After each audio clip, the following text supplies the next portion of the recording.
Somewhere it's late. Somewhere a light is still on. I like knowing that this story is finding you wherever you are tonight. Drop your city in the comments if you feel like it.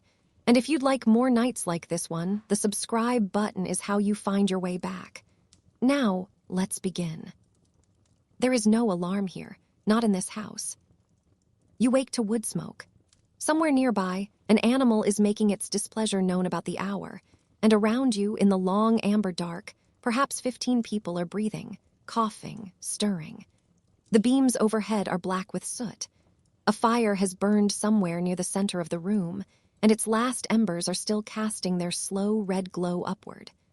This is the Viking longhouse, somewhere around the year 850, and morning has arrived without ceremony. The longhouse itself could stretch anywhere from 20 to over 70 meters in length. That is a long building by any measure.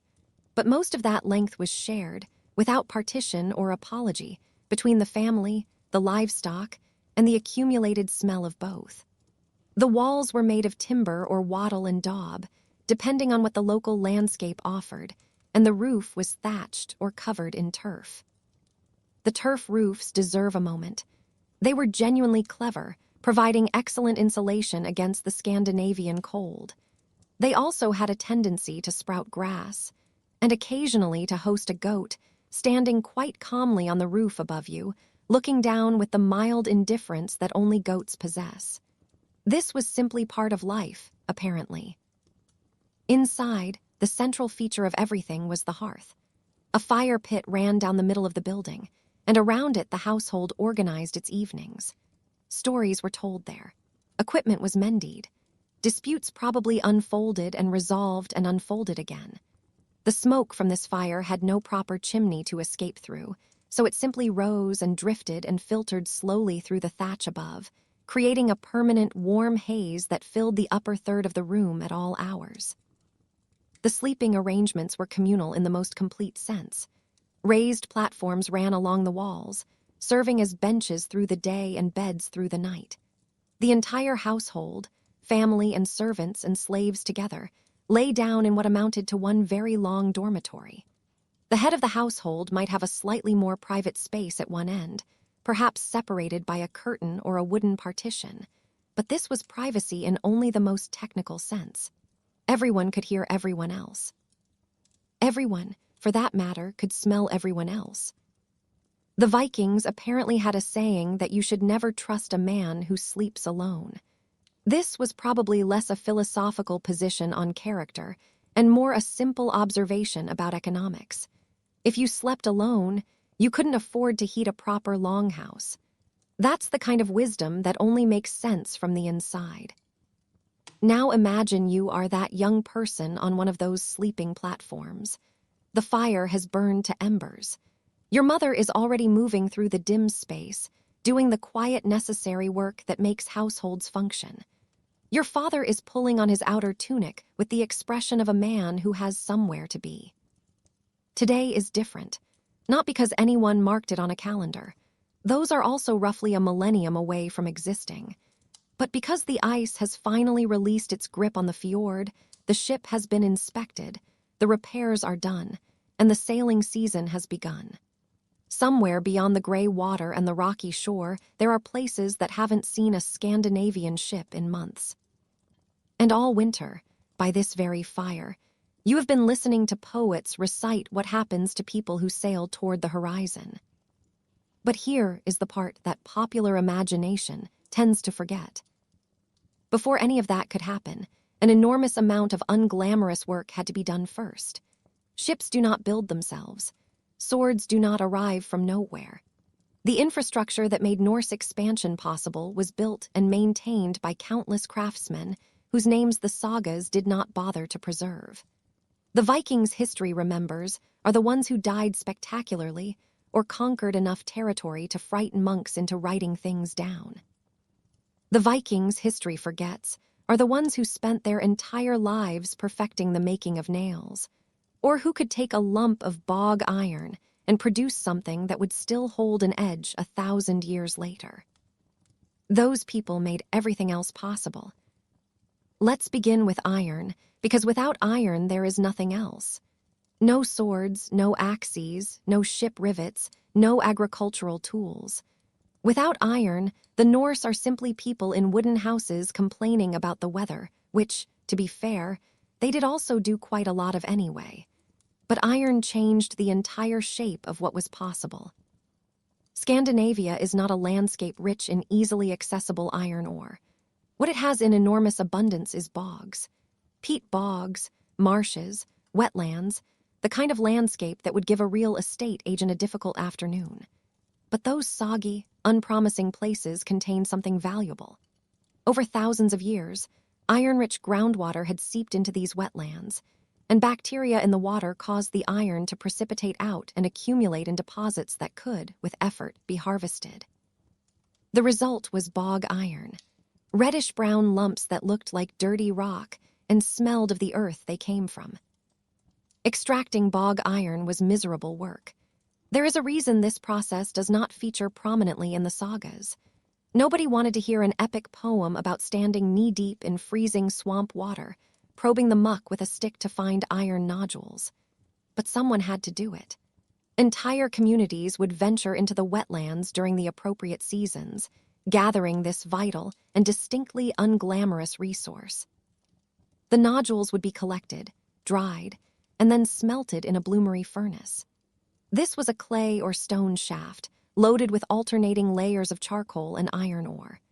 Bellows, operated by hand or foot, forced air into the furnace and raised the temperature until the iron began to separate from its impurities. The furnace didn't get hot enough to produce liquid iron.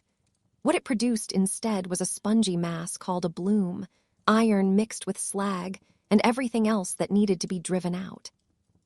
The bloom, then, had to be reheated and hammered, repeatedly, to consolidate the metal into something workable.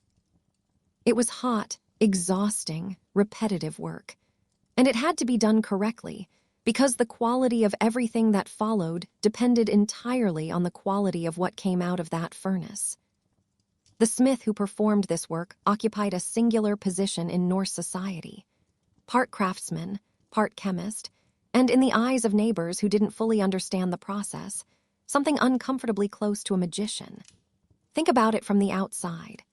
This man takes lumps of reddish dirt, subjects them to fire and mysterious procedures, and produces shining metal that can cut through wood and bone and enemy warriors with equal efficiency. The Old Norse language had a word, seidr, for a category of magic involving transformation and the manipulation of the natural world. The work of the smith fit that description with some precision. Smiths were respected, that is certain, but there was also often a faint unease in how others regarded them. They dealt with forces ordinary people didn't fully comprehend, and that made them both invaluable and slightly difficult to place. The forge required careful fuel. Charcoal was the material of choice, produced by slowly burning wood in a low-oxygen environment, driving off water and volatile compounds, and leaving behind nearly pure carbon. Charcoal burned hotter and cleaner than raw wood. Its production was itself a skilled trade. Charcoal burners would construct elaborate covered stacks of wood, set them smoldering, and then watch them for days, ensuring the conversion happened correctly without the whole pile simply catching fire and becoming ash. The demand for charcoal was staggering. Some historians have suggested it contributed to significant deforestation across parts of Scandinavia during the Viking Age. Every sword, every axe, every rivet represented not just iron, but also the labor of felling trees and managing a fuel supply that never stopped needing to be replenished. Once the smith had iron and fuel, the forging itself could begin. The metal was heated until it glowed. Experienced smiths learned to read those colors as a language. A dull red meant the iron was warm but not yet ready. A bright orange or yellow meant it was ready for serious shaping. White hot was reserved for welding, when two pieces needed to be joined into one. The smith judged all of this by eye in the dim light of the forge, where the glow of the metal could be properly seen. No thermometers. No gauges. Only years of accumulated practice, and the knowledge passed down from whoever taught them. the tools were surprisingly few, given what could be accomplished with them. Several hammers of different weights and shapes. An anvil, iron for wealthier smiths, stone for those without means. Tongs to hold the hot metal at a safe distance. Punches, chisels, swages for the finer work. With these instruments, a skilled smith could produce anything from a humble nail to an elaborate weapon with inlaid patterns of silver and copper. And speaking of weapons, swords. The image of a Norse warrior with a gleaming blade is so deeply embedded in popular imagination that separating the Vikings from their swords feels almost violent. But here is what popular imagination quietly omits. Swords were expensive. Genuinely, prohibitively expensive. The labor required to produce a quality blade meant that only wealthy individuals could afford one. Most ordinary Vikings who went to war at all carried spears or axes instead. The sword was as much a status symbol as a weapon, a visible declaration that its owner had the resources to commission such a thing. Swords were given names. They were passed down through families. They were mentioned in wills and legal documents with the same seriousness accorded to land and livestock. A sword was not simply a tool. The construction of a Viking sword was a masterwork of metallurgical knowledge. The blade typically combined multiple pieces of iron with varying carbon contents through a process called pattern welding. The smith would take bars of high-carbon steel, harder but brittle, and bars of lower-carbon iron, softer but flexible, and forge them together. The bars were carefully arranged, heated, twisted, folded, and welded in patterns that distributed their properties throughout the blade. The result was a weapon that could take and hold a sharp edge while resisting the shock of combat without shattering. The twisting and folding had another effect. It created visible patterns in the finished steel, swirling lines and waves that seemed almost organic, almost alive. These patterns were not applied after the fact. They were the natural result of the forging process, made visible through polishing and sometimes through etching with weak acids. For a culture that found meaning in natural patterns and signs, those flowing lines in the blade must have carried weight beyond the merely aesthetic. A sword was not just a tool. It was a living thing, with its own character, and the patterns in its steel were the visible evidence of its inner nature. Here is something that tends to surprise people. Many of the finest sword blades found in Viking contexts were not actually made in Scandinavia at all. Archaeological evidence has revealed that a significant number of high-quality blades were imported from the Frankish kingdoms, particularly from the Rhineland, where smithing traditions had reached an exceptionally high level. These imported blades often bore inscriptions along the spine, names like Ulfbert, inlaid in iron letters, functioning as the brand names of their era. An Ulfbert sword was a mark of quality, the medieval equivalent of a luxury designation.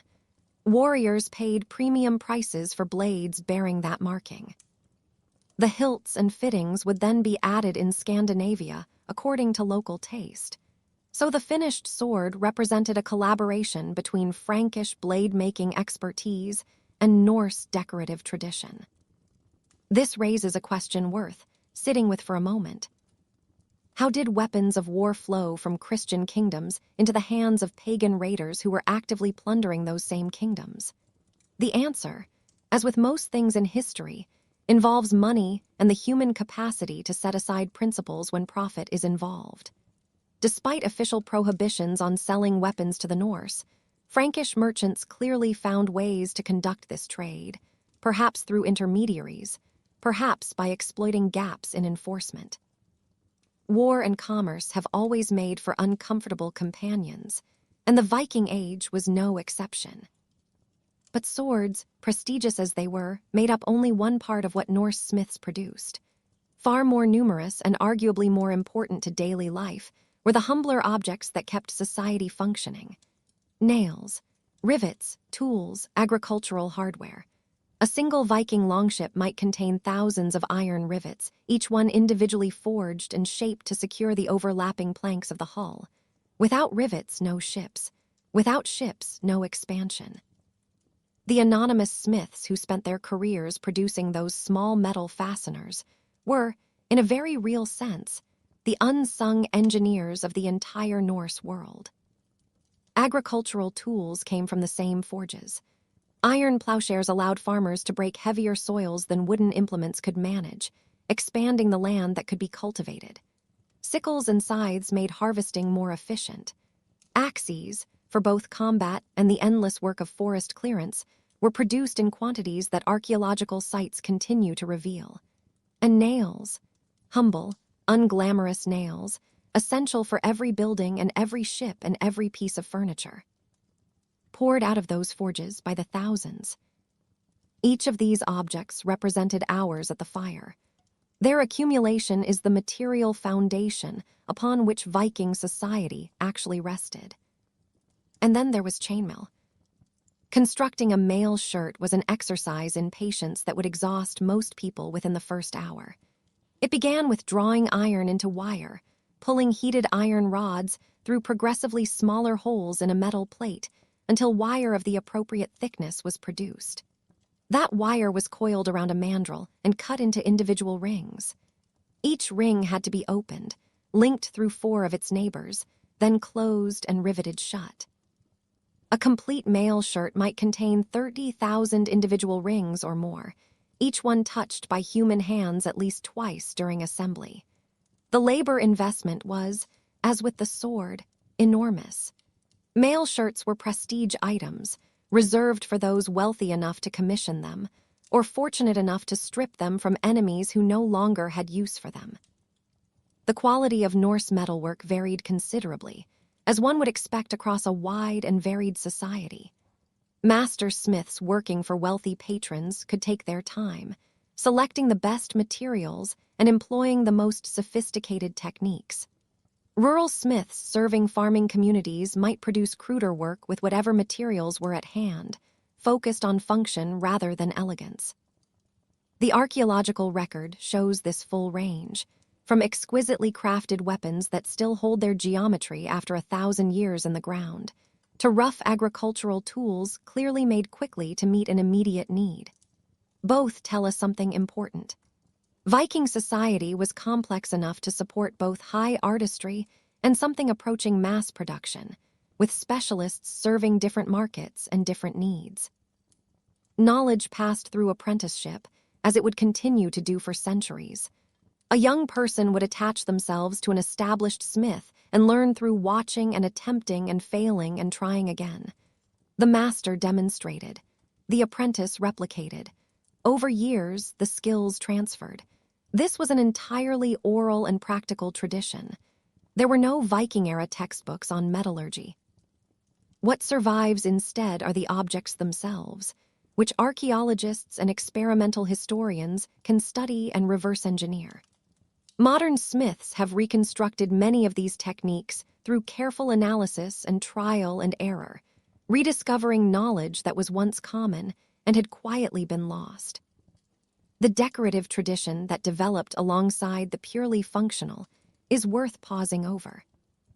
Viking-era objects are frequently covered in elaborate ornamentation, intertwining animals, geometric patterns that seem to flow and shift across every available surface.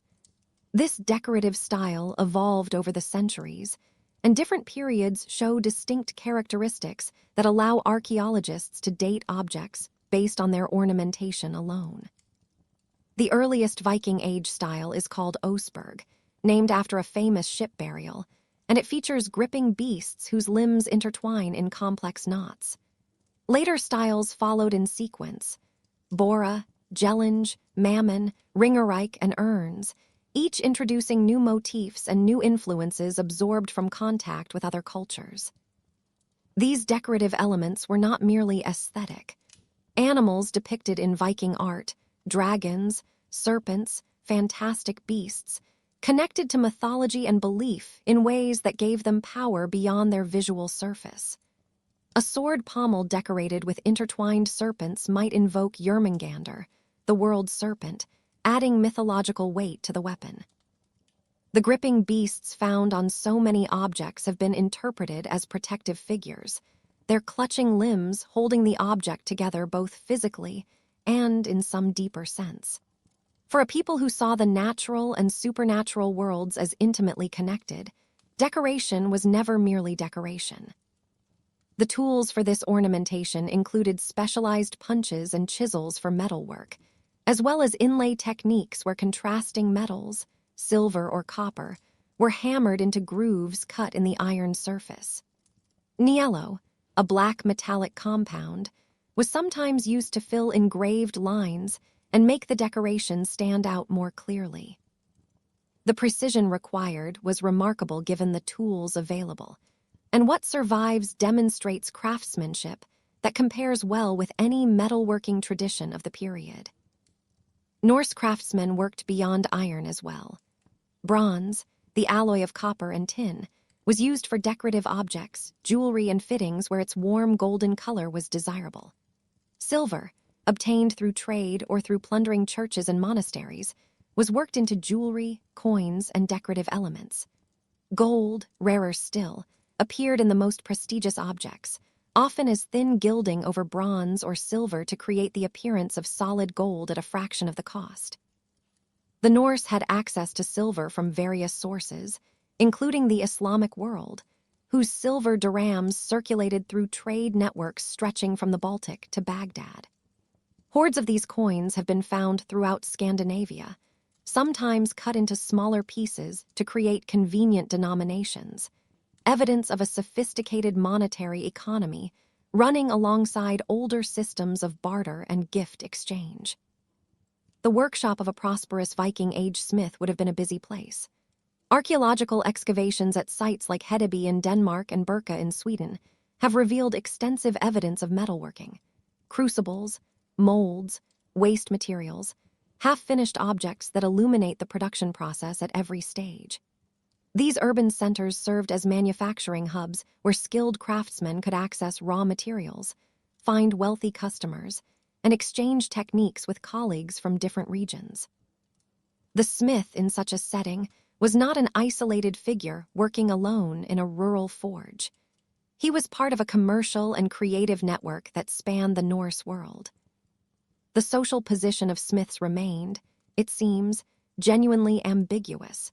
Their skills were essential and their products valued, but the transformative nature of their work, taking raw earth and returning it as gleaming metal, placed them outside the normal categories of society.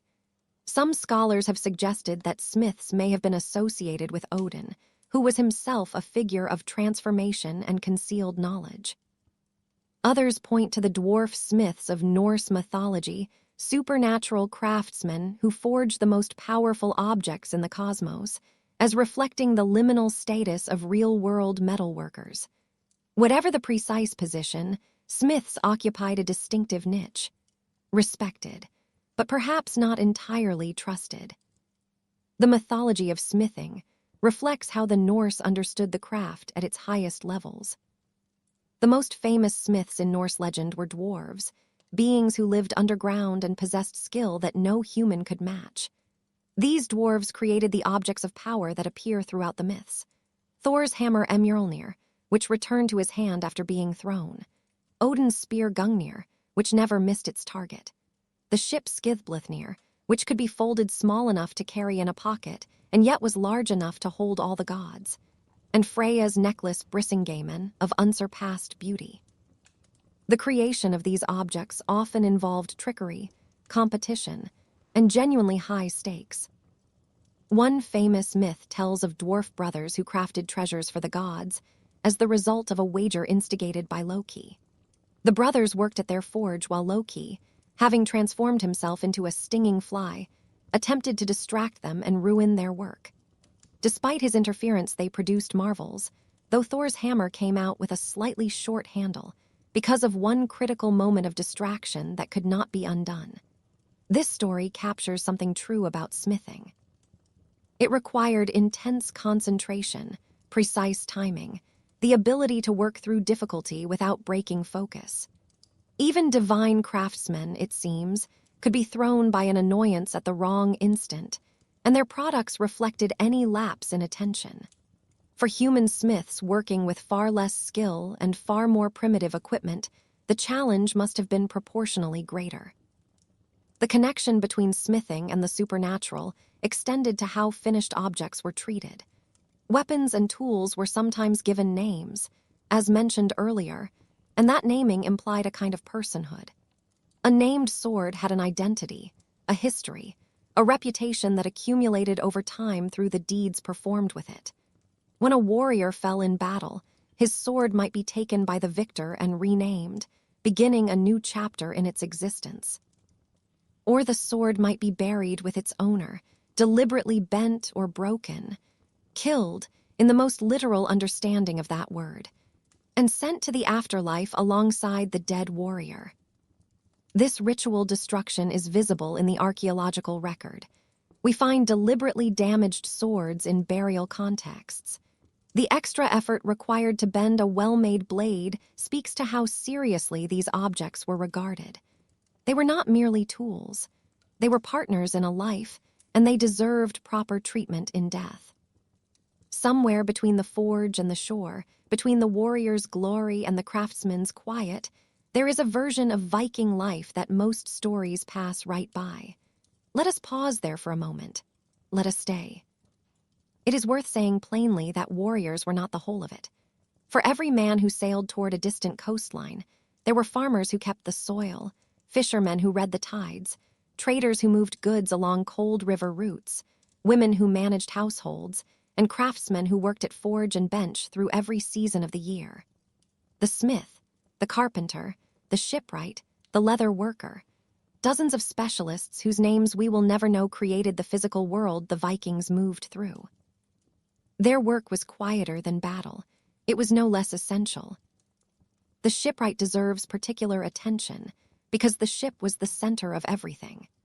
Building a Viking longship was not a simple matter of cutting wood into planks and nailing them together. It was a discipline that took years to master, a body of knowledge passed through hands rather than pages, requiring woodworking skill, an engineer's understanding of force and flow, and something harder to name, an intuitive feel for how a living material behaves. It began with choosing the right trees. Oak, typically for the hull planks. Then the wood was allowed to season properly, which required patience before a single cut was made for the final vessel. The planks were split from the log rather than sawn, following the natural grain to produce pieces that were stronger than any saw could make them. Each plank was then shaped with axes and adzes, coaxed into the precise curves the hull demanded. This was not mechanical work. This was knowledge that lived in the hands. The planks were assembled in overlapping fashion, a technique called clinker construction, and fastened with thousands of iron rivets. That image alone, the thousands of rivets, each one hammered individually, each one a small decision made well or poorly, gives some sense of the labor involved. And the resulting shape was beautiful. Not decoratively beautiful, though it was that too, but beautiful in the way that a solved problem is beautiful. The low freeboard and shallow draft meant the ship could navigate open ocean and shallow rivers alike. The symmetrical design, with bow and stern shaped nearly identically, meant the vessel could reverse direction without turning around.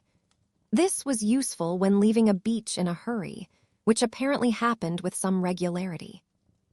The combination of sail and oars gave further flexibility.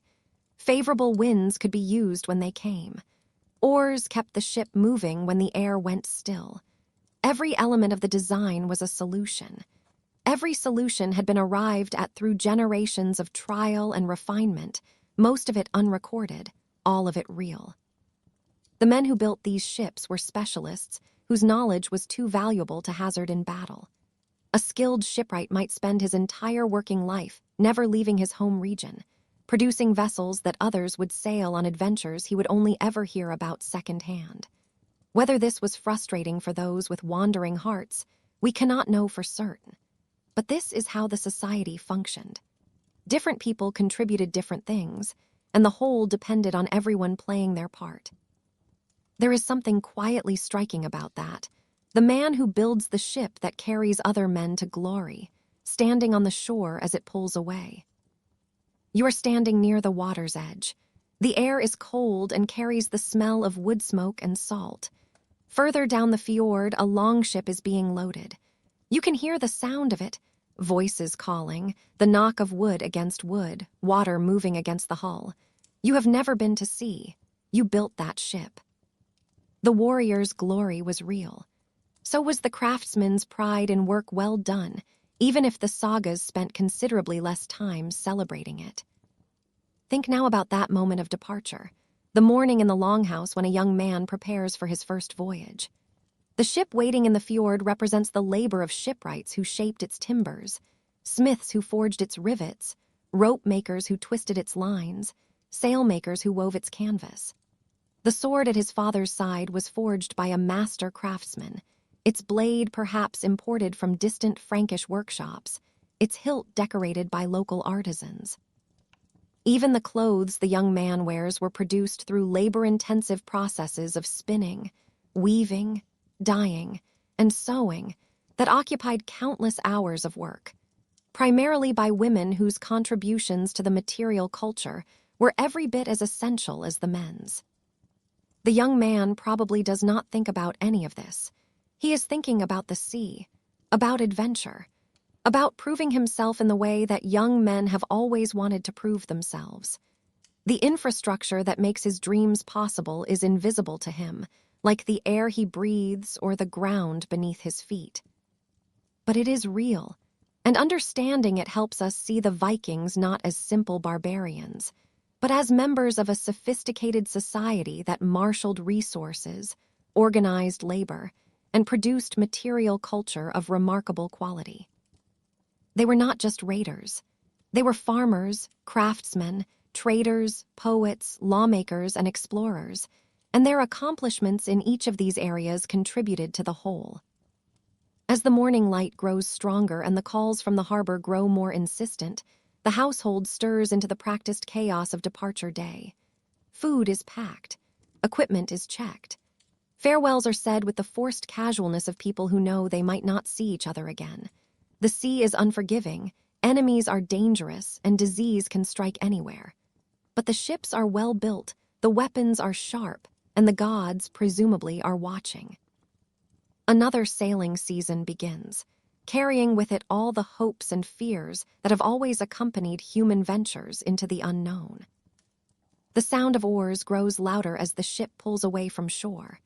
From the longhouse on the hillside, those who remain behind watch until the vessel disappears around the headland. Life in the village will continue in their absence, the same rhythms of work and rest that have governed Scandinavian life for generations. Animals will be tended, fields will be worked, craftsmen will continue their labor at forge and bench. The warriors carry the glory. The society they leave behind makes that glory possible, and when they return, if they return, it will be to homes maintained and communities sustained by those who stayed. In the smith's workshop, the fire still burns. There are orders to fill, repairs to make, and always more iron to work. News of successful raids or wealthy trading voyages will arrive eventually, bringing with it new demand for weapons, tools, and luxury goods. Silver from distant lands will find its way to Scandinavian shores, some of it destined for the craftsman's bench, where it will be transformed into jewelry and decorative objects. The cycle continues, connecting the violent expansion abroad with the productive labor at home in ways that neither side fully recognizes, but both utterly depend upon. And somewhere in the workshop, an apprentice is watching. He watches the master's hands move with practiced precision, absorbing lessons that cannot be written down, but only demonstrated and felt. In a few years, he will be a smith himself, taking his place in a chain of knowledge transmission that stretches back into prehistory and forward into a future he cannot imagine. The specific techniques will change over time, refined through innovation and contact with other traditions. But the fundamental relationship between craftsman and material, between human skill and natural resource, will remain constant. Fire transforms ore into metal. Hammering shapes metal into objects. Objects enable the activities that define a culture. This is the foundation of the Viking Age. Not merely warriors with swords, but an entire society organized to produce those warriors and equip them for their enterprises. Every ship that sailed, every sword that struck, every coin that changed hands existed because someone, somewhere, knew how to work with their hands and devoted their life to that knowledge.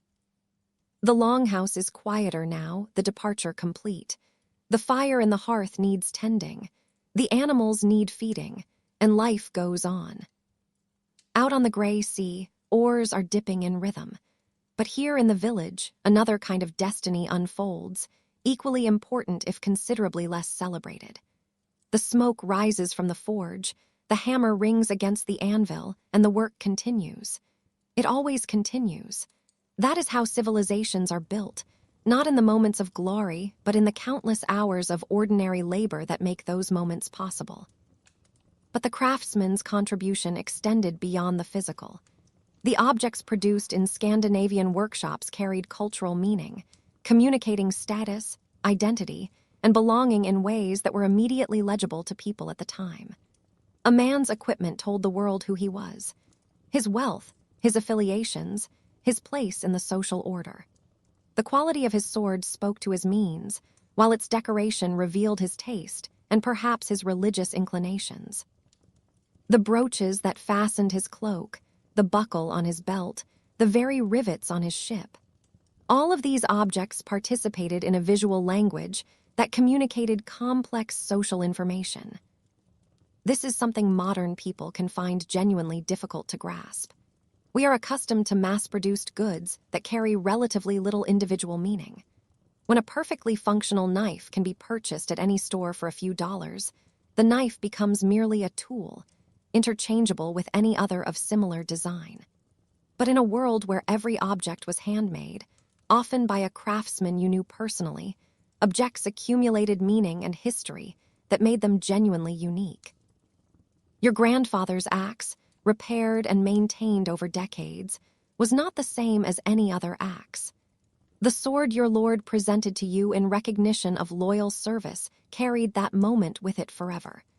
Material culture was dense with significance in ways that our disposable consumer economy has largely abandoned. The relationship between craftsman and patron also deserves a moment's consideration. Commissioning an object meant establishing a relationship with its maker. You would discuss your needs, negotiate price and timeline, perhaps specify particular features or decorations that held meaning for you. The craftsman would bring his skill and creativity to bear, working within your constraints, but also expressing his own aesthetic sensibilities. The resulting object was a collaboration, reflecting both parties' contributions. Even utilitarian objects could carry layers of meaning invisible to outside observers, but deeply felt by those involved. Consider the process of commissioning a sword, that most prestigious of objects. A wealthy warrior wanting a new blade would need to find a smith capable of the work, which might itself require travel to a major trading center where such specialists could be found. Negotiations would establish the price, which could easily equal the value of several farms, given the labor and materials involved. Decisions would be made about the blade's length and balance, the shape of the hilt and pommel, the decorative schemes to be employed. The smith might spend weeks or months on the project, fitting it around other commissions and the endless flow of routine work that kept his forge operating. When the sword was finally complete, its delivery would be an event of some significance. The warrior would inspect the weapon, testing its balance and edge, perhaps swinging it through the air to feel how it moved. Assuming it met expectations, payment would be rendered, and the new owner would take possession of an object he would carry for the rest of his life. He might give it a name at that moment, or the name might come later, after the sword had proven itself in battle. Either way, the relationship between man and weapon began at this moment of exchange, the culmination of the craftsman's labor, and the beginning of the weapon's active life. This level of meaning attached to material objects helps explain why the Vikings placed such emphasis on grave goods. When a person died, especially a person of status, They were buried with objects that would serve them in the afterlife and demonstrate their standing to anyone who witnessed the funeral. Weapons, tools, jewelry, even ships filled with equipment accompanied the dead into the ground or onto the funeral pyre. These burial practices consumed enormous material wealth, removing valuable objects from circulation and demonstrating, perhaps, that the living could afford such generosity. The craftsman's work thus had implications extending beyond this world into whatever came next, a sobering responsibility for those whose products would accompany the dead on their final journey. The funeral ship burials that capture the modern imagination represent the ultimate expression of this impulse. At Oseberg in Norway, 2 women were buried in a richly decorated ship filled with grave goods that included beds, chests, textiles, kitchen equipment, sacrificed animals, and elaborate wooden carvings that remain masterpieces of Viking Age art. The ship itself was a work of remarkable craftsmanship, its prow adorned with intricate carvings that must have taken skilled artisans considerable time to complete. Everything about the burial speaks to the resources available to whoever arranged it, and to the specialized labor that produced the objects placed in the grave.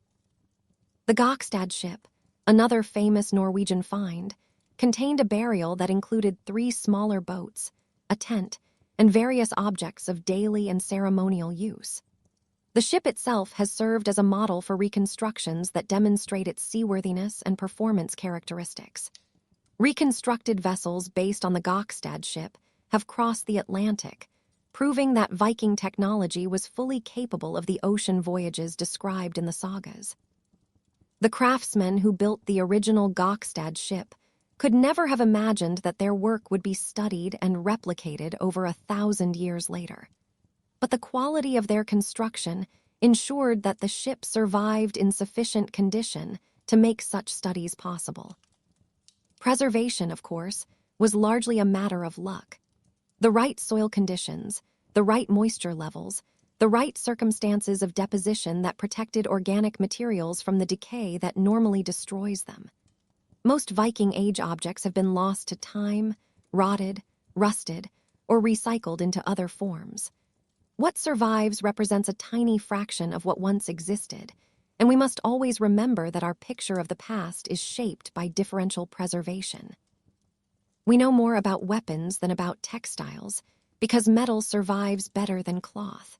We know more about wealthy burials than about common ones, because wealth purchased durable goods that leave archaeological traces. The craftsmen who produced everyday objects for ordinary people remain largely invisible, their work having disappeared along with the people who used it. And yet, even this fragmentary evidence reveals a world of remarkable technical achievement and aesthetic sophistication. The Vikings were not primitive barbarians fumbling with crude tools. They were skilled craftsmen working at the limits of what pre-industrial technology could achieve. Their ships were engineering marvels. Their weapons were state-of-the-art. Their decorative arts showed creativity and refinement that rivals anything produced elsewhere in contemporary Europe. Understanding this helps us see the Viking Age in its full complexity, not merely as a time of violence and disruption, but as an era of cultural and technical achievement that deserves recognition alongside its darker aspects. The fire in the forge represents all of this: the accumulated knowledge of generations, the individual skill of the smith, the cultural context that gives meaning to objects, and the material foundation that makes complex society possible. The warriors sailing toward adventure carried with them the work of hundreds of craftsmen, each contribution essential to the enterprise's success. Glory might belong to the fighters. The infrastructure belonged to everyone. The craftsmen whose work we have been considering left behind objects that archaeologists can study and modern artisans can attempt to replicate. But the Vikings also left behind something perhaps even more remarkable. They left behind their words. Not in books, because Scandinavian book culture would not develop until after Christianity arrived with its monasteries and scriptoria. Instead, the Vikings carved their messages into stone, bone, wood, and metal, using an alphabet so distinctive that it still captures attention today. These are the runes, those angular letters that seem almost designed to invite speculation, and their story takes us into something genuinely interesting about the Viking mind. Let us clear something up. Runes were not primarily magical symbols, despite what fantasy novels and tattoo parlors might suggest. They were letters, plain and simple, used for writing just as the Latin alphabet is used now. The magic came later, or rather the magical associations were one aspect of runic use among several. A Viking merchant scratching a note about inventory onto a piece of bone was no more performing magic than you are when you write a shopping list. The mundane and the mystical coexisted in runic writing, just as they coexisted in virtually every aspect of Norse life. The runic alphabet, called the Futhark after its first 6 letters, comes in several versions that evolved over time. The Elder Futhark, used from roughly the 2nd to the 8th centuries, contained 24 characters. This was then simplified, somewhat counterintuitively, into the younger Futhark with only 16 letters, which became standard during the Viking Age proper. Reducing the alphabet did not make writing easier, and the younger Futhark had to do creative double duty, with single runes representing multiple sounds. Reading Viking Age inscriptions sometimes requires educated guesswork about which sound a particular rune was meant to convey in context. It is rather like trying to read English written without vowels, which some ancient writing systems, now that one thinks about it, actually did. The shapes of runes reflect their practical origins. They are made almost entirely of vertical and diagonal lines, with very few curves. This was not an aesthetic choice, but a functional one. Runes were designed to be carved into wood, and curves are difficult to carve along the grain without the wood splitting. The angular shapes could be cut cleanly with a knife, following or crossing the grain without creating weak points. When runes later appeared on stone, the carvers kept the traditional shapes even though stone would have permitted curves. Tradition, as usual, proved stronger than practicality. The word rune itself comes from an Old Norse term meaning something like secret or mystery, which is where the magical associations begin to take root. The mythology of runic origin reinforces this dimension. According to the poem Havamal, the god Odin discovered the runes through an act of self-sacrifice.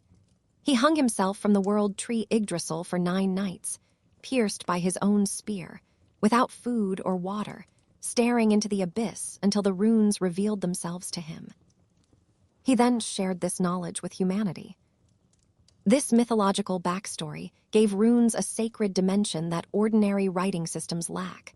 The runes were not invented by humans, but discovered by the chief of the gods through suffering, which meant they carried some of that divine power. Carving runes, especially in certain combinations or for certain purposes, was believed to invoke forces beyond the merely physical. A sword inscribed with runes might fight better. A curse carved in runes might actually work. An amulet covered in runic inscriptions might protect its wearer from harm. Whether the Vikings literally believed all of this, or whether it functioned more the way modern people might cross their fingers for luck, is difficult to say across 1,000 years of cultural distance. The evidence for magical runic use is scattered but present. Small objects inscribed with single runes or short runic sequences have been found that seem to serve no practical purpose other than invoking whatever power that rune represented. The rune Tiwaz, shaped like an upward-pointing arrow and associated with the god Tiwaz, appears on weapons and seems intended to bring victory. The rune Alges, resembling a person with raised arms, may have offered protection. Individual runes carried meanings beyond their phonetic values, serving as ideograms that could invoke concepts, gods, or forces. This is where runic magic operated, in the symbolic dimension of the writing system, rather than in the everyday utility of recording language. But the vast majority of runic inscriptions are thoroughly mundane. The collection of medieval runic graffiti from Bergen in Norway includes such profound messages as "In Jebjorg loved me when I was in Stavanger," and Thormund made this chest. These are not magical invocations. They are the medieval equivalent of a name scratched into a bathroom wall. People used runes to mark ownership, record transactions, send messages, and do all the ordinary communicative tasks that writing serves in any society.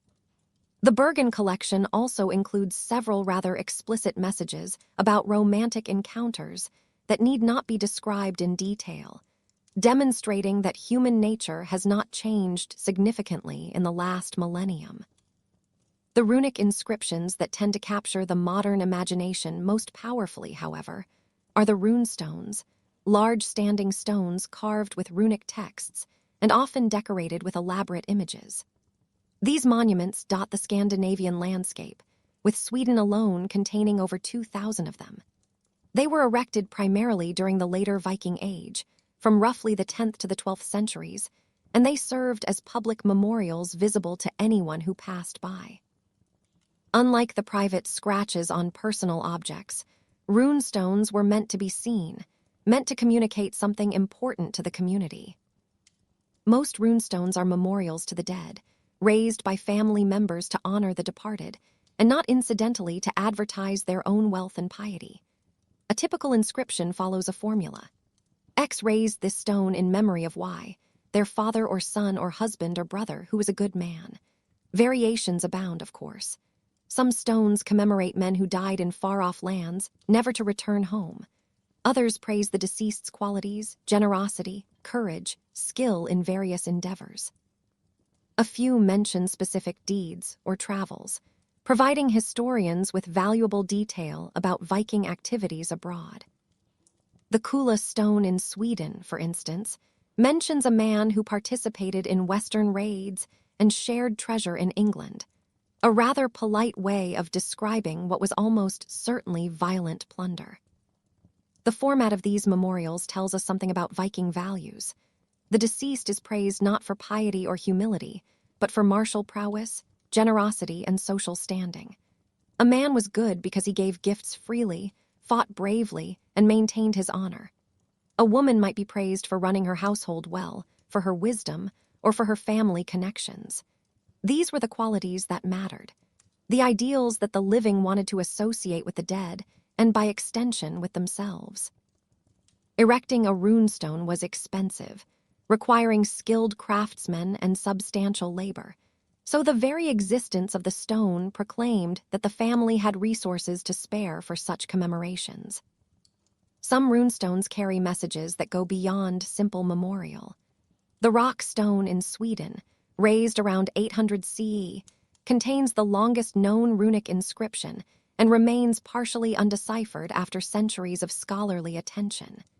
Its text includes mythological references, possible riddles, and allusions that modern readers struggle to interpret. What exactly was the person who commissioned that stone trying to communicate? We may never know for certain, though that has not stopped generations of academics from proposing theories. The mystery itself has become part of the stone's appeal, a reminder that the Vikings had complex thoughts they expressed in complex ways that do not always translate easily across the centuries. The Jelling stones in Denmark represent perhaps the most famous runestones of all, and their significance extends far beyond their inscriptions.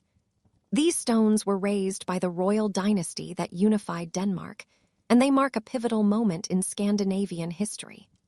The smaller of the two stones was raised by King Gorm the Old in memory of his wife Thyra, a relatively conventional memorial that praises her as the pride of Denmark. The larger stone was erected by Gorm's son Harald Bluetooth, and it is far more ambitious. Its inscription proclaims that Harald won for himself all of Denmark and Norway and made the Danes Christian. The larger Jelling stone is sometimes called Denmark's baptismal certificate, and it illustrates how runestones could serve political as well as commemorative purposes. Harald was not merely honoring his parents. He was proclaiming his own achievements and legitimacy. The stone features elaborate decoration, including the earliest known depiction of Christ in Scandinavian art, showing the new religion being incorporated into traditional forms of expression. The runes here carry a message meant to reshape how people understood their world, announcing that the old ways were giving way to something new. Whether the average Danish farmer was pleased about this development is, unfortunately, not recorded. The rune carvers themselves were skilled craftsmen whose work required both literacy and artistic ability. Some stones bear signatures, with the carver proudly identifying himself.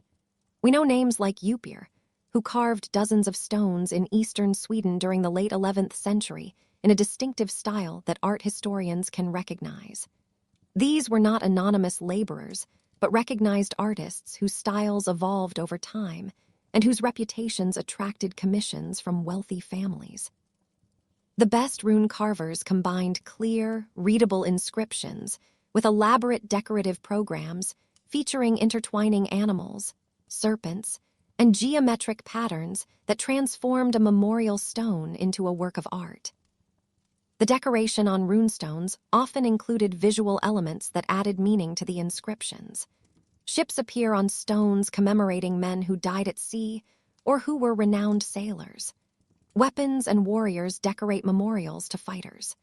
Christian crosses increasingly appear as the new religion spread, sometimes combined with older imagery in ways that suggest a period of cultural mixing rather than immediate replacement.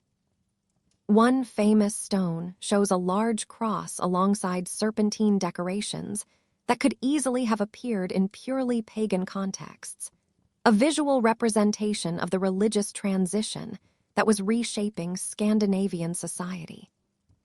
Not all runic inscriptions were found on stones, of course. Runes appear on weapons, jewelry, tools, amulets, and wooden objects of various kinds. The Bergen finds mentioned earlier come from waterlogged conditions that preserved organic materials that would normally have rotted away. Thousands of wooden sticks with runic messages have been recovered, giving us a glimpse into everyday literacy that the more durable stone monuments cannot provide. People wrote letters, recorded debts, scratched notes, and generally used runes for all the purposes that writing serves. This everyday dimension of runic literacy is easily overlooked when we focus on the dramatic runestones, but it is essential for understanding how widespread and normalized runic writing actually was. The persistence of runic writing after Christianization is worth pausing on. You might expect that the Latin alphabet, arriving with the new religion and its books, would have quickly replaced the older writing system. But runes continued to be used in Scandinavia for centuries after conversion. There is a kind of stone out there, standing in a field somewhere in Sweden, that has been standing there for 1,000 years. The frost has found its way across the surface.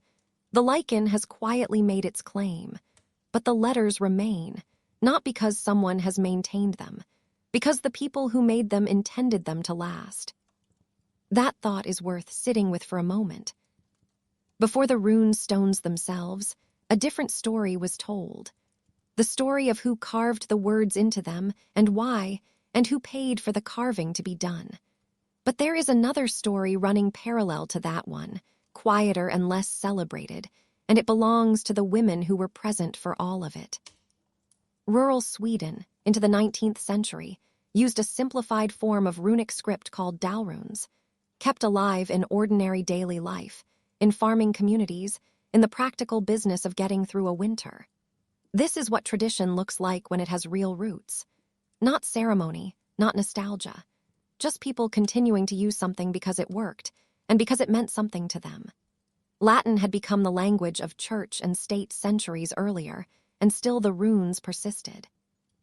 There is something in that persistence that resists easy explanation. It suggests the script carried weight beyond its practical function, some quality the people who used it were unwilling to surrender. And perhaps that is how we arrive at the women. Because the runes do not speak exclusively with male voices. The inscriptions, read carefully, preserve something much more varied than the popular image of Viking society tends to allow.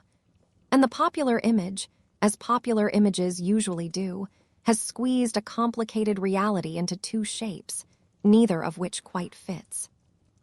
On one side, there is the passive homemaker, spinning wool beside a cold fire while her husband sails toward fame and violence.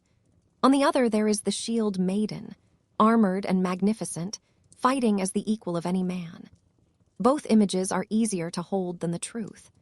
The truth is that women in Viking Age Scandinavia occupied a range of social positions and exercised various kinds of power, shaped always by the specific expectations and constraints of their world.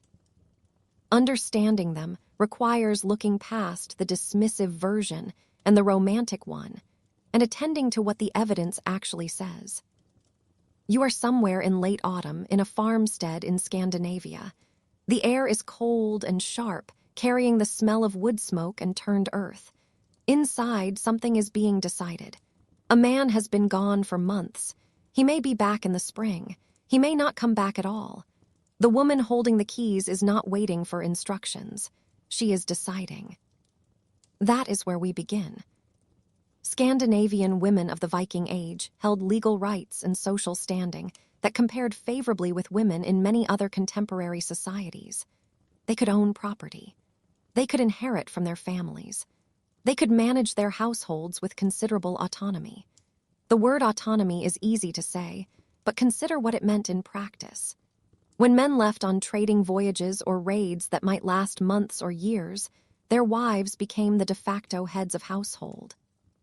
Decisions about farms, servants, family resources, these fell to the woman with the keys. Not as a temporary arrangement, not as a matter of sufferance, but as a matter of recognized authority. The keys themselves appear in the archaeological record. Women were buried with them. This was not accidental or decorative. The key was the symbol of household management, of control over stored goods and locked spaces, and placing it in a burial meant something specific about how that woman had lived. Marriage in this society was a contractual arrangement negotiated between families, with attention paid to property, social status, and political alliance. A woman brought a dowry to her marriage, and crucially, that dowry remained hers. Not her husband's, hers. In a society where marriages could end, this distinction was not a legal abstraction. It was a foundation. It was the thing she would still have if the arrangement dissolved. And the arrangement could dissolve, because Viking law allowed women to initiate divorce. The grounds varied by region and period, but they generally included failure to provide economically, certain kinds of mistreatment, and sexual neglect or infidelity. A woman who wanted out of her marriage could declare herself divorced publicly and reclaim her dowry. This was not simple. It was not without social consequences, but it was legally possible. A dissatisfied Viking wife had options that a dissatisfied Victorian wife, centuries later, in a supposedly more civilized world, would not. It is worth pausing on that for a moment. The practical realities of life in Scandinavia demanded that women be capable and competent in ways that went well beyond running a household. Viking farms were not small concerns. They were complex operations, requiring skilled management to survive in a harsh northern environment. When men were away, someone managed the agricultural work, oversaw servants and slaves, made decisions about livestock, handled trading relationships with neighbors.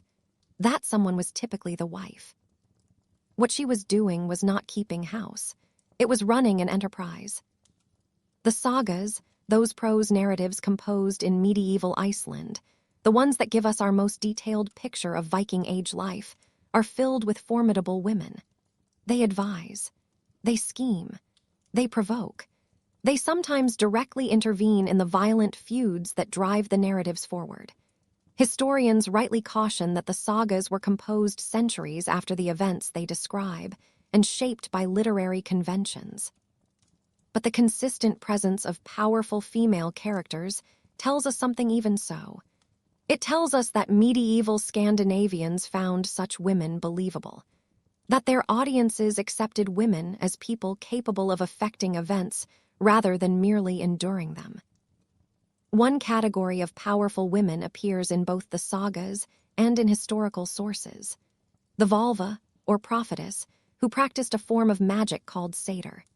These women conducted rituals that allowed them to perceive the future, communicate with spirits, and influence events through supernatural means.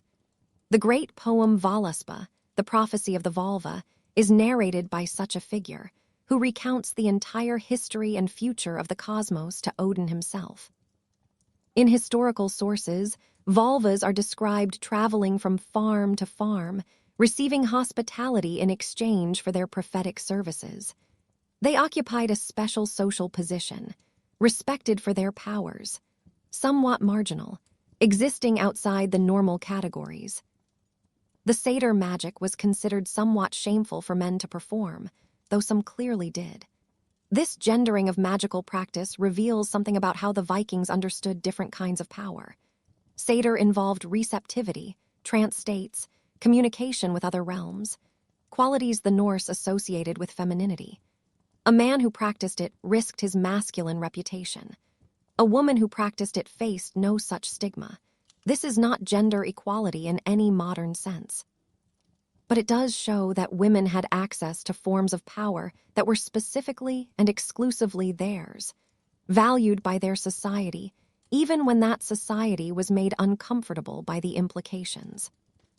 The question of women warriors is more contested and has become a genuine flashpoint in recent scholarship. The sagas mention shield maidens, women who fought alongside men. But these figures often appear in quasi-mythological contexts that make their historical reality uncertain. Valkyries, the supernatural women who chose which warriors would die in battle and carried the honored dead to Valhalla, clearly belong to mythology rather than history. But mythology tends to reflect something about the society that produces it, and the existence of warrior women in Norse imagination tells us at minimum that such figures were conceivable, not alien, not unthinkable. Then there is the burial at Birka. In 1880, a spectacular Viking Age burial was excavated at Birka in Sweden. The skeleton inside was surrounded by weapons: a sword, an axe, armor-piercing arrows, a spear, 2 horses. For over a century, this burial was assumed to be male because warriors were men, and a burial with weapons must therefore contain a man. The circular logic of this assumption went unexamined for more than 100 years. Then, in 2017, DNA analysis revealed that the skeleton was biologically female. The Birka warrior had been a woman all along. The scholarly debate that followed has been vigorous. Some argue that weapons in a grave do not necessarily indicate a warrior, that the objects might be symbolic, or inherited or placed for other reasons. Others point out, quite reasonably, that we do not apply this skepticism to male skeletons. When a man is buried with a sword, we assume he was a fighter. When a woman is buried with a sword, we search for alternative explanations. The double standard is worth noticing. The Birka burial does not prove that Viking armies were full of women fighters, but it suggests that assumptions about gender and warfare in this period deserve revision. A grave from Nordrechulen in Norway contained a woman buried with a shield and sword. Female skeletons with weapon injuries have been identified at various sites, evidence that some women experienced violence firsthand rather than as witnesses. The numbers remain small compared to male warrior burials. No one is arguing that Viking armies were gender-balanced institutions, but the evidence increasingly suggests that women's participation in warfare was not impossible, not unthinkable, and not confined to mythology. There is a harder thing to say here, and it matters. Modern distinctions between warrior and civilian may simply not have applied in the same way to a society where violence was endemic, and where any farmstead might need defending. A woman who never joined a raiding party might still have fought to protect her home from attackers. A woman who killed raiders threatening her children would have been no less admirable in her community's eyes than a man who died in a distant battle, and her grave goods might reflect that honor even if she never set foot on a longship. Beyond warfare, the economic contributions of women to Viking society were enormous and routinely undervalued in retrospective accounts. Textile production was women's work, and textiles were essential to everything, from clothing to sails. A single sail for a longship required hundreds of hours of labor, shearing sheep, processing wool, spinning thread, weaving the finished fabric. This work was done almost entirely by women, which means that every Viking ship that ever crossed the North Sea owed its mobility, in a very literal sense, to female labor. The warriors who received the glory could not have gone anywhere without the cloth their mothers, wives, and daughters had produced. The same is true for provisions. Viking voyages required food that would survive weeks at sea. The processing and storage of that food was household work, under female supervision.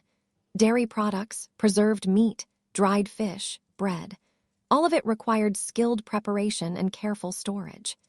The keys that symbolized female authority opened storerooms where these provisions were kept, and the women who held those keys decided how resources would be allocated. In a society living close to the margin in a harsh environment, control over food was genuine power. Not symbolic power, actual power. Women also participated in trade, both directly and indirectly. Archaeological evidence from trading centers like Birka and Hedeby shows women's artifacts mixed with trading goods, suggesting their presence and activity in these commercial spaces. Some women may have been traders themselves. Others may have produced goods for sale. The textile production that filled the trading routes stretched across Europe, meaning that women's work connected to the wider world even when the women themselves did not travel. The famous Viking trading routes were conduits not only for male adventurers, but for the products of female labor. The conversion to Christianity brought changes to women's position that were not entirely positive. The new religion introduced different ideas about marriage, divorce, and women's place in society, ideas that gradually eroded some of the autonomy Scandinavian women had enjoyed. The church opposed divorce. It sought to restrict women's property rights in ways that aligned with continental European norms. Powerful abbesses and noble women continued to exercise influence within the Christian framework, but the legal protections available to ordinary women contracted over time. The Viking Age, for all its violence and difficulty, may have offered women more personal autonomy than the Christian medieval period that followed. This is not a romantic claim. Viking society remained patriarchal and often violent. Women were subordinate to men in law and custom. Sexual violence appears in the sources as a feature of warfare and raiding. Slavery existed, and enslaved women faced the worst conditions of all, entirely subject to their owners' choices. Any account of Viking women's relative freedom must acknowledge whose freedom we are talking about, and at whose expense that society operated. What emerges from careful study is neither the passive homemaker nor the warrior Amazon, but something more interesting than either. Women who occupied complex positions in a complex society, exercising real power in some domains while accepting constraints in others. They managed households, controlled resources, participated in religion, occasionally took up arms, and left their voices carved in stone for us to read 1,000 years later. The rune stones raised by women, commemorating their sons and husbands and other relatives, remind us that loss and grief belonged to both genders, that the power to memorialize was not exclusively male. One stone from Sweden was raised by a woman named Jurlov in memory of her son, who died far from home. The inscription preserves her grief across a millennium, a mother's loss made permanent in stone and runes. Dozens of similar memorials dot the Scandinavian landscape, women's voices reaching across time to speak of the sons and husbands who sailed away and never returned. These inscriptions do something that accounts of battles and conquests sometimes fail to do. They humanize the age. They remind us that behind every raid, every voyage, every settlement in a distant land, there were women waiting at home, hoping for return, mourning when hope failed. The runes gave voice to those women, just as they gave voice to boasting warriors and pious Christians and practical merchants. The angular letters carved into stone and wood preserve something like a polyphony of Viking Age experience. Not just the dominant melody of martial glory, but the harmonies and counter-melodies of ordinary life. When we learn to read those runes, both literally and figuratively, we encounter a society that was neither the barbarian horde of monastic nightmares nor the simplified stereotype of popular entertainment. We meet people whose lives were shaped by forces we recognize: family, work, faith, loss, ambition, love. The stones still stand across Scandinavia, weathered but readable, carrying their messages through centuries of change. They tell us about a society that valued honor and kinship, that celebrated courage and generosity, that found ways to preserve memory in a world without books. They tell us about women whose contributions were essential even when under-recognized, about craftsmen whose skills made everything else possible, about ordinary people trying to make sense of their world through whatever tools their culture provided. The letters that speak to gods also speak to us, if we take the time to listen. Consider for a moment the practical logistics of raising a rune stone, because the process illuminates both the runic tradition and the place women held within it.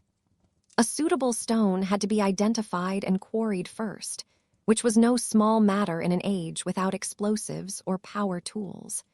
It needed to be large enough to be impressive, but not so large that it could not be transported to the desired location. Teams of workers, likely including both free laborers and slaves, manhandled these massive blocks across the landscape using rollers and sleds and considerable muscle. Then the stone had to be raised into position and secured to stand for centuries, which required engineering knowledge passed down through generations of practical experience. Only after all of this physical preparation could the rune carver begin. He would design the inscription, balancing the message against the space available and his own artistic vision. The carving itself was painstaking work, each rune chiseled carefully into the stone surface using iron tools that were themselves products of the smithing tradition. A complex stone with elaborate decoration might represent weeks of skilled labor. The finished product was then often painted in bright colors. Though those colors have mostly weathered away over the centuries, leaving us with the impression that rune stones were always bare gray stone, when in fact they were originally quite vivid, quite alive.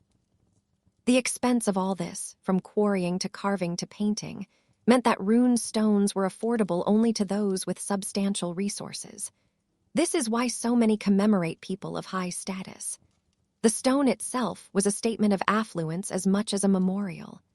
A farmer of modest means who lost a son might have mourned no less deeply than a wealthy chieftain, but only the chieftain could afford to make that mourning permanent in stone. The runic record is therefore biased toward the upper ranks of society, and we must imagine behind it the countless deaths and griefs that went unrecorded, because the survivors simply lacked the means to carve their sorrow into anything that would last. Women who commissioned rune stones were therefore women of means. Jurlov, the grieving mother mentioned earlier, must have controlled sufficient resources to hire the carvers and laborers her son's memorial required. This suggests either that she was wealthy in her own right, or that she had assumed control of family resources, perhaps after being widowed. Either way, her ability to raise a rune stone indicates social and economic standing that went well beyond sentiment. The stone commemorates her son, but it also, inevitably, proclaims her own capacity to commission such a monument. The geographic distribution of rune stones offers another window into the society. Sweden contains by far the largest number, with concentrations in the regions around Lake Mälaren that were centers of wealth and power during the late Viking Age. Denmark and Norway have fewer, and the patterns of distribution differ between them. Some scholars have tried to correlate rune stone concentrations with specific historical events, such as military campaigns that resulted in many deaths. Others see them as reflections of regional cultural preferences for this particular form of commemoration. The debates continue, as they tend to in fields where evidence is limited and interpretations are many. The transition from paganism to Christianity visible on many rune stones provides a quiet study in how cultures change. Early stones invoke Thor or other gods, asking for their blessing on the deceased. Later stones increasingly feature Christian imagery and formulas, requesting God's mercy on the soul of the departed. In between, there are stones that combine elements of both traditions, hedging their bets perhaps, or simply reflecting a period when the two religious systems coexisted uneasily. One stone might show a Thor's hammer alongside a cross, covering all the supernatural bases in a way that would have troubled purists on both sides, but made practical sense to a family navigating uncertain theological waters. The women living through this transition were navigating it personally, not just historically. A widow who raised a Christian stone for her husband might herself have been raised in the old religion. Her daughters and granddaughters would know nothing but Christianity and might look back on the old ways as superstition or as dangerous heresy, depending on their perspective. The rune stones preserve snapshots of this transformation. Moments when individual families made choices about how to commemorate their dead, and by extension, how to present themselves to their communities. The physical durability of rune stones contrasts quietly with the fragility of the lives they commemorate. The people named on these stones were born 1,000 years ago. They lived perhaps 40 or 50 years if they were fortunate. They experienced joys and sorrows we can only imagine, and then they vanished into the earth from which they came. But the stones remain, standing in fields and churchyards across Scandinavia, weathered but still legible after all this time. There is something in this asymmetry. In the effort people made to ensure some trace of the departed would outlast the living, that seems very human. The runes were designed to last, and they have fulfilled that function beyond anything their carvers could have anticipated. Modern visitors to these rune stones often find themselves unexpectedly moved by what they encounter. The inscriptions are formulaic, repetitive even. They follow conventions that limit individual expression. And yet something human comes through. He was the best of landowners, reads one stone. She was the most skilled of women, says another. These judgments were probably exaggerated, the dead elevated in death beyond their actual merits. But the impulse to praise is recognizable across the centuries. We do the same thing in obituaries and eulogies. We accentuate the positive. We let the difficult things fade. That impulse has not changed. Only the stone has. The practice of raising rune stones eventually declined as Scandinavia became fully Christian, and as Latin literacy replaced the runic alphabet. The last rune stones were raised in the 12th century, after which the tradition faded into memory. The stones themselves remained, puzzling later generations who could no longer read their inscriptions. Medieval Scandinavians developed their own explanations for these mysterious monuments, attributing them to giants, or ancient kings, or supernatural forces. The actual explanation, that ordinary people had used a different writing system now forgotten, was perhaps too quiet to compete with more exciting alternatives. The rediscovery of runic literacy, beginning with scholars in the 16th century, gradually recovered what had been lost. Working across generations, they deciphered the runic alphabet and built up the knowledge that now allows us to read most Viking Age inscriptions with reasonable confidence. This has been one of the quieter achievements of historical scholarship. It lacks the drama of discovering a buried city or deciphering a completely unknown language. But it returned voices to silence, and that is not a small thing. The women of the Viking Age, whose lives we have been moving through alongside the runic tradition that preserves them, deserve a few more words before we continue. Their contributions extended into every domain. Economic actors, religious practitioners, occasional warriors, always the foundation on which everything else rested. The ships could not sail without their sails. The warriors could not fight without their food. The households could not function without their management. This is not a claim about paradise or equality. It is simply a description of how the world worked. Women were not witnesses to Viking achievement. They were participants in it. They shaped it through their choices and their labor, even when the official record focused elsewhere. The ship that sailed at dawn carried all of this with it. The knowledge of runes, the labor of women, the skill of craftsmen, the hopes and fears of everyone who watched it go. The voyage was a collective enterprise, drawing on every part of society. Not just the visible crew, but the invisible infrastructure that made the journey possible. When we understand that, the Viking Age begins to look less like a series of dramatic raids and more like a complex civilization, working out its destiny through the tools and traditions available to it. The rune stones we have been reading, and the women who raised them, belong to a society that had to reproduce itself across generations, which means, inevitably, children. Viking children who would grow into the warriors, craftsmen, traders, and mothers we have been following through this story. What was it actually like to be a child in Viking Age Scandinavia? How did a squalling infant become the kind of person who could sail across oceans, fight in shield walls, or manage a household through a harsh northern winter? The answer involves a childhood that was, by modern standards, both remarkably free and terrifyingly dangerous. A combination that would give most contemporary parents considerable pause. We begin, as these things always begin, at the very beginning. When a child was born in Scandinavian society, its survival was not automatically guaranteed by the mere fact of its existence. The father, as head of household, held the legal right to decide whether the infant would be accepted into the family or exposed, left outside to die from the elements. This practice strikes modern sensibilities as horrifying, but it was not unique to the Vikings. It reflects the realities of life in a society without reliable contraception, with limited resources, and with no social safety net of any kind.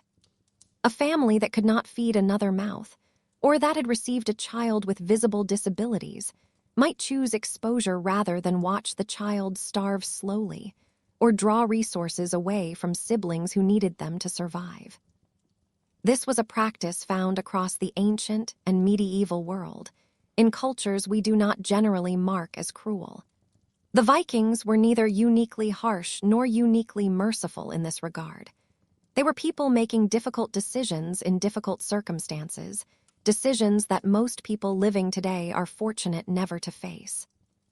The practice declined with Christianization, which condemned exposure as murder, though whether this actually improved infant survival rates or simply changed the manner in which unwanted children died is a question historians continue to discuss.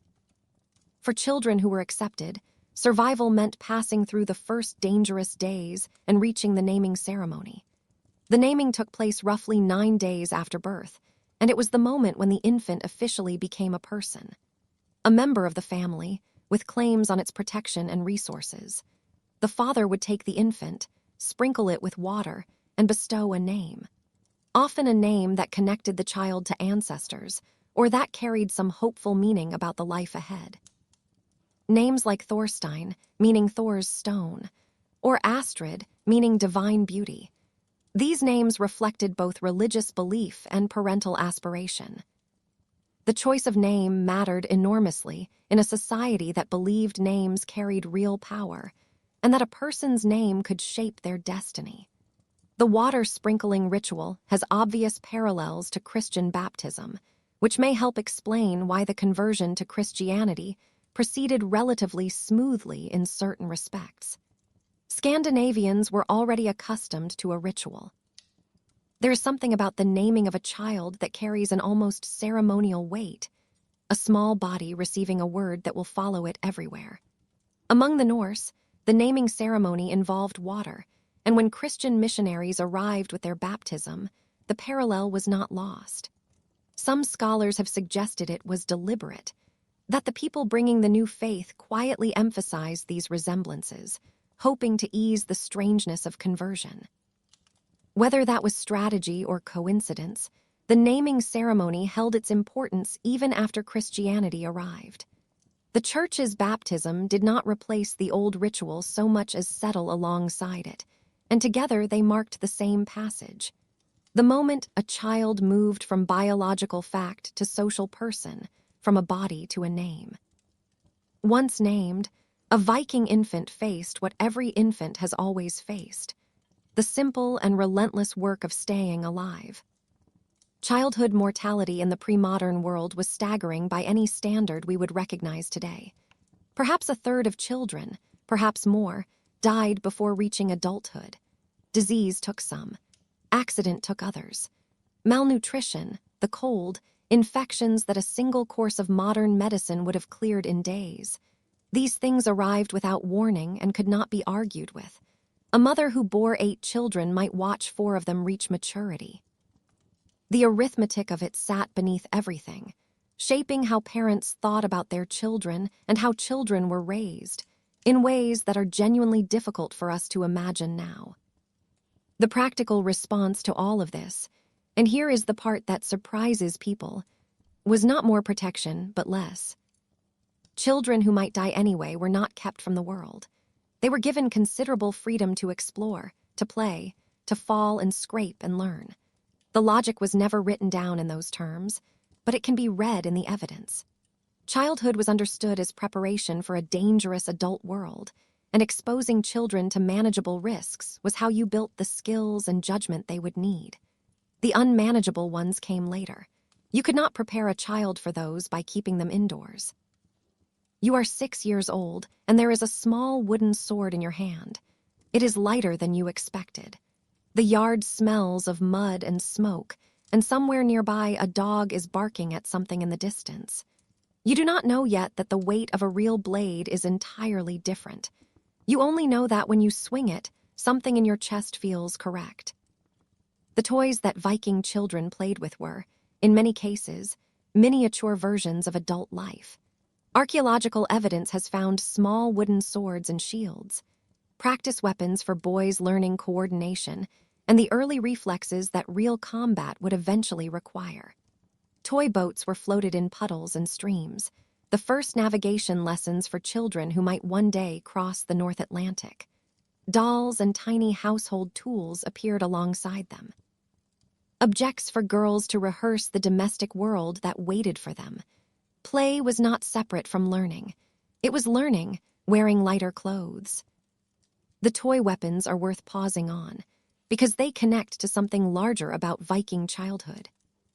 Boys were introduced to real weapons surprisingly early. A knife, often given around age 7 or 8, was among the first. It was a practical tool, certainly, used for eating, for small tasks around the farm, but it was also something more. It was the first serious responsibility.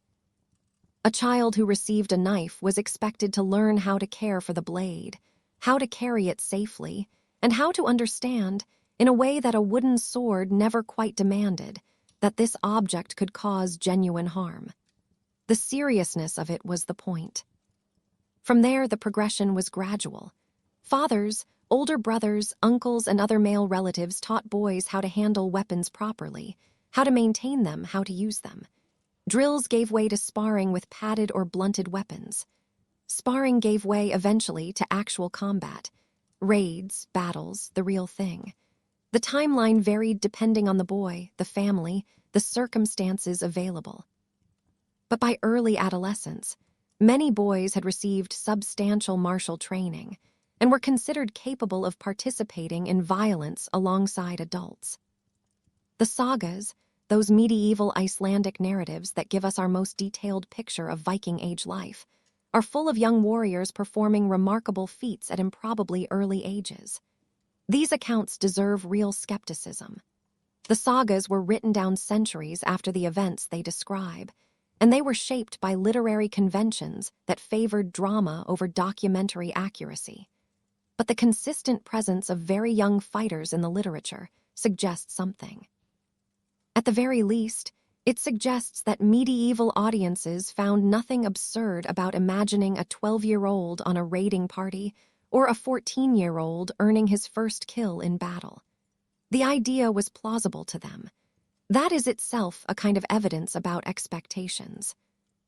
The physical demands of Viking warfare made youth genuinely useful, not merely tolerated. The shield wall, that formation where warriors locked together and pushed, rewarded raw strength, endurance, and aggression. The individual combat that erupted when shield walls collapsed favored speed and reflexes. Both of these are things young men have in abundance. Older warriors brought experience and tactical judgment, but the physical labor of fighting belonged to the young, and beginning that labor early made a certain brutal kind of sense. Beyond warfare, Viking boys learned the practical skills their environment required. Navigation was among the most important, and it began early. Children learned to read the sky, to identify stars, to understand how their positions shifted across the seasons and changed with latitude. They learned to read the sea, noticing the signs that indicated land nearby, or a current, or a change in the weather coming. They learned to read the wind, to understand how sails could be trimmed and courses adjusted to make progress in varying conditions. These lessons were not given in classrooms. They were absorbed on actual boats, during actual fishing trips and coastal voyages, before longer journeys were attempted. The famous stone of Norse navigation deserves a mention here, though its reality remains genuinely uncertain.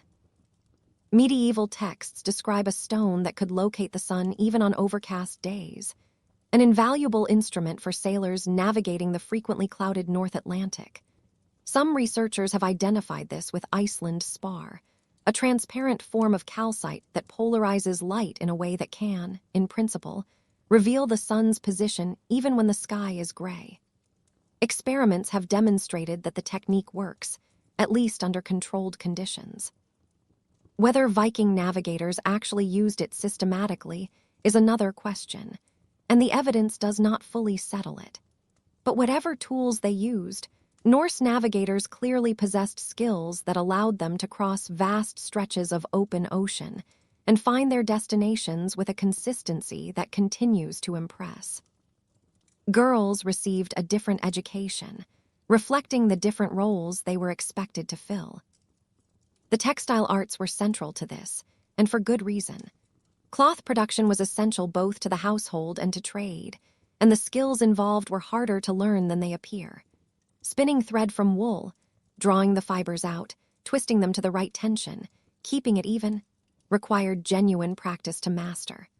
The spindle whorl, the small weighted disc that kept the spindle rotating, appears so frequently in female burials that it has become something close to a symbol.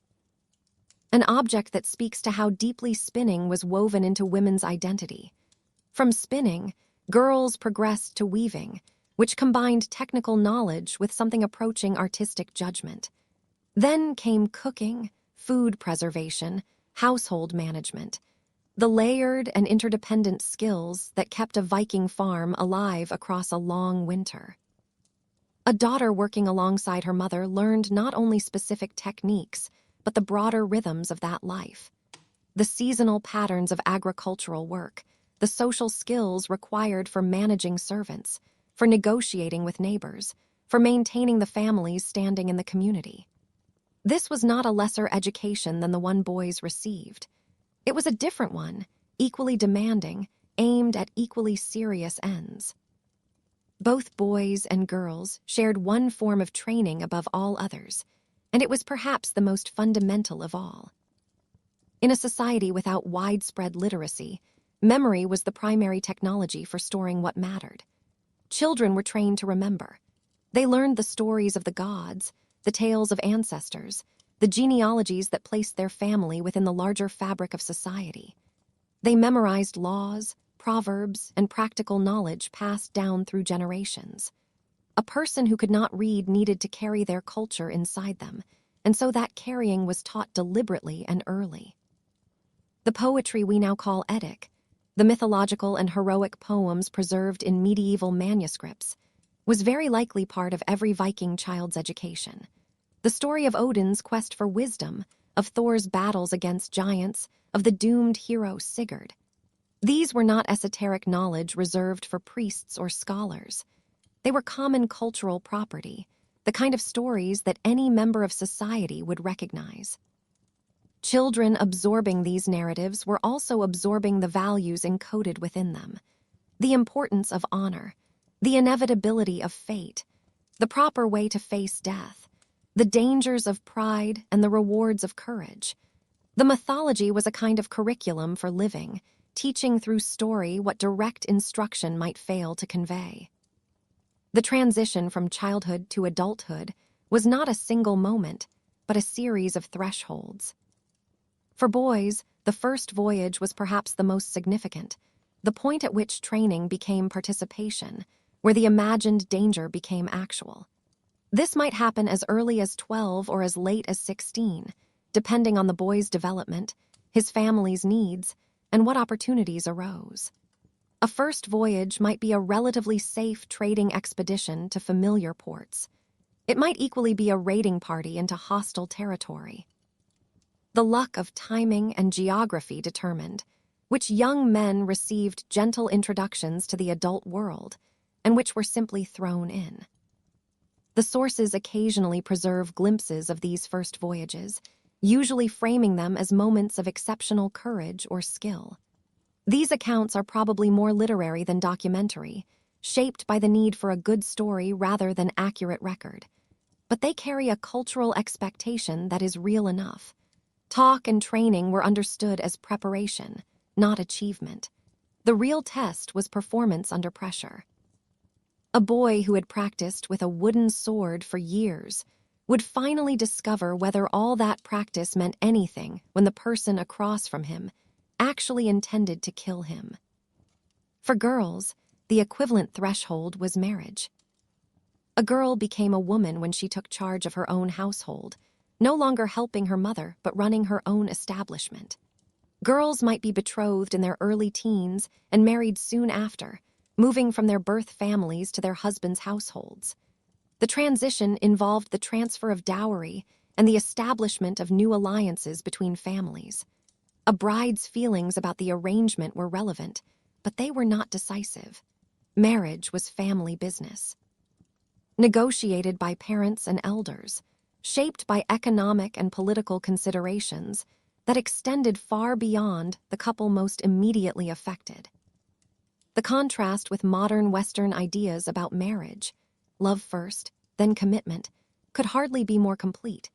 Viking marriages were strategic alliances, economic arrangements, social contracts.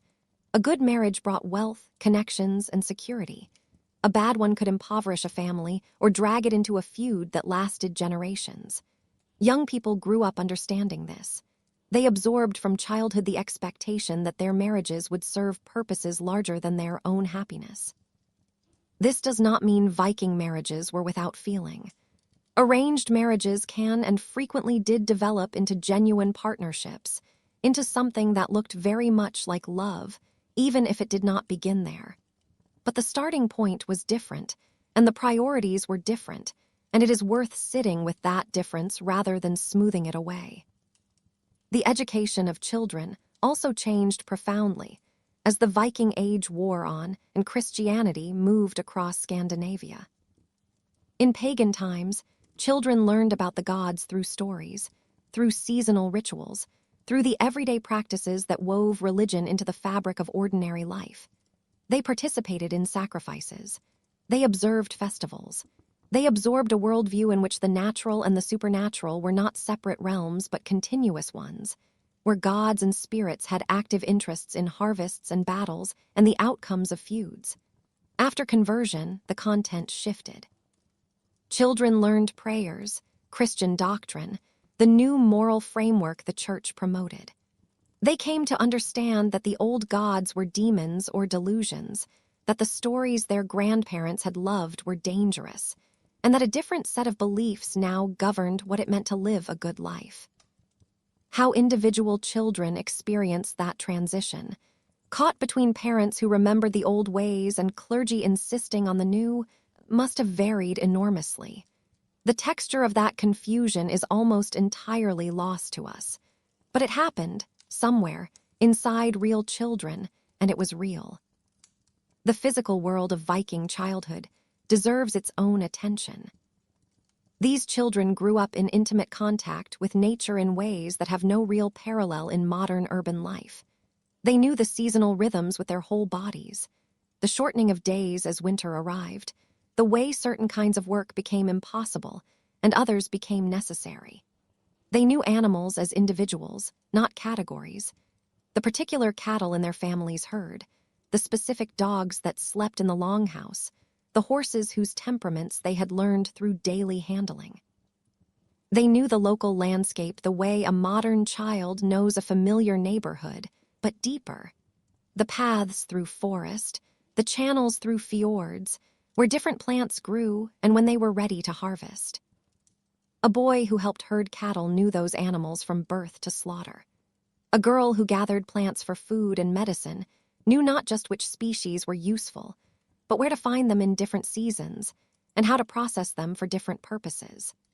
This was knowledge gained through direct experience rather than instruction, and it connected children to their environment in ways that made them genuinely useful participants in the household economy from a surprisingly early age. The long northern winters shaped childhood in ways that are harder to see, but no less real. Months of darkness meant months spent largely indoors, in the close, smoky interior of the longhouse, with limited light and limited space, and the presence of everyone in the household pressing in together. Summer reversed everything, bringing endless daylight and outdoor possibility, but also the intense agricultural work that required every available hand, including the smallest ones. Children learned to move between these extremes without complaint, adapting to the rhythms that their latitude imposed. The idea of childhood as a protected time, set apart from work, from responsibility, from the difficult parts of adult life, would have made very little sense in that world. Death was a constant presence in Viking childhood, not as an abstraction, but as a regular visitor. Siblings died, playmates died, parents died, sometimes young. Children attended funerals, witnessed grief up close, and learned early what it meant to live in a body that could be taken at any time.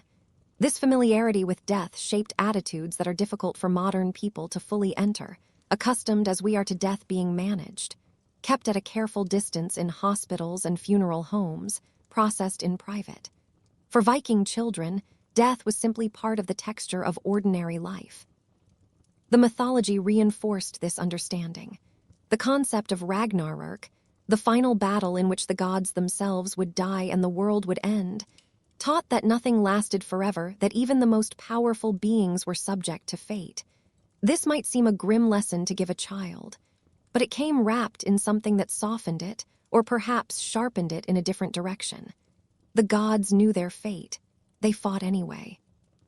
The children who heard those stories learned that courage in the face of inevitable death was the highest virtue, that how you died mattered as much as how you lived. The famous fearlessness of Viking warriors in battle was not innate. It was cultivated. A boy who had heard since infancy that brave men went to Valhalla, and that cowards faced eternal disgrace, had powerful motivation to stand firm when the shields clashed and the swords were out. He had been rehearsing that moment, in some sense, his entire life. The wooden sword in the yard, the stories at the fireside, the genealogies that placed his family among honorable people who had faced hard things without flinching. All of it had been building toward this. Girls received different but parallel messages. The ideal woman in Norse culture was not passive or fragile, but resilient, capable of absorbing loss and carrying on without visible collapse. The sagas offer many examples of women receiving news of a husband's or son's death with composure, grieving privately while maintaining their public dignity. These were the models girls were raised to emulate. Emotional control and practical competence, even in the worst circumstances, were not admired incidentally. They were expected. Viking children did not belong only to their parents. They belonged to their kin.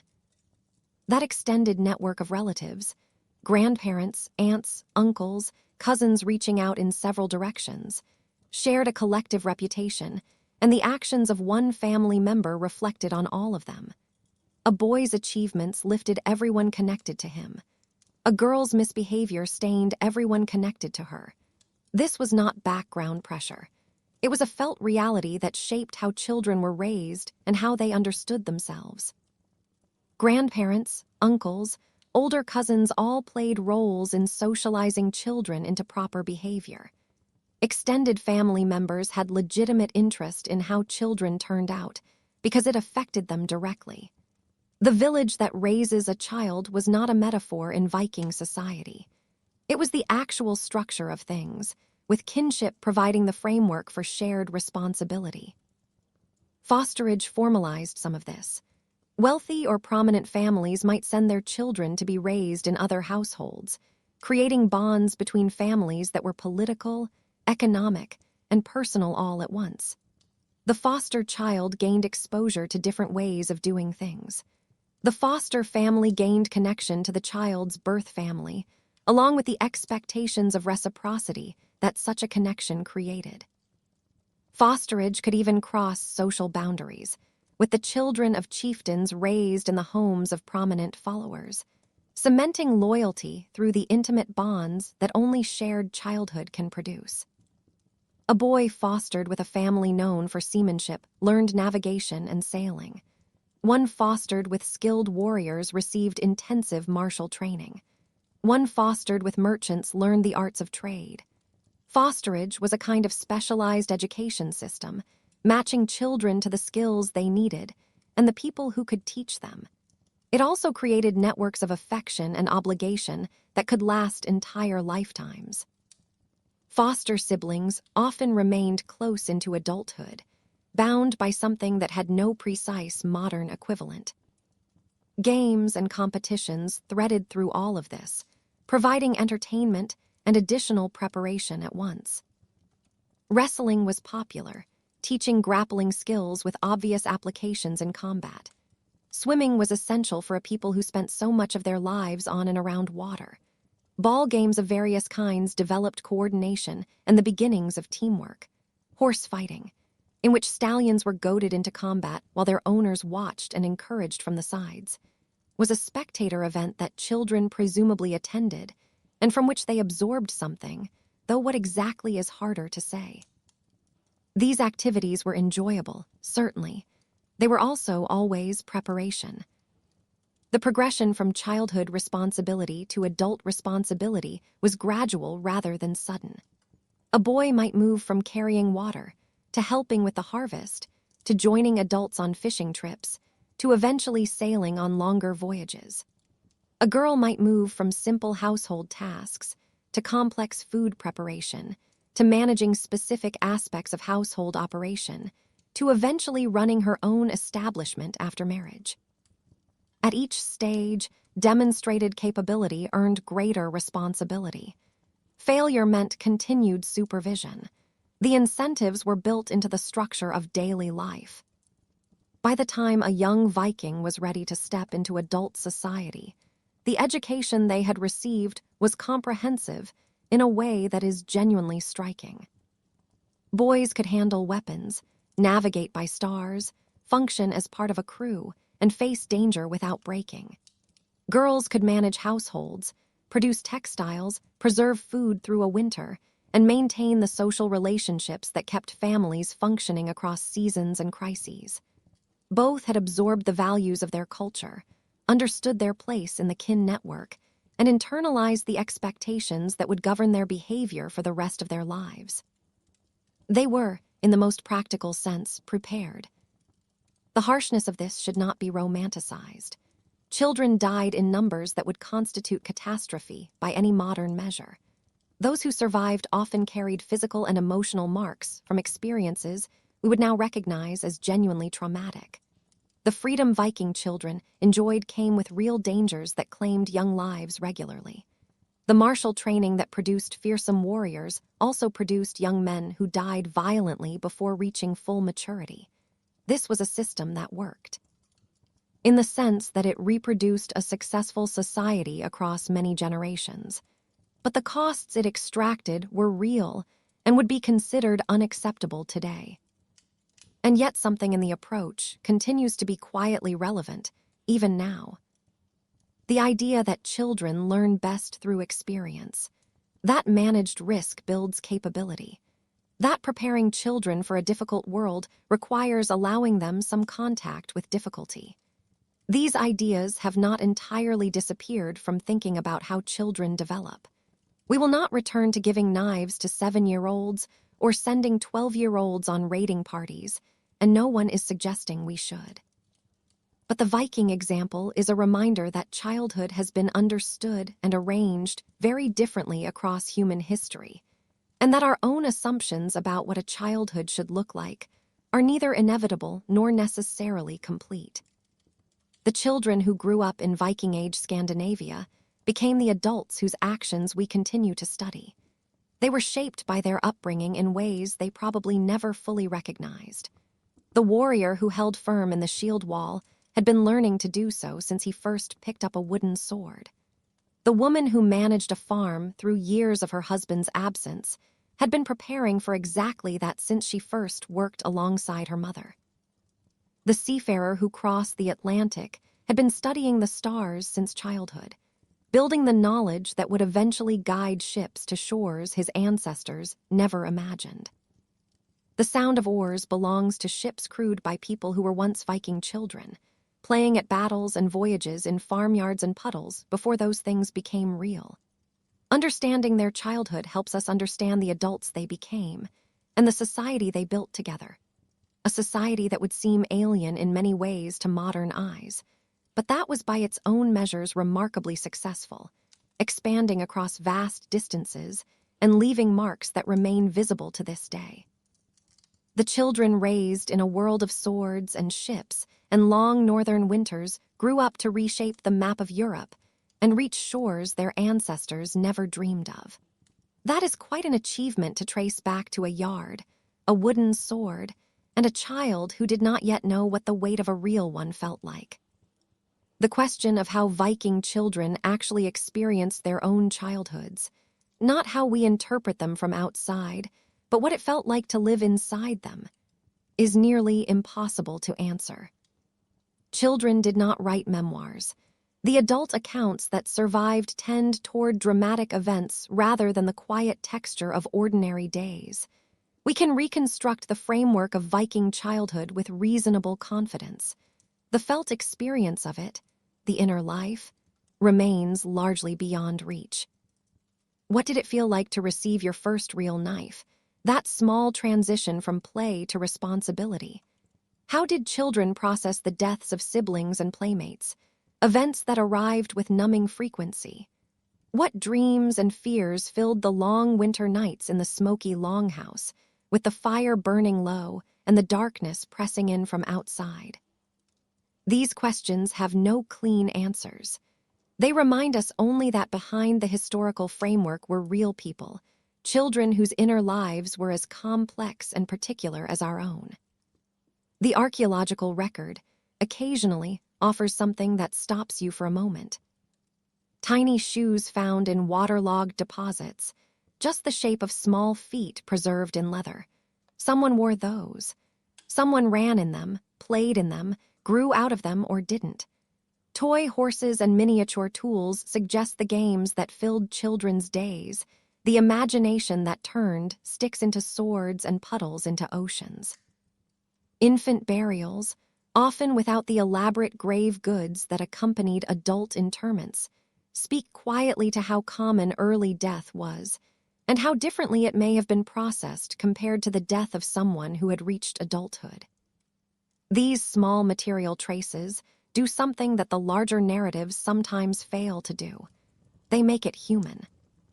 The relationship between Viking children and the animals around them deserves its own moment. Children grew up intimately familiar with livestock from an early age: cattle, sheep, pigs, horses. They witnessed births and deaths, including the slaughter that put meat on the table. A child who helped deliver a calf in the spring and then helped butcher that same animal in the autumn learned something visceral about the connection between living things and the food that sustained their family. This was not a lesson taught abstractly. It was a lesson absorbed through the hands. Dogs and cats lived alongside humans in the longhouse, providing companionship as well as practical services. Hunting dogs, cats that kept the grain stores free of mice, and alongside the useful animals, the beloved ones, a dog that slept at a child's feet, a cat that found the warmest place by the fire. The bond between children and the animals they grew up with is probably universal across human cultures, and there is no reason to think Viking children were different. When a favorite animal died, as they inevitably did, a child experienced something that prepared them, perhaps in a small way, for the larger losses that were coming. Horses held special significance in Norse culture, valued as transportation and working animals, but also as symbols of status and objects of spiritual importance. Children from wealthier families would have learned to ride early, developing equestrian skills that marked high standing and offered real advantages in both warfare and daily life. Horse-related games and competitions were popular, and children presumably attended as spectators, absorbing the culture of it even before they were old enough to participate. The seasonal rhythms that governed Viking life shaped childhood experience in ways both obvious and quiet. Summer's long days opening up the world, winter's darkness drawing it back in. And there, we might rest for a moment. There is a particular rhythm to a year lived close to the land. The summer months arrived like a held breath finally released, and everyone moved with it. Children, too. They joined the harvesting, helped with the fishing, turned their hands to whatever needed doing before the cold descended. The work was real and the hours were long, and the exhaustion that came at the end of a day had something honest in it, something you could feel in your hands. And then the stalls were full, and the preparations were done, and winter came. Winter was a different country entirely. The days shortened until there was barely any day at all, and the longhouse became everything, the center of warmth, the center of noise and breath and firelight. Storytelling flourished in those months. Poetry flourished. There was time, finally, to sit and listen and remember. The craftwork that needed good light was set aside for tasks that could be done in the dim orange glow of the fire, and children absorbed something during those long, dark evenings that no summer day could have taught them. Patience. Endurance. The quiet understanding that survival sometimes simply meant waiting for conditions to change. The festivals, when they came, must have felt like gifts. Midwinter celebrations marked the point when the days began, almost imperceptibly, to lengthen again. In a world without artificial lighting, that turning point was not a calendar curiosity. It was a genuine event, something you felt, something worth marking with feasting and drinking and the gathering of people from distant farms. Children would have seen relatives they rarely saw. There would have been special foods and rituals and the particular warmth that comes from many people in one place on a cold night. These festivals taught the religious calendar without anything as deliberate as a lesson. They taught social obligation. They taught, without words, what it meant to belong to something. The legal education of Viking children happened in much the same way. Nobody sat a child down to explain the law. Instead, children came along to the local assemblies, the things, where disputes were settled and customs proclaimed. They watched conflicts resolved through negotiation, through arbitration, occasionally through violence. They absorbed the unwritten rules of kinship and obligation, the proper responses to insults and injuries, and they did this the way all children absorb the deep grammar of their world, not by studying it, but by breathing it in. I find myself thinking about those children sometimes. Sitting at the edges of proceedings they were too young to participate in, watching the adults argue and deliberate and occasionally shout, learning without knowing they were learning. The stories told during those long winter evenings were not merely entertainment, though they were certainly that. They were the primary mechanism for transmitting cultural values from one generation to the next. The heroes of Norse mythology and legend embodied what the society considered worth embodying: courage, loyalty, wisdom, the ability to face fate with something like dignity. The villains in those same stories embodied the opposite: cowardice, treachery, foolishness, the shameful attempt to escape what was coming regardless. Children who grew up hearing these stories internalized those models the way children always internalize the stories they are given, measuring themselves quietly against heroic standards, learning by negative example what brought shame to legendary figures. The cautionary threads, woven into Norse mythology, were particularly careful. The story of the wolf Fenrir, who grew so powerful that the gods could only bind him through trickery, taught the dangers of letting a threat grow unchecked, of addressing problems only after they had become nearly unmanageable. The tale of Loki's eventual punishment, bound beneath a dripping serpent for his crimes, illustrated that even the cleverest trickery eventually accumulates a ledger. And the doom of Balder, killed through Loki's machinations and the carelessness of the other gods, carried a quieter warning still: complacency, the failure to anticipate, the moment when everyone assumes someone else is keeping watch. These stories entertained, certainly, but they also instructed, and they did so in the way that instruction lasts, by making the lesson inseparable from the pleasure of the telling. The skills required to remember and retell those stories were themselves considered valuable, and children who showed aptitude for verbal performance were encouraged toward it. The path to becoming a skald, a professional poet whose words could make or destroy reputations, began exactly here, in childhood, with someone noticing that a particular child had a particular gift. Such a child would receive training in the complex rules of Norse poetry, the meters, the vocabulary, and the elaborate system of metaphors called kennings that made skaldic verse so distinctive and so demanding. This specialized education produced the poets who preserved most of what we know about Viking culture, men whose verbal skill was held in something close to the same regard as martial skill. Physical development, of course, proceeded alongside all of this. Running, climbing, swimming, these were not organized activities. There were no instructors. Children moved through an environment that simply rewarded physical competence, and the rewards were concrete. A child who could swim survived accidents that drowned others. A child who could run escaped dangers that caught slower companions. A child who could climb found food, found escape routes, found the higher ground. Natural selection, operating not over millennia, but over the span of a single childhood, shaped children whose physical capabilities would later impress observers from more sedentary parts of the world. The mental toughness that Viking culture prized was cultivated by methods that would trouble a modern educator considerably. Children were expected to endure discomfort without comment, to face fear without showing it, to accept hardship as simply the texture of life rather than an aberration. A child who cried over a minor injury would be taught, perhaps not gently, that such displays were not appropriate.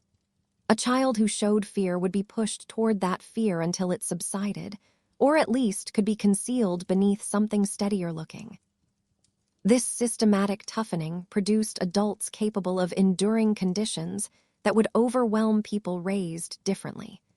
It also produced emotional patterns that we might now recognize as having a complicated cost. The balance between tenderness and harshness in Viking child-rearing is genuinely difficult to assess from where we stand.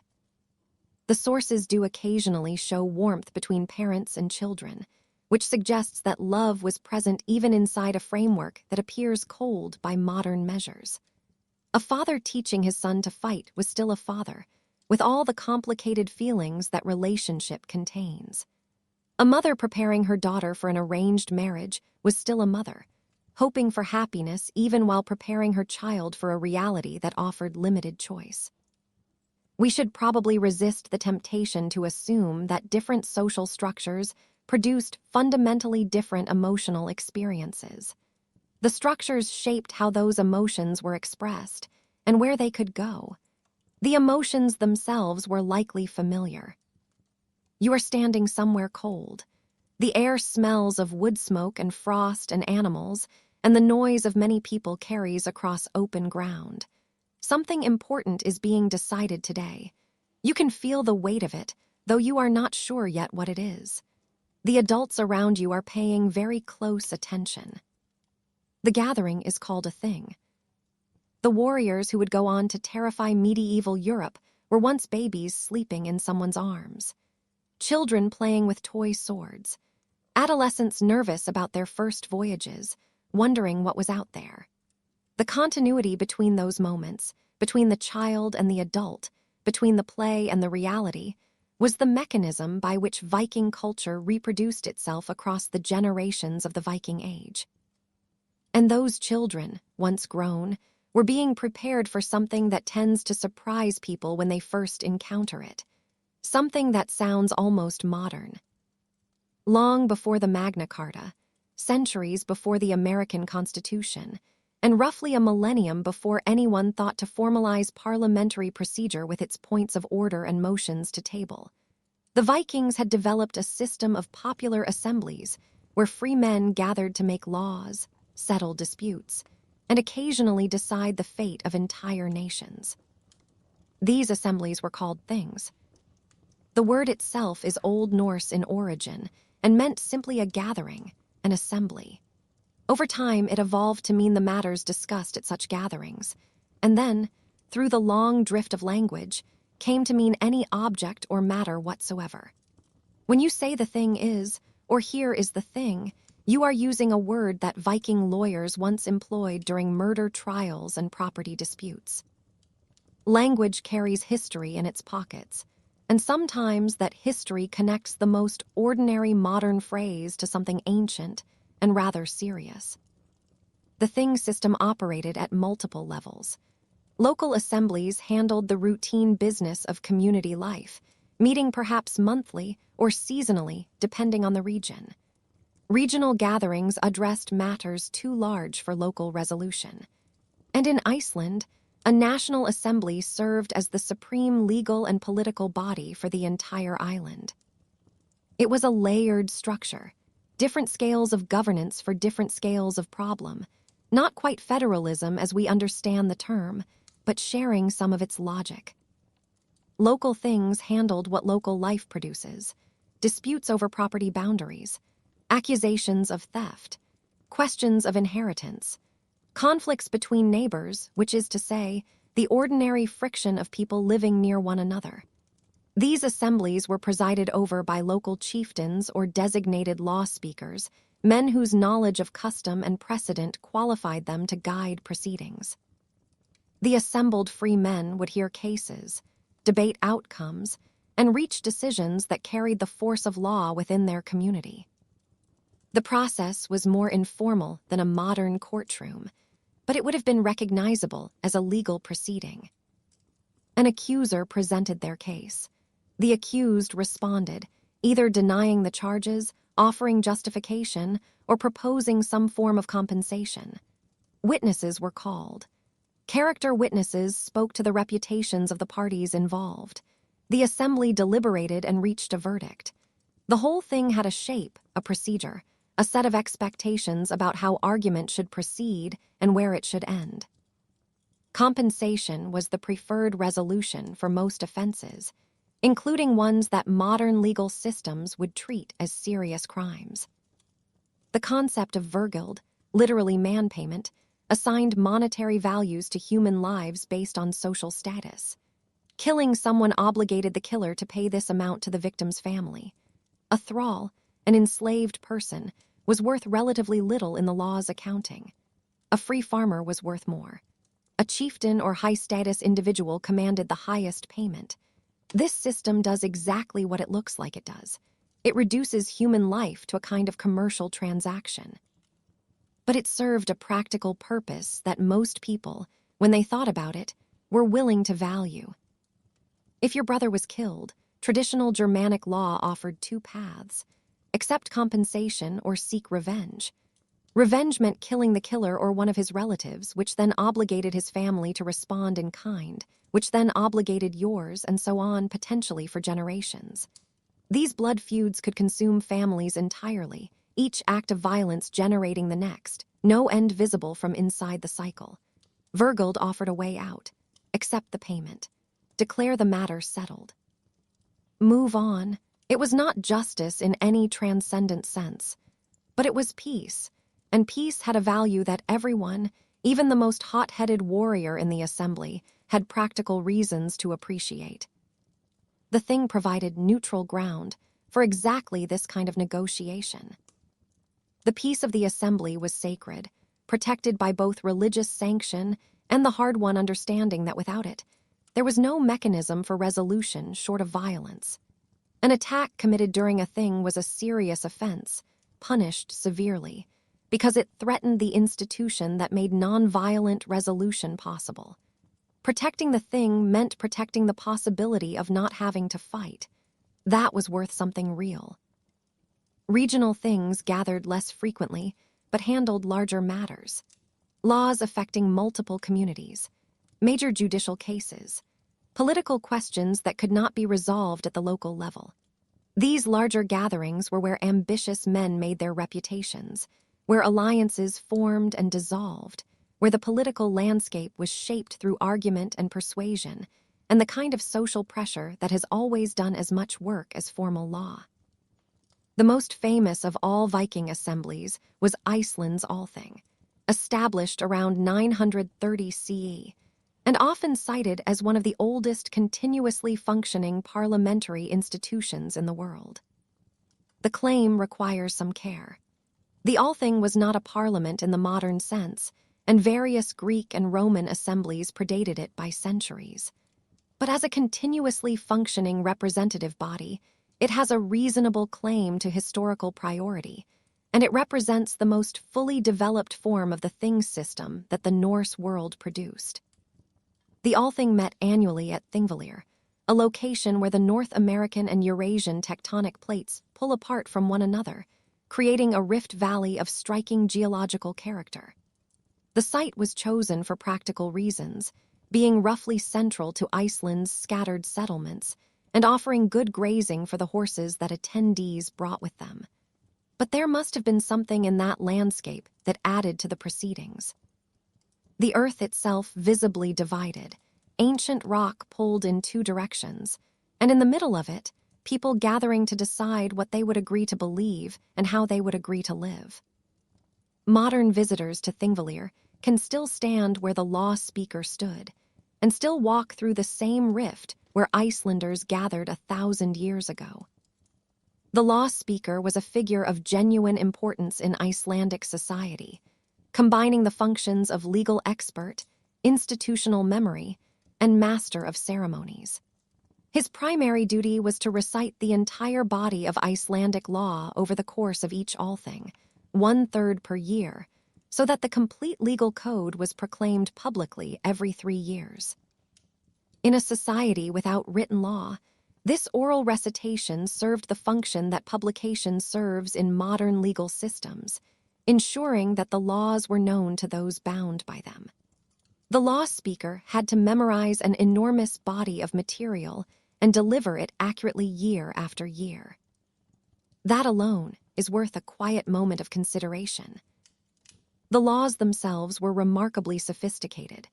They addressed property rights, personal injuries, family matters, and the procedures of the Althing itself. Icelandic law distinguished between different types of killing, recognizing that a killing in hot blood was not the same as premeditated murder, and that killing in self-defense was different from both. The law specified procedures for summoning defendants, presenting evidence, and executing judgments. It established rules for inheritance that balanced the competing interests of widows, children, and extended family. It addressed such mundane matters as the proper treatment of livestock that wandered onto neighboring property, which is to say, it addressed everything, from the gravest human act to the mildest domestic inconvenience. The legal system developed incrementally, with the Althing adding and modifying laws as circumstances required. The underlying assumption was conservative in the literal sense. Existing law was presumed to be good unless demonstrated otherwise, and changes required persuading a majority of the assembled chieftains that modification was necessary. This conservatism protected against hasty decisions, but also meant the law sometimes preserved rules that had drifted out of alignment with the society they were meant to govern. That tension between stability and adaptation appears in every legal system. The Icelanders navigated it about as well as anyone has, before or since. The Althing was also the venue for the most dramatic collective decision in Icelandic history: the conversion to Christianity around the year 1000.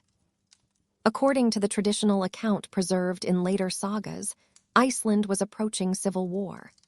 A pagan majority and a growing Christian minority, backed by the Norwegian king, had reached an impasse.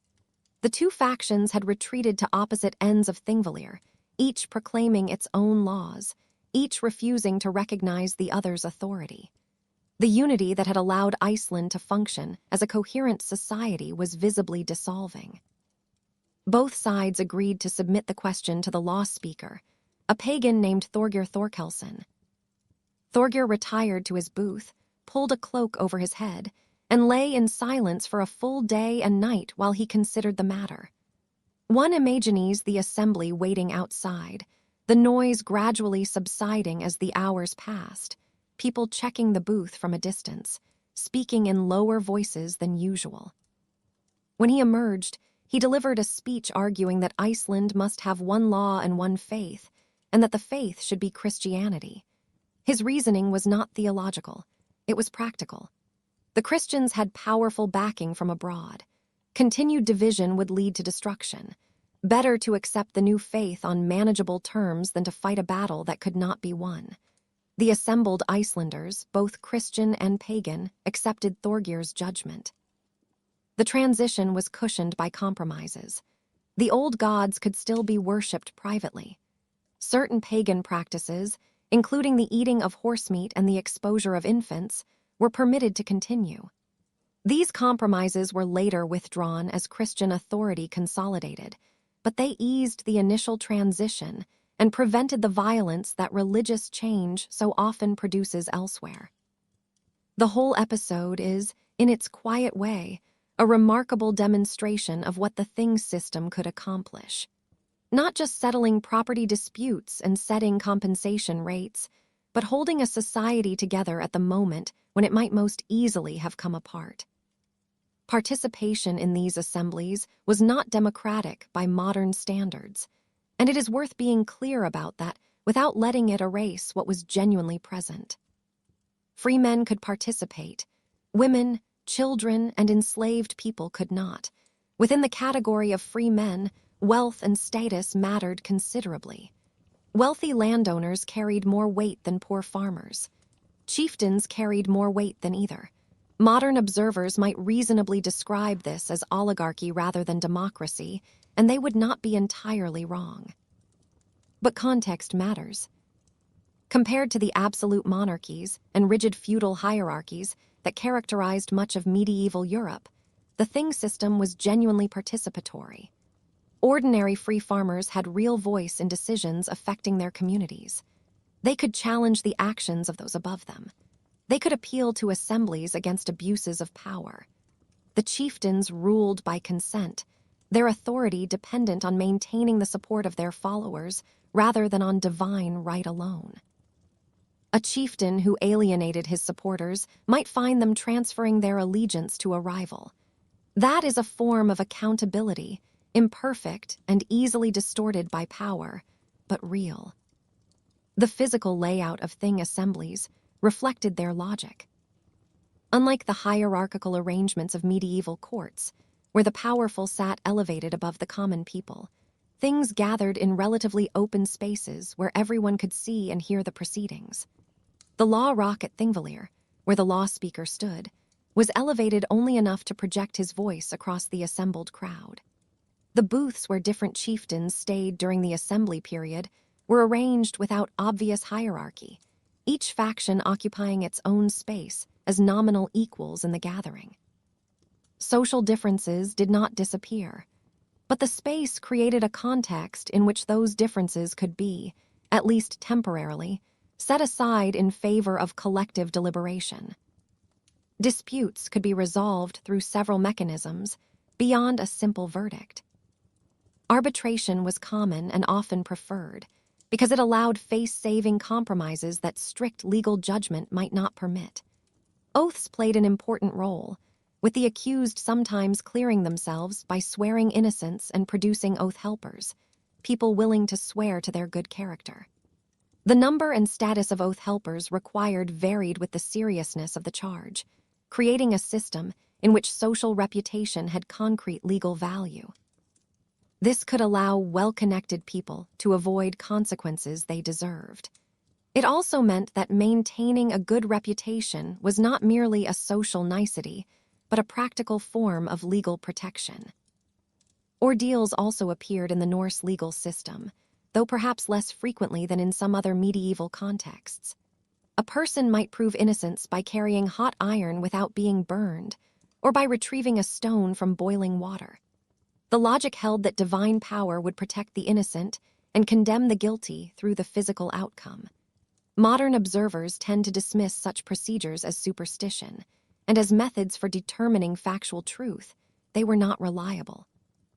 But they served social functions beyond fact-finding, providing resolution in cases where evidence was genuinely inconclusive, and the community needed some outcome, any outcome, to move past the dispute. Outlawry was the most severe punishment a thing could impose, worse, in some ways, than death. A person declared outlaw lost all legal protection. Anyone could kill them without penalty. Their property was forfeit. Their family was shamed. They were expelled formally and completely from human society. A full outlaw, called a skaganger, a forest walker, had to leave the country within a specified period or be killed on sight. Lesser forms of outlawry, with limited duration or restricted geographic scope, existed for less serious offenses. The sentence transformed a person from a member of the community, with rights and protections, into something the law no longer recognized. The horror of outlawry in a society as interconnected as Viking Age Scandinavia can hardly be overstated. A person's entire identity was bound up with their place in kinship networks, their reputation in the community, their relationships with neighbors and allies. To lose all of that, to become someone whom anyone could kill without consequence, and whom no one was obligated to help, was a kind of social death that many may genuinely have found worse than the physical kind. Many outlaws fled abroad, joining the restless populations of exiles and adventurers who settled Iceland, colonized Greenland, and explored North America. The Thing's ability to expel those who could not fit into their home communities may have contributed, in its strange way, to Viking expansion across the Atlantic. Procedure at the Thing followed rules that participants were expected to know. Cases had to be brought correctly, with precise wording and proper notification to the opposing party. Technical errors could doom a case regardless of its merits, a feature that seems harsh until you consider that procedural rules existed to protect defendants from arbitrary accusations. The complexity of correct procedure created a role for legal specialists, men who understood the intricacies of proper form and could guide litigants through the maze. These men were not lawyers in the modern sense, since they did not argue cases on behalf of others. But they performed a recognizable function, translating between ordinary people and the technicalities of the system. Women's position in all of this was complicated. They could not attend the Thing as participants. They could not serve as judges or law speakers. They exercised power, when they exercised it, through male relatives rather than directly. But they could own property. They could be parties to legal disputes. They could inherit and bequeath wealth. A widow who inherited her husband's property had genuine economic power, even if she had to exercise it through male intermediaries at the assembly. The sagas show women moving through these constraints with considerable ingenuity, prodding reluctant men to pursue claims, ensuring that family honor was defended even when the men seemed willing to let matters rest. Power, as it generally does, found paths the formal rules had not entirely anticipated. The democratic elements of the thing system should not be romanticized into something they were not. Wealth and status mattered enormously. Poor farmers had limited practical ability to challenge powerful chieftains, even when the law theoretically gave them standing to do so. The system worked best when the parties were roughly equal in status, allowing genuine negotiation on roughly balanced terms. When they were not equal, the outcome tended to reflect power rather than justice. This is not unique to Viking society. Every legal system struggles with the problem of power differentials, and most handle it no better than the things did. The spread of royal power gradually undermined the thing system in mainland Scandinavia. The Norwegian kings were particularly aggressive in this, bringing local things under royal control and establishing royal law codes that superseded local custom. The process took centuries and met resistance from those who valued the old ways. But by the end of the medieval period, the thing system had largely been absorbed into the apparatus of royal government. Iceland resisted longest, preserving the Althing until the Norwegian crown brought the island under its control in 1262, though even then the institution survived in modified form. The legacy persists. The word itself survives in the names of legislative bodies. The Icelandic Althing continues to meet as the national parliament. The Norwegian Storting and the Danish Folketing carry echoes of the old assemblies in their names. The principle that law derives from community consent rather than royal command influenced later Scandinavian political development, contributing to the relatively democratic character of modern Nordic societies. The specific rules and procedures are long forgotten. The underlying idea that free people should gather to make decisions collectively remains embedded in the culture that inherited them. Beyond Scandinavia, the thing system may have influenced English legal development, though historians debate the extent of the connection. The Danelaw, that portion of England under Scandinavian control during the Viking Age, had its own things, which likely shaped local practice. Some scholars have traced elements of English common law, including the jury system, to Scandinavian origins, though others argue the influences ran the other direction, or that similar institutions arose independently. Whatever the direct connections, the thing system belongs to the broader European heritage of representative institutions that eventually, over centuries and through considerable struggle, produced modern parliamentary democracy. The thing gatherings were also social occasions of enormous importance, and perhaps this is the detail most easily lost beneath the legal history. People who might not see each other for the rest of the year gathered during the weeks that major assemblies lasted. Marriages were arranged, alliances formed, gossip exchanged, commercial transactions conducted, young people met potential spouses, merchants displayed their wares, poets performed for appreciative audiences. The thing was a festival as much as it was a legal proceeding, a periodic gathering for all the business, formal and informal, that any community needs to conduct. The socializing may have mattered as much as the lawmaking.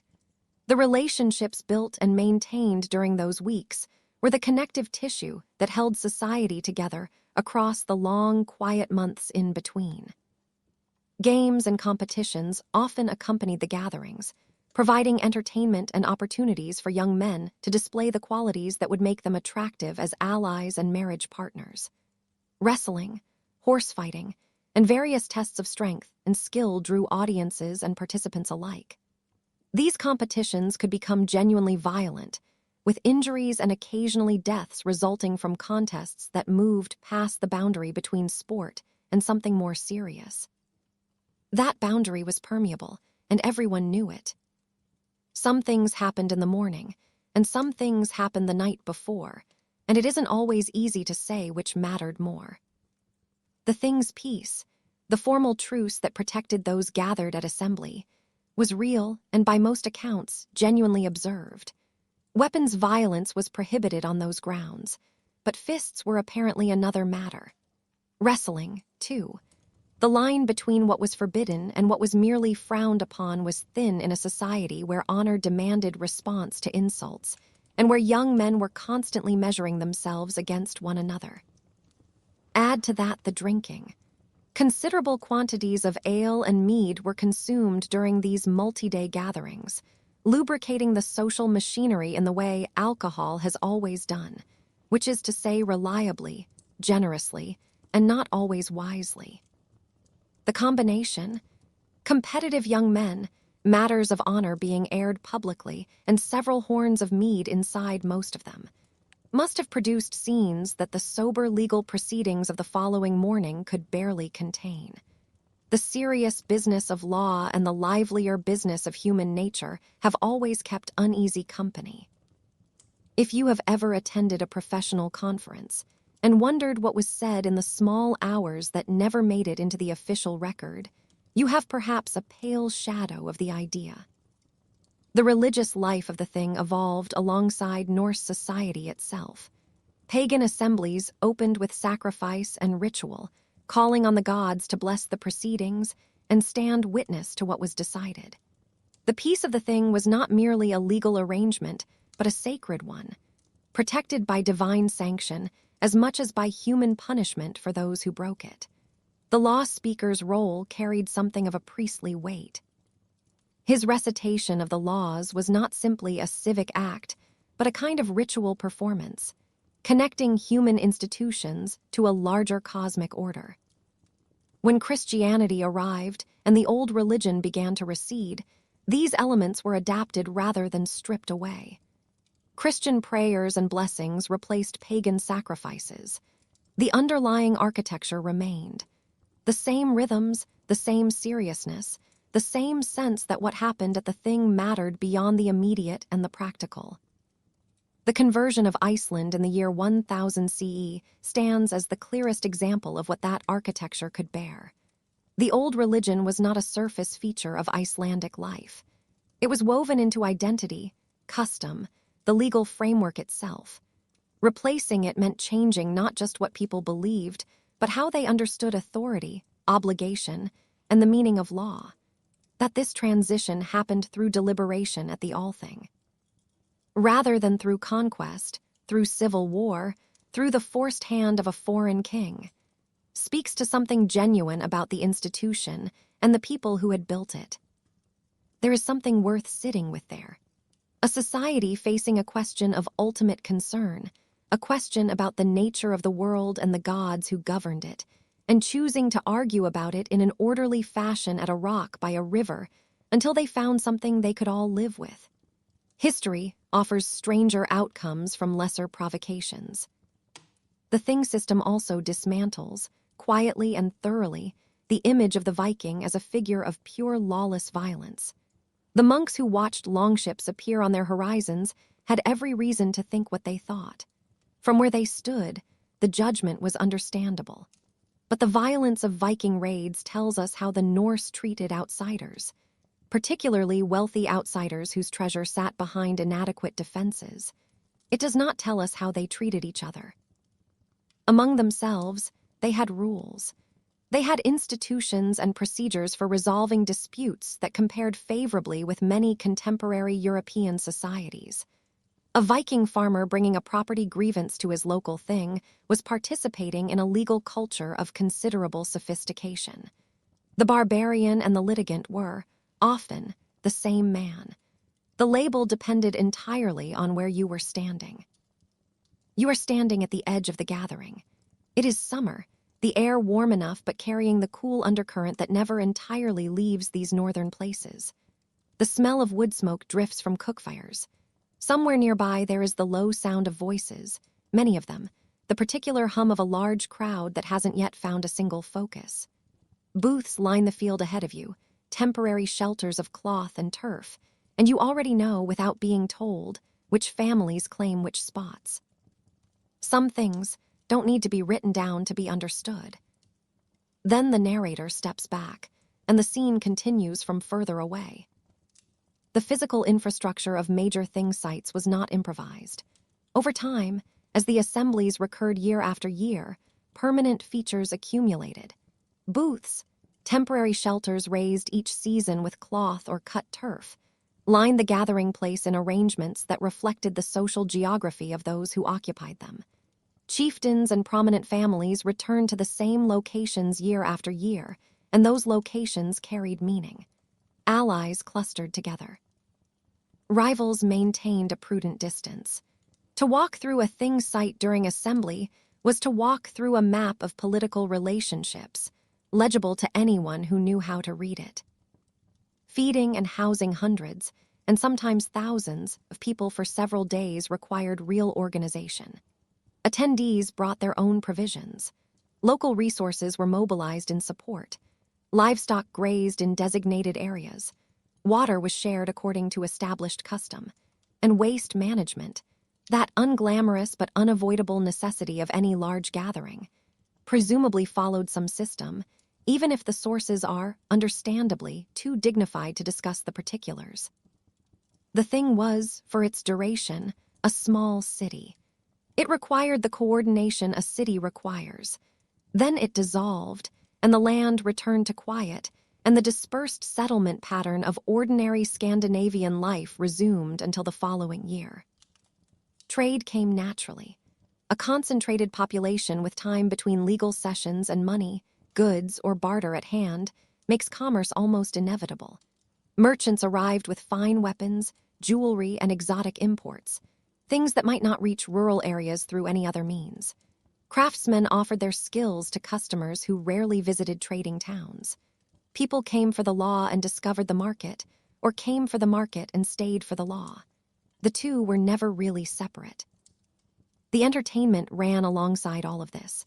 Poets performed and hoped to attract the attention of wealthy patrons. Storytellers drew crowds with tales of gods and heroes. Musicians played, though the evidence for precisely what Viking Age music sounded like is, frustratingly, sparse. Jugglers and acrobats and various other performers worked the crowds for whatever appreciation audiences chose to offer. The serious and the festive occupied the same ground without apparent contradiction. The drinking, again, it cannot quite be left alone because it was genuinely central. In Norse culture, drink was not incidental to hospitality and social ritual. It was the medium through which those things were conducted. A host who failed to provide adequate drink insulted his guests. A guest who declined to drink insulted his host. At a thing gathering, where hundreds of people were simultaneously trying to negotiate, socialize, and build or repair relationships, the quantities consumed were, by any modern measure, impressive. Archaeology confirms it. Drinking vessels turn up at thing sites in abundance, quiet evidence of the liquid that kept the political machinery moving. One can reasonably suspect that a good many of the fistfights began in disputes that felt more urgent after several rounds. Beyond the social and the commercial, the thing served a function that is easy to overlook in literate societies, but was essential in one that largely was not. Memory. The annual recitation of laws ensured that rules were known, that everyone present heard the same version, that changes were publicly announced and could not later be quietly denied. But the thing was also where family histories were rehearsed, where old grievances were remembered aloud, where a case being heard might draw on events from decades past and find living witnesses who could confirm or challenge the account. The assembled community was itself the archive. Its record was stored not in documents, but in human minds that gathered periodically to compare what they held. This oral quality of thing proceedings makes reconstruction genuinely difficult for the historians who came later. The sagas that describe these assemblies were written down centuries after the events they purport to record, shaped by literary convention, and by the preoccupations of later periods. The specific speeches, the particular legal arguments, the named individuals and their exact words. All of this passed through layers of retelling before anyone wrote it down. The thing we can reconstruct from sources is a thing already transformed by memory, by storytelling, by the small embellishments and corrections that accumulate across generations of telling. What remains is real. What is precise is uncertain. Those two things can both be true at once. Women could not formally address the law rock. That was a straightforward exclusion, real and significant. But the sagas are full of women who operated around that constraint rather than simply beneath it. Women who directed male relatives to pursue legal claims on their behalf. Women who strategized about how to approach a case. Women who made their displeasure known with clarity when their menfolk failed to represent family interests adequately. The formal rules did not recognize these channels. The formal rules did not need to. Influence does not always require a platform. Children absorb the thing differently, through proximity and observation rather than participation. A boy accompanying his father to the Althing would see disputes being handled, watch how famous chieftains conducted themselves, meet children from distant regions whose names he might know already from the stories he'd heard at home. He would see the abstract principles of law and custom actually operating under the pressure of real people with real interests. That kind of education leaves a particular mark. It is not the kind that comes from being told how things work.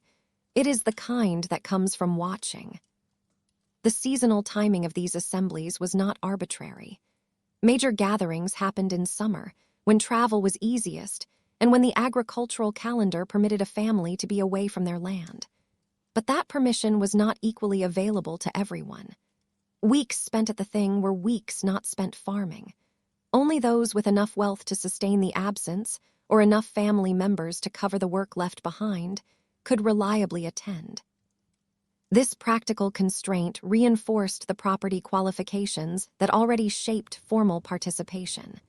The people who could afford to come were, by and large, the same people whose standing gave them a voice when they arrived.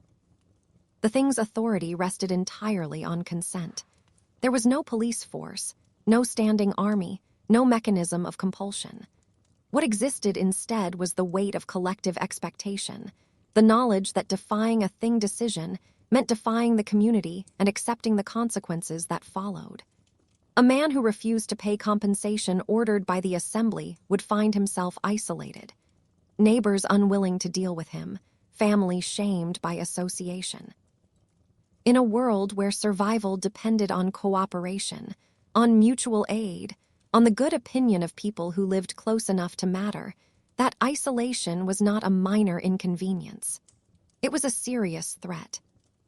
This reliance on social pressure rather than coercive force shaped the character of thing proceedings in ways that matter. Decisions had to be acceptable enough to be enforceable. A wildly unpopular ruling would simply be ignored, and everyone knew it.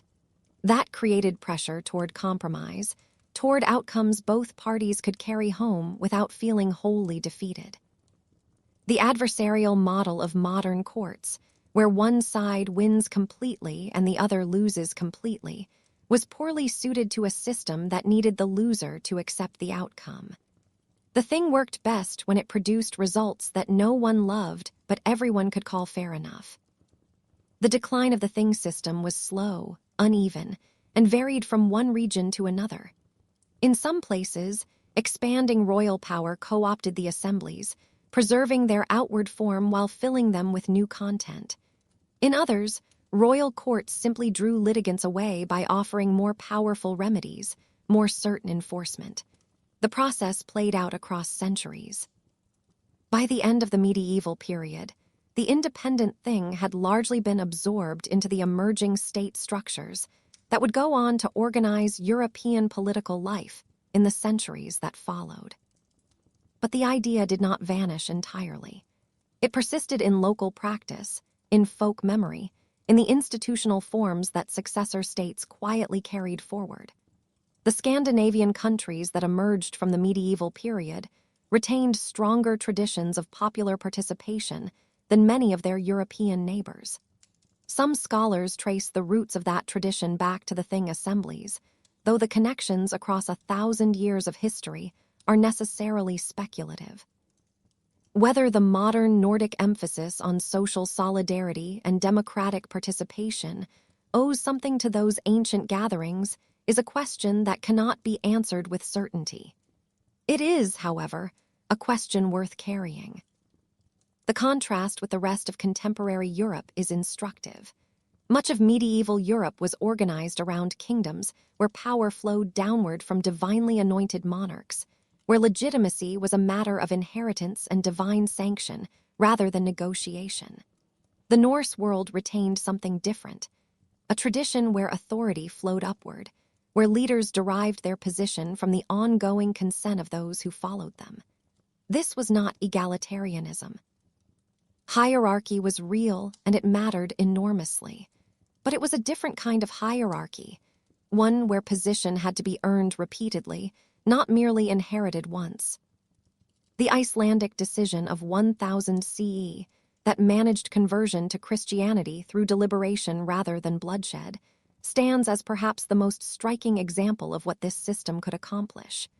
The solution satisfied no one completely. Good compromises rarely do, but it held the community together and allowed Iceland to navigate a change that tore other societies apart. 1,000 years later, that still looks like an achievement.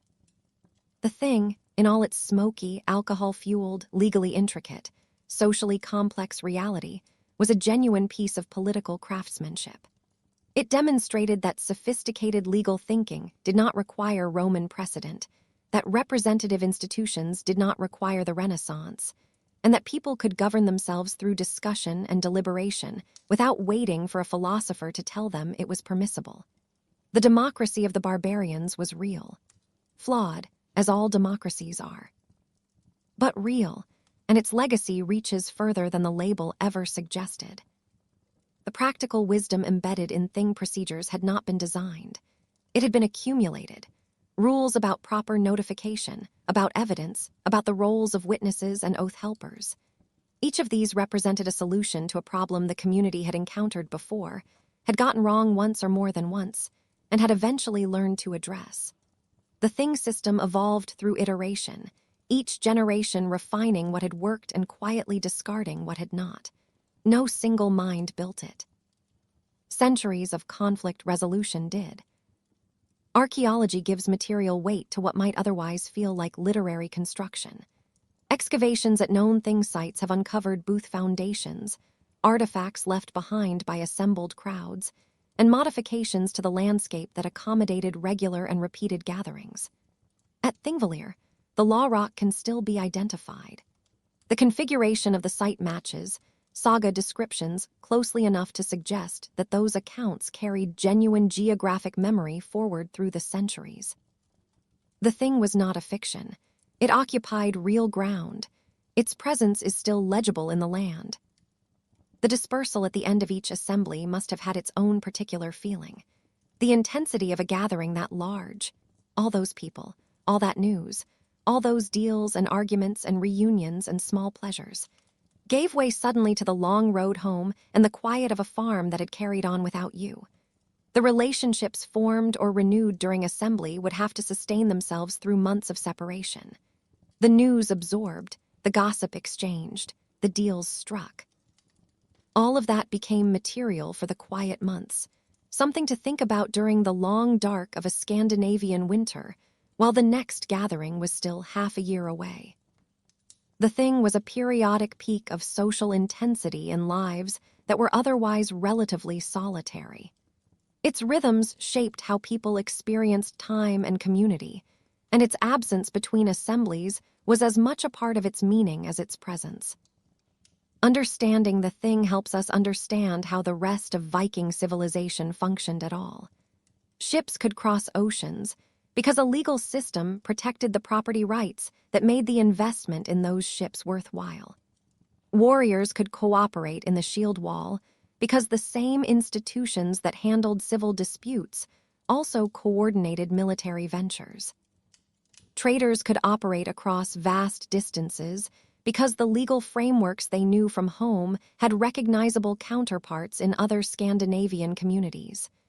The thing was infrastructure, mostly invisible like all good infrastructure, absolutely essential for the same reason. And from that infrastructure, from law and memory, and the hard-won capacity to settle disputes without simply killing the other man, came the thing that defined the Vikings in the eyes of every other people who encountered them.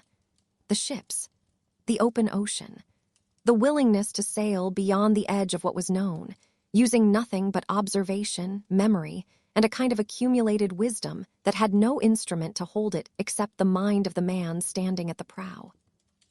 The North Atlantic is not a forgiving body of water. It offers unpredictable weather, massive waves, frequent fog, and currents that can push a vessel far off course without the crew realizing it until the error has compounded into something serious. Modern sailors with GPS, radar, weather satellites, and emergency rescue within radio range still treat it with considerable respect. Viking sailors had none of those advantages. Wooden boats, woolen sails. Their own knowledge, carefully accumulated, carefully passed on. That they crossed it regularly, established colonies on distant shores, and maintained contact with those colonies for generations, represents one of the most impressive navigational achievements in human history. Centuries before Columbus was born, Norse navigators had already reached Iceland, Greenland, and the coast of North America. They did it without instruments that measured anything precisely. They did it by becoming themselves the instrument. The foundation of that navigation was intimate knowledge of the sea, built from years of observation and preserved through oral tradition. Every experienced captain carried a mental map assembled across countless voyages, a map that included not just directions and distances, but the character of different waters. How waves behaved in various conditions, what the currents did at different times of year, where fog was likely to gather, where shallow rocks lurked beneath a calm surface. Hundreds of details, none of them written down, all of them essential. This knowledge began close to home. Scandinavian coastlines are famously complex. Thousands of islands, fjords, channels, tidal variations that could turn a familiar passage treacherous in the wrong conditions. Young sailors learned seamanship on those waters, accompanying fathers and uncles on fishing trips, absorbing the vocabulary of the sea before they were old enough to captain anything, recognizing landmarks, reading currents, learning what a change in the color of the water usually meant. This coastal apprenticeship provided the foundation on which everything more ambitious would be built. The sky was the primary tool. Reading it correctly took years of practice and could not be fully taught, only developed through experience. The sun, when visible, gave reliable directional information. At high latitudes in summer, the sun barely sets, tracing a low arc around the horizon that allowed experienced observers to maintain directional awareness through the long day. The difficulty was the clouds. The North Atlantic produces them in abundance, and they have a habit of appearing at the worst possible moment. This is where the sun's stone enters the picture. Medieval Icelandic texts describe a stone that could locate the sun even when it was entirely hidden behind cloud cover. This sounds, at first encounter, like the kind of thing a writer invents when the story needs a convenient solution. But the leading candidate for this mysterious object is Iceland spar, a transparent variety of calcite crystal with unusual optical properties. When you look through Iceland spar at the sky, the crystal polarizes light in ways that can reveal the sun's position even when direct observation is impossible. The physics behind it are intricate, but the principle is relatively straightforward. Sunlight becomes polarized as it passes through the atmosphere, forming a distinctive pattern centered on the sun's position. Iceland spar crystals respond to this polarization, appearing to change color or brightness depending on how they are oriented relative to the pattern. By rotating the crystal and observing these shifts, a skilled user could theoretically determine where the sun was hiding. Modern experiments have confirmed that the technique works, at least under controlled conditions. Researchers have successfully used Iceland spar to locate the sun through various types of cloud cover. Whether Viking navigators actually used it in this way remains uncertain. No confirmed sunstone has been identified in an archaeological context clearly associated with navigation. But the possibility is genuine, and it fits the broader pattern of Norse ingenuity. Even without such stones, experienced navigators had other means. The color and quality of light near the horizon can indicate the sun's general direction. The atmospheric scattering that produces blue sky also producing subtle patterns around the sun's position, even when it cannot be directly seen. Those who had spent years watching the sky in these waters could extract directional information from what an untrained observer would register simply as overcast gray. At night, the stars provided another set of references. The North Star, Polaris, sits almost directly above the North Pole, making it the most reliable directional guide available to any navigator operating in the Northern Hemisphere. Viking sailors certainly knew it and used it whenever visibility allowed. Other stars and constellations gave additional information, their positions at various hours of the night indicating both direction and the passage of time. The problem of latitude, of knowing how far north or south one had traveled, was addressed in part by observing the sun's height above the horizon at noon. At higher latitudes, the midday sun sits lower in the sky. At lower latitudes, it climbs higher. A navigator did not need to measure this precisely. He needed to know whether he was too far north or too far south of his target, and the sun's behavior at noon could tell him that with sufficient accuracy for practical purposes. An artifact that may relate to this technique was found in Greenland in 1948. A wooden disc fragment, now known as the Viking sun compass, carries markings that some scholars believe could have been used to track the sun's shadow throughout the day, allowing navigation even when the sun was too low or too obscured for direct sighting. The interpretation remains contested. Some researchers accept it as a genuine navigational instrument. Others argue it served different purposes entirely. Like the sun stone, it is a tantalizing possibility rather than a confirmed answer. The ocean itself carried information. The dominant swell pattern in the open North Atlantic comes from a consistent direction, and experienced sailors learned to feel its underlying rhythm beneath the surface disorder of wind-driven waves. When that pattern changed, it might mean land was nearby, deflecting or absorbing the swell, providing warning of approaching coastlines while still far from visual range. The color of the water told its own story. Open ocean runs deep blue. Water near land often shows different colors: greener, browner, cloudier, depending on sediment and organic matter and the reflections of shallow ground.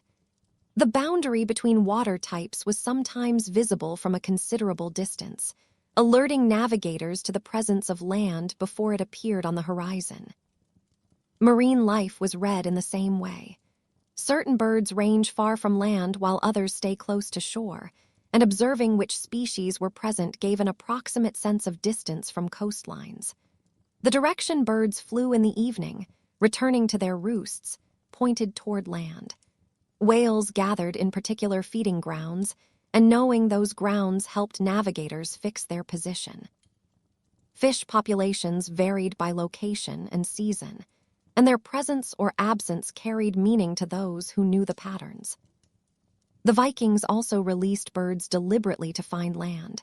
Ravens or similar birds set free and watched as they flew. If a bird flew in a particular direction and did not return, land probably lay that way. If it circled back to the ship, land was either further off or in a different direction. This was not precise navigation. It was another data point to be weighed alongside everything else. Cloud formations above land differ from those above open ocean. Land heats and cools differently than water, generating air currents that produce characteristic cloud patterns visible from many miles away. A navigator approaching Iceland or Greenland could potentially see the clouds that formed over the island before seeing the island itself, an early indication of successful landfall. The greenish reflection of ice on the underside of clouds, known as ice blink, similarly announced the presence of glaciers or sea ice at a distance, information of obvious importance when sailing in Arctic waters.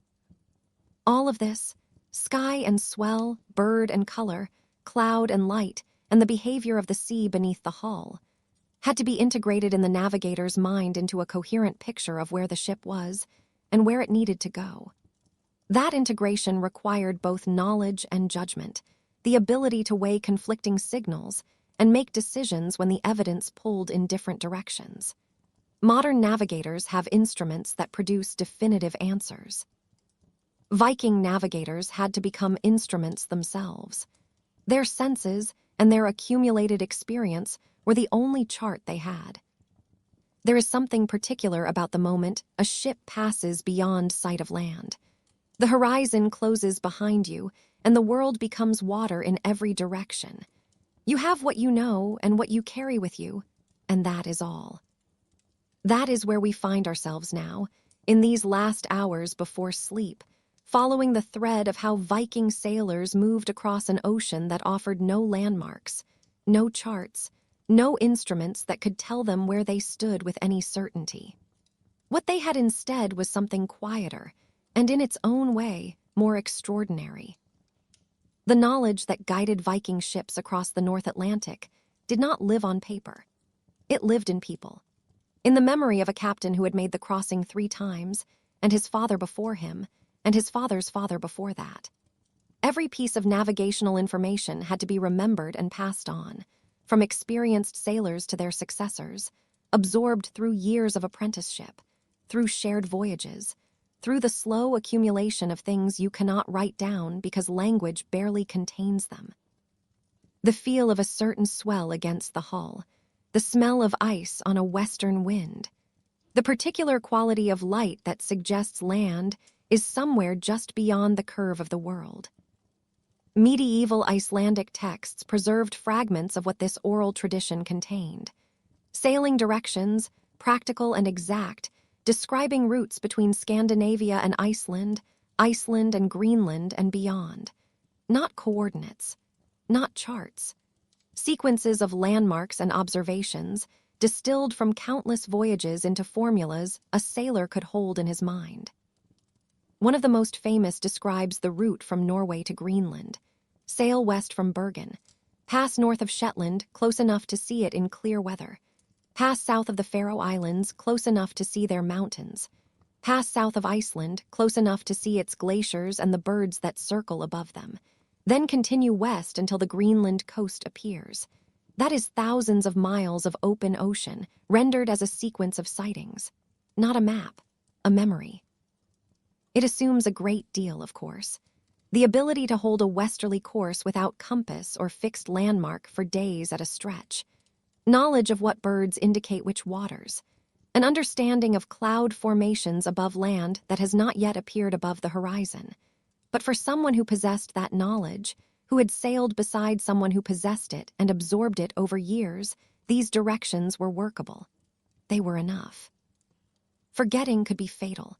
Confusing one route for another, misremembering a landmark, underestimating a distance by a day's sailing.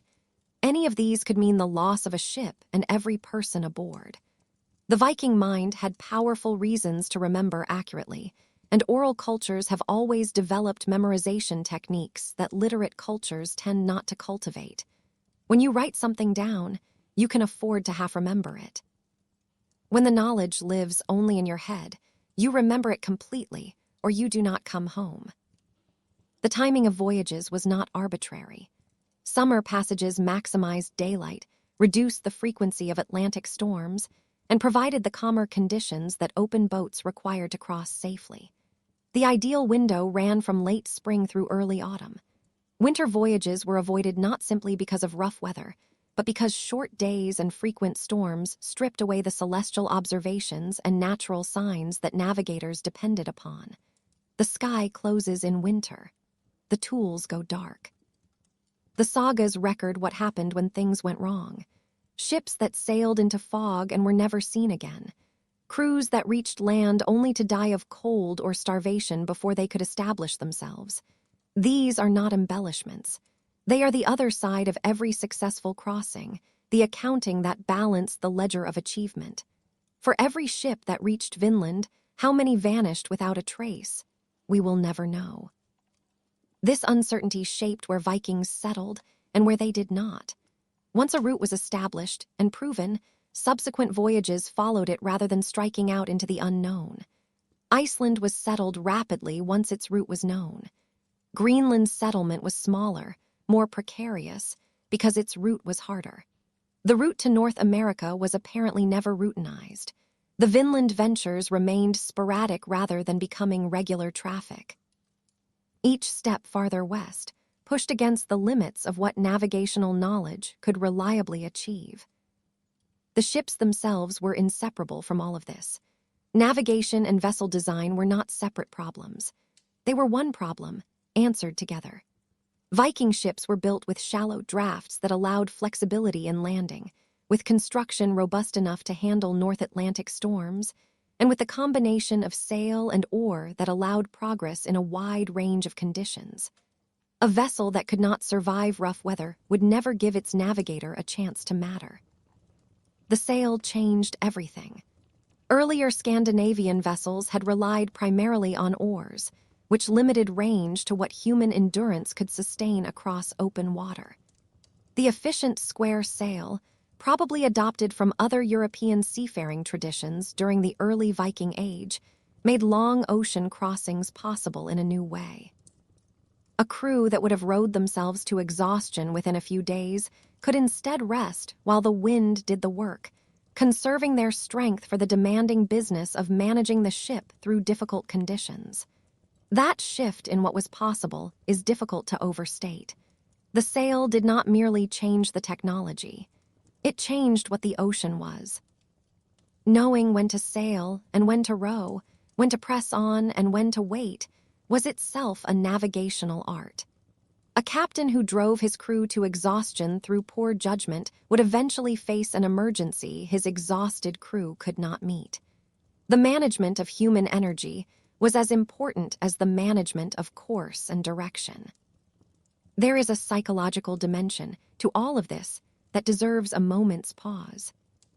Spending days or weeks on the open ocean, with no land visible, no certainty about position, no way to verify that the course you are holding is the right one, that requires a particular kind of mind.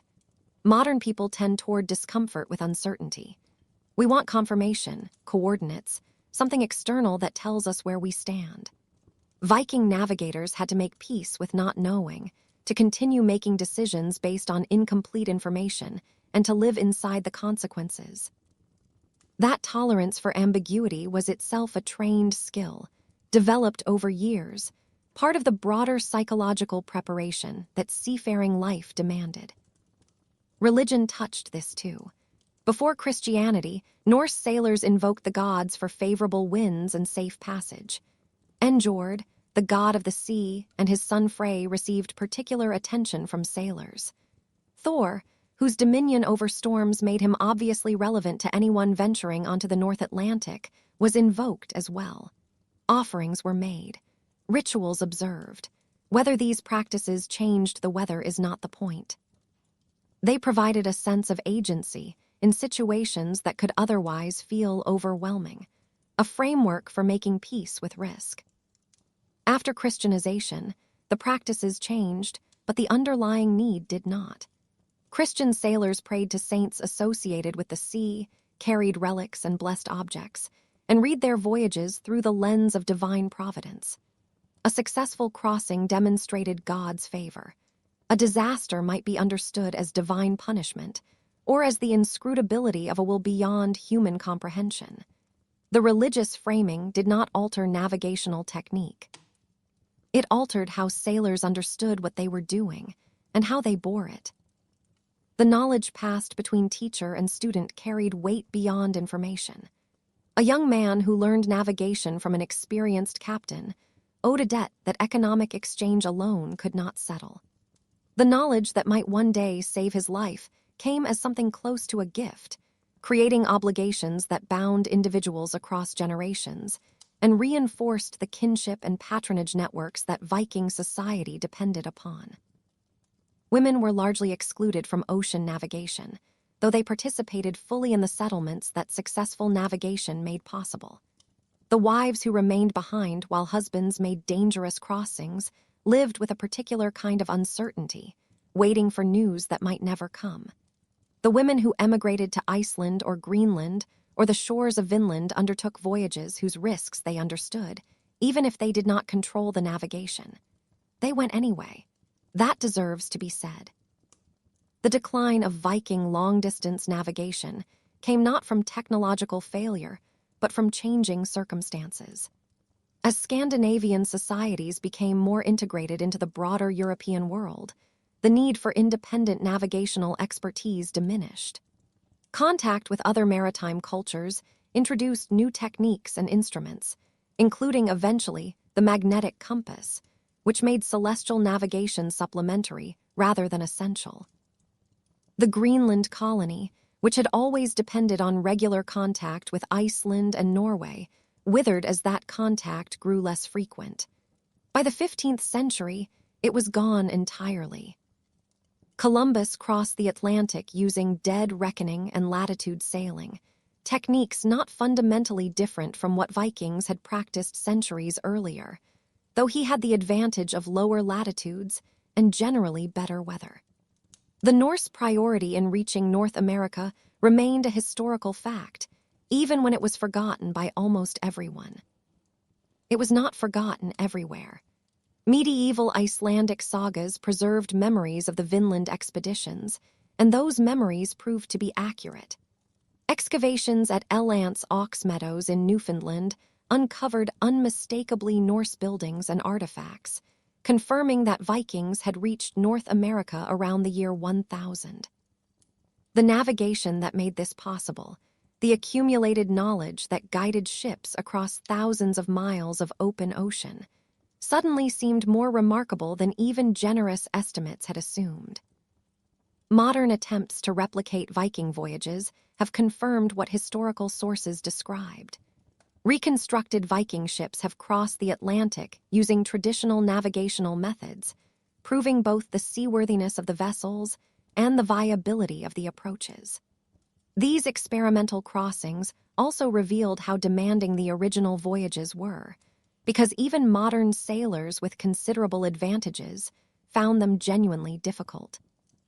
The Vikings who made these crossings routinely, without backup systems or emergency rescue, were working at the absolute edge of what their technology permitted. There is something worth sitting with in that, not the drama of it, but the quietness of it. The skill involved was not spectacular from the outside. It looked like a man standing at a ship's stern, watching the sky, feeling the motion of water through wood beneath his feet. The technology was almost invisible. It was knowledge, the kind that cannot be written down without losing something essential. GPS now tells us our position to within a few meters. The skills that let a person read direction from wave patterns, extract distance from the behavior of birds, navigate by the color of water and the shape of clouds. These have become curiosities, not lost exactly, but no longer necessary in the way they once were. Something has changed in the relationship between human perception and the natural world, and it is not entirely clear that what replaced it, however faster and more reliable, is a straight improvement. The Vikings who crossed the North Atlantic were not extraordinary in kind. They were ordinary people who had developed extraordinary skill through practice, observation, and the patient accumulation of knowledge across generations. What they achieved was remarkable not because they had access to resources unavailable to others, but because they used available resources with exceptional effectiveness. Their example is a quiet reminder that technology is not only tools and instruments. It is knowledge and skill, the human capacity that makes any tool worth having.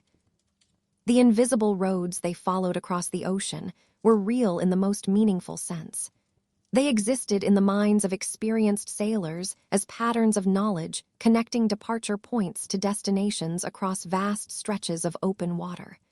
They could not be drawn on any chart, but they could be followed, and they were, generation after generation, reliably enough that people trusted their lives to them. Every captain who set out across the North Atlantic was a living chart. He carried in his memory the accumulated wisdom of his predecessors and the particular experience of his own voyages. That knowledge was precious, irreplaceable, and desperately fragile, existing only in human minds that could be lost to disease or accident or violence at any moment. The transmission of this knowledge across generations was itself a navigational achievement, guiding information through time as surely as ships were guided through space. When we remember the Viking navigators, we should remember not only their individual voyages, but the cultural system that made those voyages possible. The invisible infrastructure of knowledge that supported every visible achievement.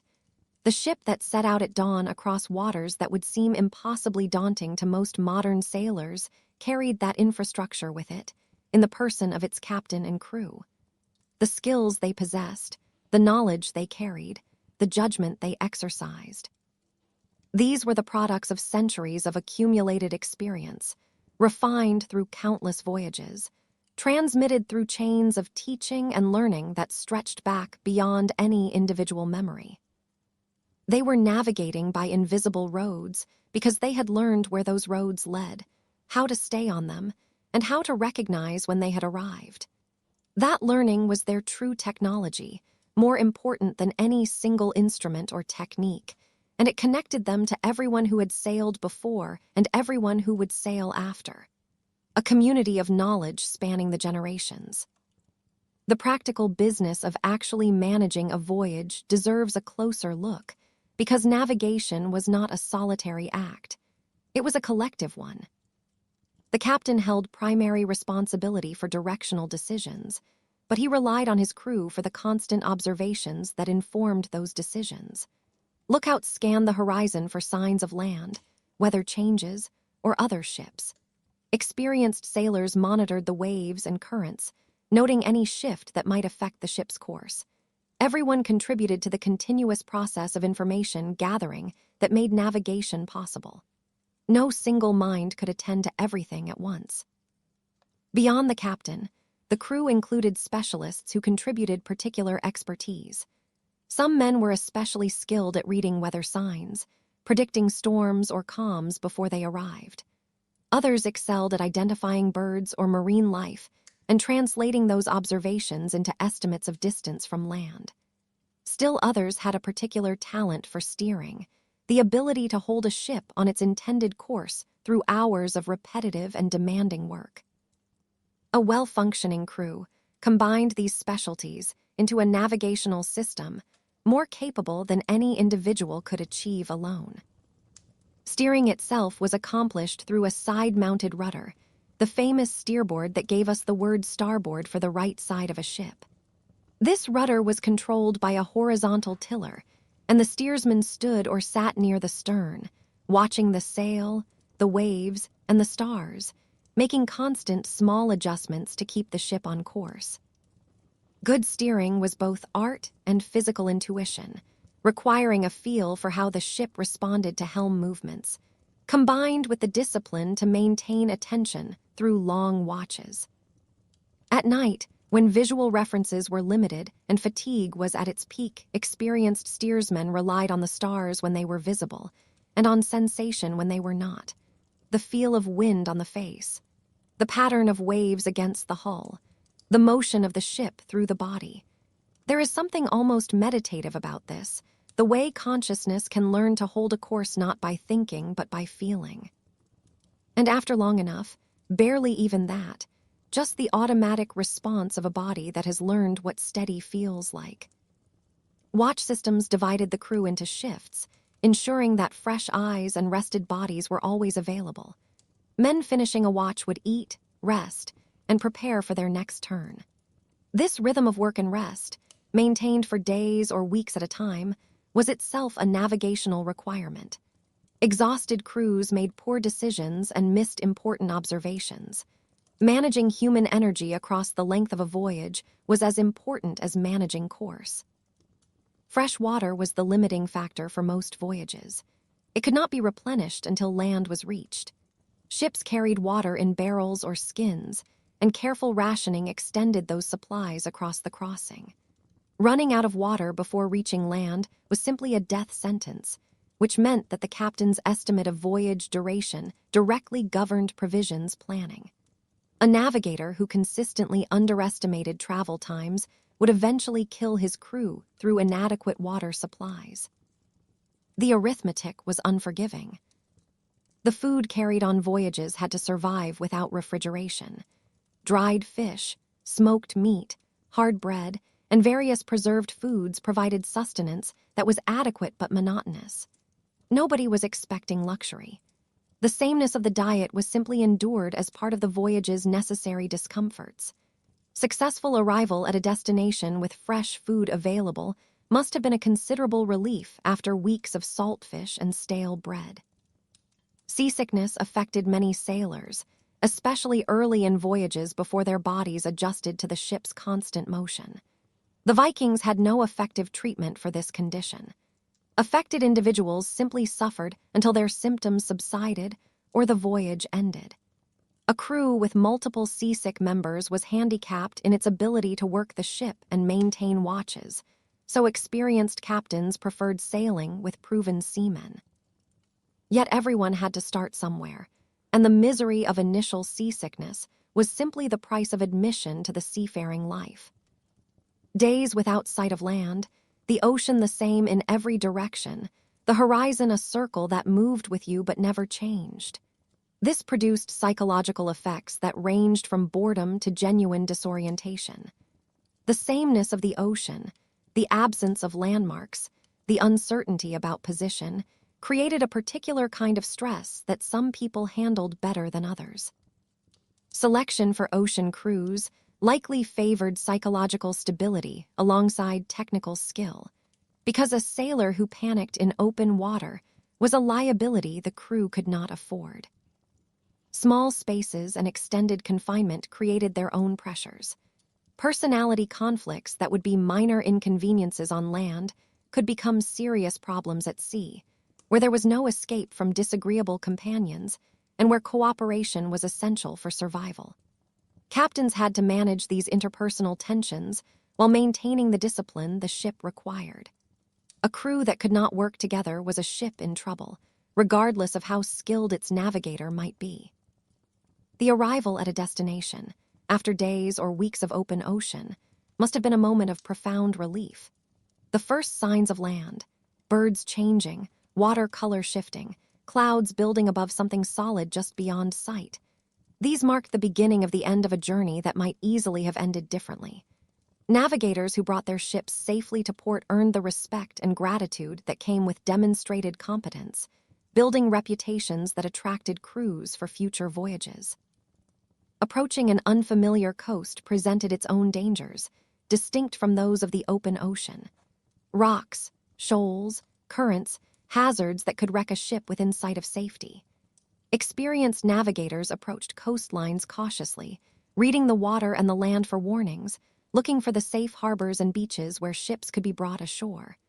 This final phase of navigation was in some ways more demanding than the ocean crossing itself. Mistakes at sea often allowed time for correction. Mistakes near land were punished immediately. The beaching of Viking ships was itself a practiced skill. The ship had to approach at the right angle and speed, with the crew prepared to leap out and secure the vessel before it could be carried back by waves. A botched beaching could damage the ship or leave it vulnerable to being swept off. A good beaching secured the vessel quickly and cleanly. This technique evolved alongside ship design across generations, each shaping the other. The return voyage required navigating the same waters in the opposite direction, which was not simply a matter of reversing course. Winds and currents that had aided the outbound passage might hinder the return, requiring different routes or different timing. Knowledge needed for round-trip navigation was more extensive than that needed for a single crossing. Captains who established regular routes between distant destinations accumulated experience with conditions in both directions and across different seasons, building expertise that made their services increasingly valuable. When navigation failed, the outcomes varied. Ships that became lost might wander until they found land by chance, arriving at unexpected destinations that might or might not offer any chance of survival. Ships that exhausted their provisions faced the grim mathematics of starvation, crews growing weaker until they could no longer work the ship. Ships that encountered storms might be driven far off course, damaged beyond repair, or simply overwhelmed. The archaeological record for navigational failure is sparse, since ships lost in open ocean left little recoverable trace. What remains are the documentary records, saga accounts of ships that never returned, crews that vanished confidently into the Atlantic and were simply never heard from again. These lost ships are the other side of the achievement. Every successful voyage demonstrated that the risks were manageable. Every failure demonstrated that they were real. And then the narrative turns, as it sometimes does when you have been following one thread long enough, and sets you down somewhere quieter and more familiar. Food. If navigation was the great invisible technology of the Viking world, food was its ground floor. The daily substance that kept navigators and warriors and farmers and craftsmen alive through brutal winters and long voyages, and the ordinary difficulty of surviving in a northern climate with the tools available. Viking cuisine is not a subject that receives much historical attention, and perhaps that is part of why it is worth spending time with. Nothing brings a historical figure quite as close as imagining them sitting down to eat. The foundation of the Viking diet was simple: grain, dairy, and protein from whatever the land and sea could provide. Barley was the grain of choice throughout much of Scandinavia, hardier than wheat and capable of growing in the short, cool summers of the north. Oats also featured prominently. Wheat was something of a luxury, more common in warmer southern regions and often imported to areas where it would not reliably grow. These grains became porridge, bread, and the basis for various fermented beverages, providing the carbohydrate foundation that fueled daily life. A Viking breakfast likely involved some form of grain preparation. A thick porridge eaten with milk or butter, or flat bread torn into pieces and dipped in whatever else was available. Practical, sustaining, not particularly exciting. The bread of the Viking Age was nothing like the loaves a modern bakery would recognize. Without refined flours or controlled ovens, Viking bread was typically flat, dense, and cooked on hot stones or in iron pans. The resulting product was somewhere between a thick cracker and a heavy pancake. Filling, durable, not something you would choose for its own sake if something lighter were available. Wealthier households might access better flour and better baking facilities, producing bread that was somewhat lighter and more palatable, but for most people. There is a particular quality to daily food that rarely makes it into the histories. It is too ordinary, too much a part of the texture of living rather than its events. And yet the bowl of porridge eaten at dawn, the cup lifted at the end of a long day, these things shaped people as surely as any battle or voyage. Bread, when the Vikings had it, was fuel before it was pleasure. The grain that wasn't eaten directly often found its way into something to drink because the Vikings understood, as most pre-modern peoples did, that fermented drinks were safer than water. Considerably more enjoyable, too. Elbrud, brewed from barley or other grains, was the everyday drink of Viking society. It was consumed at all meals and throughout the day, in quantities that would alarm modern health authorities. This wasn't the strong beer of today's craft breweries. It was a milder preparation, lower in alcohol and often flavored with herbs rather than hops. Children drank it, workers drank it, warriors drank it. Everyone managed to function despite what would now be considered a state of perpetual mild intoxication. You are inside a hall in the early morning. The fire is still low, breathing out thin smoke that drifts toward the roof hole above you. Someone passes a cup without ceremony, and you take it without thinking. It is slightly sour, faintly herbal. Outside, the sky is not yet light. The day hasn't started. But this moment, this small, ordinary exchange, already it is the day. Mead occupied a different position entirely. The honey-based fermented drink that appears so often in Viking mythology and literature was not an everyday thing. Honey was relatively scarce, and therefore expensive, which made mead a prestige drink reserved for special occasions and important guests. The sagas are full of references to mead being served at feasts, its golden sweetness understood as a symbol of wealth and generosity. The mythology itself reflected this weight.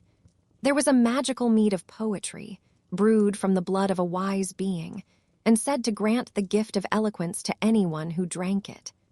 This mythological mead connected the physical pleasure of drinking to the cultural value placed on verbal skill, a connection that will come back to us when we turn to the Scalds.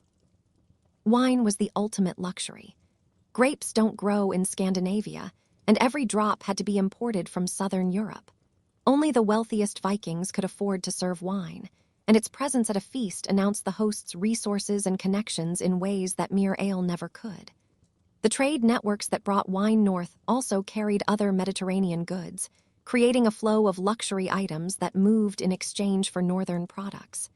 Furs, amber, slaves, moving south. A chieftain who served imported wine was demonstrating not just wealth, but something else. A cosmopolitan sophistication, knowledge of the wider world beyond the cold northern seas. There is something quietly particular about that image. The great hall, the firelight, and somewhere on the table, a cup of wine that had started its life among vineyards the host had never seen, passing through a dozen hands and 1,000 miles of ocean to arrive here, in the dark, at this feast.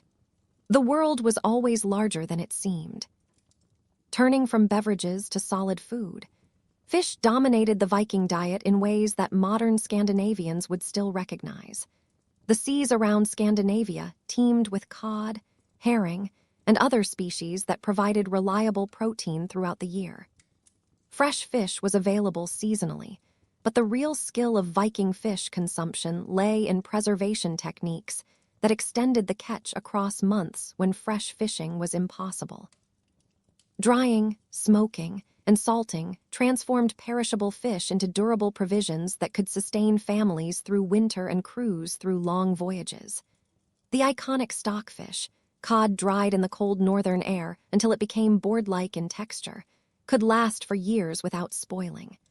To eat it, you had to soak and beat it back into something resembling food, a process that required patience and strong arms. The result wasn't exactly gourmet dining, but it provided reliable nutrition when fresh food was unavailable. Stockfish also became an important trade good, with Norwegian and Icelandic producers exporting their preserved fish to markets across Europe. The fish that sustained Vikings at home also connected them to international commerce. Another example, quiet but consistent, of how food and economy were never entirely separate things. Then there is the fermented fish, which deserves its own moment of consideration. The process involved burying or sealing fish with salt and allowing controlled bacterial fermentation to do its work over weeks or months. The result was a product with intense flavor and a powerful aroma that could generously be described as an acquired taste. Modern Scandinavian dishes like Swedish surströmming and Icelandic hackarl continue this tradition. Products that tourists approach with the same caution they might show toward unexploded ordnance. Whether the Vikings found these fermented preparations delicious or merely tolerable is a question that history has declined to answer, though the fact that people kept making them across centuries suggests at least sufficient acceptance. Meat supplemented the fish and grain diet, though its availability varied considerably by season and by social standing. Cattle, sheep, pigs, and goats all featured in the Viking barnyard, providing meat, milk, and other products. Butchering typically happened in autumn, when animals that couldn't be fed through winter were slaughtered and preserved through smoking, salting, or the convenient natural refrigeration of the northern cold. A well-stocked farm might have considerable quantities of preserved meat hanging in its storerooms through the dark months. Poorer households made do with less. Hunting added wild game to the menu. Deer, elk, wild boar, and smaller animals all contributed to the protein supply. Birds of various types were caught and eaten. In coastal areas, seals and even whales might be taken when opportunity presented. The Vikings were not sentimental about animals. If it could be caught and eaten, it probably was. This practical approach to food sourcing made the most of an environment that didn't allow the luxury of pickiness. Dairy products formed another crucial component of the diet, though not necessarily in forms that modern consumers would recognize. Fresh milk was available seasonally when animals were lactating, but most dairy consumption involved preserved products that could last longer. Cheese and butter were both produced and stored, providing fat and protein when fresh milk was unavailable. A fermented milk product called skyr, similar to yogurt but with a different bacterial culture, has survived to the present day as an Icelandic specialty. The Vikings understood that transforming milk into stable products multiplied its value enormously, since fresh milk spoiled quickly while cheese could last for months. Vegetables and fruits appeared in the Viking diet, though perhaps not in the quantities that modern nutritionists would recommend. Cabbages, onions, peas, and beans all grew in Scandinavian gardens, supplementing the grain and protein that formed the dietary core. Wild plants added variety when in season, with berries, nuts, and edible greens gathered from forests and fields. Apples grew in the warmer parts of Scandinavia and were sometimes preserved as dried fruit or fermented into cider. The vegetable portion of the diet was real but secondary, providing supplements to the meat-fish-grain foundation rather than forming a substantial part of meals. Herbs and seasonings made food more palatable and provided medicinal benefits that the Vikings recognized even without understanding the underlying chemistry. Garlic, horseradish, juniper berries, dill, and various wild herbs flavored dishes that might otherwise have been monotonous. Salt was essential for preservation and flavoring, obtained through trade from areas with better salt production or harvested from seawater through laborious evaporation. Imported spices from the East. Exotic luxuries that arrived through the same trade networks that brought wine appeared on the tables of the wealthy, adding unusual flavors that quietly announced the host's access to distant markets. The cooking technology available to Viking households shaped what was possible in the kitchen. The central hearth fire provided heat for most cooking, with pots suspended over the flames or set in the coals. Iron cauldrons, expensive and treasured, allowed for boiling and stewing that would have been difficult with other materials. Flatbreads and griddle cakes could be cooked on hot stones or iron plates. Spit roasting handled larger pieces of meat during feasts. The cooking was straightforward by modern standards, but effective, transforming raw ingredients into hot meals that sustained families through long, cold seasons. Archaeological evidence has allowed researchers to reconstruct some Viking recipes with reasonable confidence. Residue analysis of cooking pots reveals what was prepared in them, sometimes preserving chemical traces of meals consumed 1,000 years ago. Bone remains in rubbish deposits show what animals were eaten and in what proportions. Plant remains, when preserved in the right conditions, indicate what vegetables and grains were in use. From these scattered clues, experimental archaeologists have recreated Viking meals, discovering that the food was simpler than modern cuisine, but not necessarily unpleasant to modern palates. One reconstructed recipe involves a stew of lamb or mutton with barley, onions, and whatever vegetables were available, flavored with herbs and cooked slowly in a cauldron until everything was tender. This kind of one-pot meal made efficient use of the fire, required minimal attention during cooking, and produced a substantial dish that could feed many people. The exact proportions and seasonings varied by household and region, but the basic approach was widespread. A Viking coming home cold and tired would have found such a stew genuinely satisfying. A reminder that not everything about historical food was primitive or unappetizing. The social dimension of food was at least as important as its nutritional function. Eating together created and reinforced bonds between people, whether the daily meals that united households or the elaborate feasts that marked important occasions. Food shared was relationship affirmed. The refusal to eat with someone carried serious implications about the state of relations between parties. The rules governing hospitality required that travelers be fed, creating obligations that structured social interactions across the Viking world. Feasting represented the pinnacle of Viking food culture. These were occasions when the ordinary constraints of daily eating were suspended and abundance was deliberately displayed. A great feast might feature multiple kinds of meat, the best ale and mead, imported delicacies, and quantities of food that far exceeded what guests could actually consume. The excess was the point. It demonstrated the host's wealth and generosity in ways that would be remembered and discussed long after the last bone had been gnawed clean. The political dimension of feasting cannot be overstated. When a chieftain hosted a feast, he was making a statement about his position and resources.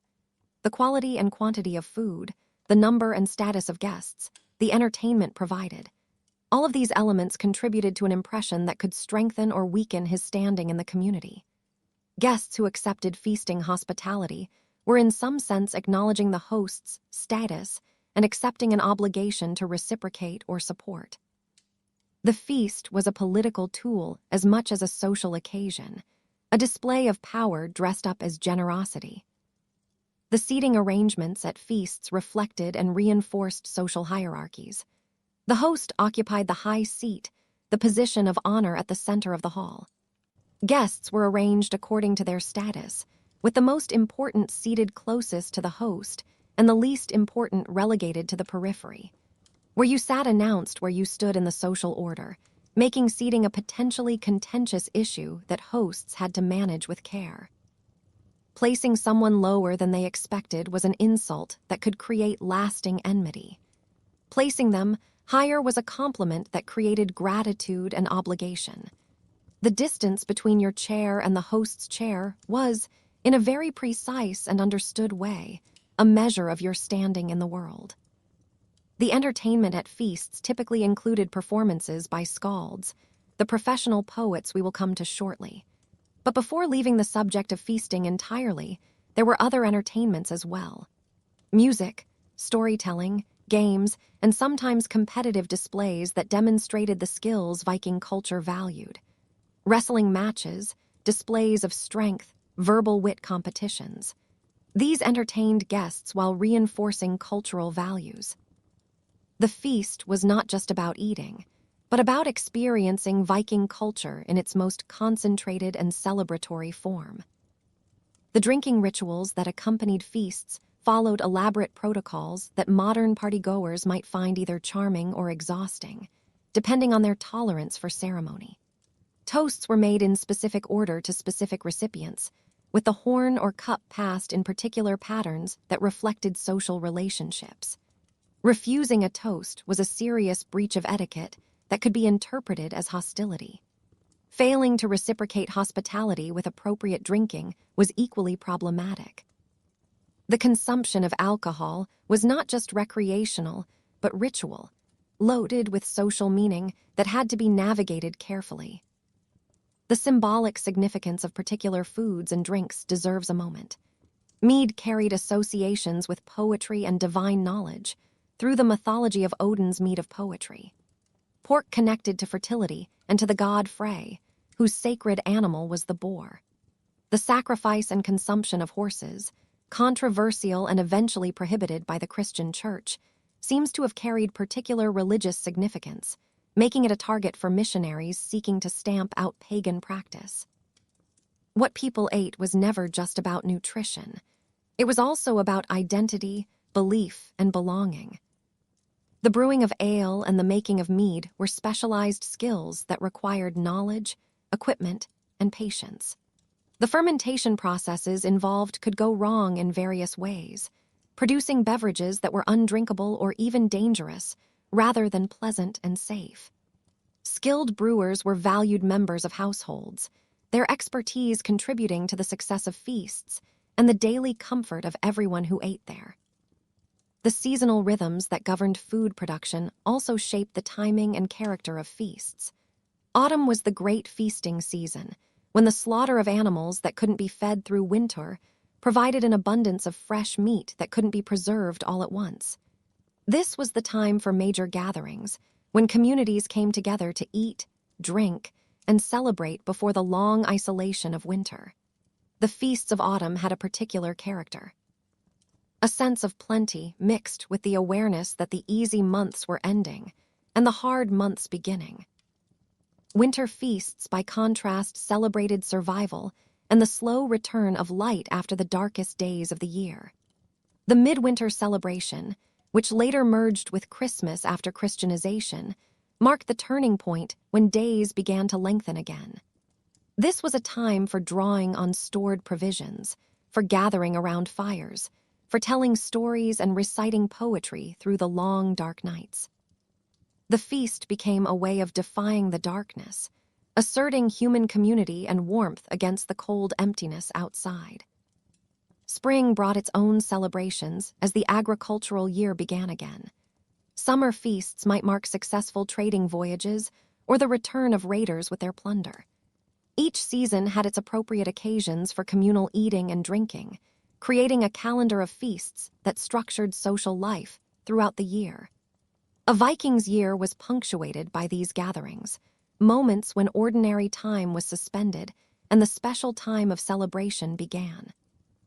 There is something in that rhythm that feels very human, doesn't it? The need to mark the turning of seasons, to gather around food and fire and say, "We are here, we are together, we have survived this far." The specific food changes. The language of the toasts changes, but that impulse, it runs through almost every culture we know of. And now we move from the food that sustained Viking bodies to the words that sustained Viking spirits. The transition is natural, because feasts were the primary venue for skaldic performance, and understanding one requires understanding the other. In a society without widespread literacy, information had to be stored somewhere, and that somewhere was human memory. The skalds were specialists in memory, trained to compose, preserve, and perform the verbal texts that recorded history, celebrated achievement, and transmitted cultural values across generations. Their role was part entertainer, part historian, part public relations professional, using the power of language to shape how events and individuals were remembered.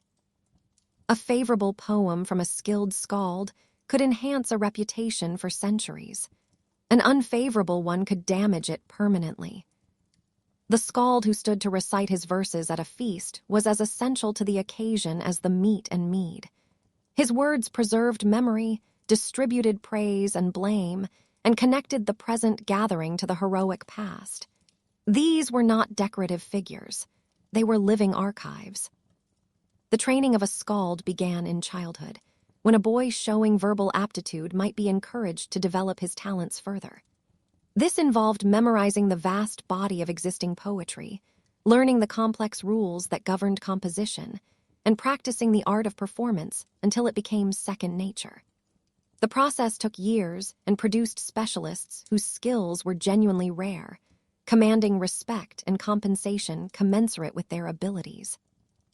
A top-tier skald might travel from court to court, welcomed by chieftains and kings, eager for the prestige that came with being praised by recognized masters. The poetry that skalds composed followed intricate rules that make modern formal poetry look like free verse in comparison. Skaldic verse employed specific meters, strict patterns of alliteration, internal rhyme schemes, and a specialized vocabulary that set it entirely apart from ordinary speech. Meeting all these technical requirements while also saying something meaningful and memorable was extraordinarily difficult, which was precisely the point. The difficulty demonstrated skill, and skill deserved recognition and reward. The most distinctive feature of skaldic poetry was the kenning, a kind of compressed metaphor that referred to things through poetic circumlocution rather than direct naming. Instead of saying ship, a skald might say sea steed or wave horse. Instead of sword, he might say wound flame or battle snake. Instead of warrior, he might say feeder of ravens or tree of the sword. These kennings could be nested and combined, creating elaborate expressions that required both knowledge and intelligence to decode. Understanding skaldic poetry meant understanding the web of associations that connected each kenning to its referent. Some kennings became so conventional that they functioned almost as alternative names, instantly recognizable to educated listeners. Others were novel creations, invented by individual skalds to display their creativity and provide fresh ways of expressing familiar ideas. The best kennings combined aptness with surprise, making listeners see familiar things in new ways while satisfying the formal requirements of the verse. A warrior called the feeder of eagles evoked the battlefield aftermath, where carrion birds gathered, connecting martial prowess to its grim consequences in a single compressed image. The mythological knowledge embedded in many kennings gives us valuable information about Norse beliefs. Calling gold Sif's hair referred to a myth about Thor's wife, whose golden hair was cut off and replaced by the dwarves with actual gold. Calling poetry Odin's mead connected to the myth of the mead of poetry, brewed from divine substances and stolen by Odin for the benefit of gods and men. These mythological references were not ornamental. They were functional, part of the shared cultural knowledge that made skaldic poetry comprehensible to its original audience. The relationship between skalds and the rulers they praised was complex and not entirely comfortable. On one hand, rulers needed skalds to broadcast their achievements and establish their reputations. On the other hand, skalds who failed to receive adequate compensation might compose unflattering verses instead, using the same skills to damage reputations they could have enhanced. The implicit threat gave skalds leverage in negotiations over payment, creating a dynamic that sometimes resembled a protection racket as much as artistic patronage. Several sagas record incidents where skalds composed insulting poetry about rulers who had displeased them, with the insulted parties taking the verses very seriously indeed. Words had power in Viking culture, and poetic words had more power than most. A satirical poem could damage a man's honor in ways that required violent response, making verbal composition a potentially dangerous activity. Skalds walked a line between flattery and offense, using their skills to navigate relationships that could turn hostile without warning. The preservation of skaldic poetry across centuries required continuous transmission from one generation to the next, since the poems existed only in human memory until they were finally written down after Christianization. This transmission was remarkably faithful, with poems maintaining their complex formal structures across centuries of oral tradition. The formal constraints that made composition so difficult also aided memorization, since irregular or incorrect versions would violate rules that trained listeners immediately recognized. A poem with wrong meter or missing alliteration would sound wrong to anyone who knew the conventions. The eventual writing down of skaldic poetry, primarily in medieval Iceland, preserved a body of work that provides invaluable evidence for Viking Age history and culture. Historians use the poems as sources precisely because their formal constraints made them difficult to modify, meaning that verses praising kings who lived in the year 900 CE were probably composed close to that time, rather than invented by later writers. The complex rules that made skaldic poetry distinctive also made it reliable as historical evidence. Not all Norse poetry followed the demanding skaldic conventions. The Eddic poems, composed in simpler meters and dealing with mythological and legendary subjects rather than contemporary events, formed another branch of the poetic tradition. These poems told the stories of gods and heroes. Odin's quest for wisdom, Thor's battles with giants, the tragic fate of Sigurd the dragon slayer. They were composed for performance to general audiences rather than for presentation to specific patrons, and required less specialized knowledge to appreciate. The distinction between skaldic and Eddic poetry reflects different social functions and different relationships between poets and audiences. Skaldic poetry served political purposes, enhancing or damaging reputations in the competitive world of Viking power politics. Eddic poetry served cultural purposes, transmitting mythological knowledge and heroic ideals to audiences who needed this shared framework to make sense of their world. Both were essential to Viking society, but they operated in different registers and served different needs. The content of skaldic praise poetry typically celebrated martial achievements, generosity, and other qualities that Viking culture valued. A king praised by a skald was brave in battle, generous with gifts, loyal to followers, and successful in his enterprises.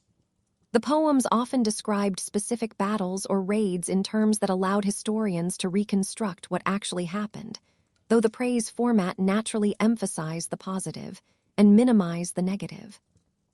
A defeat might be recast as a heroic last stand. A retreat might become a strategic withdrawal. The propaganda function of praise poetry didn't make it useless as historical evidence, but it did require careful interpretation. The performance context of skaldic poetry shaped its form in ways that modern readers might not immediately appreciate. These poems were meant to be heard, not read, performed by skilled reciters to audiences who would judge both content and delivery. The complex formal structures that look intimidating on the page were actually aids to oral performance, providing rhythmic and sonic patterns that helped performers remember the texts and helped audiences follow the intricate verbal constructions. Reading skaldic poetry silently misses something essential about what it was designed to do.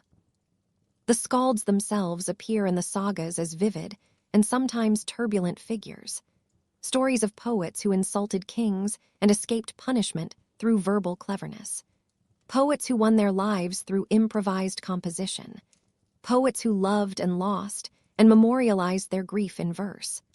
All of these narratives surrounded the skaldic profession with an aura of romantic danger that probably attracted as many young men as the promise of patronage and payment.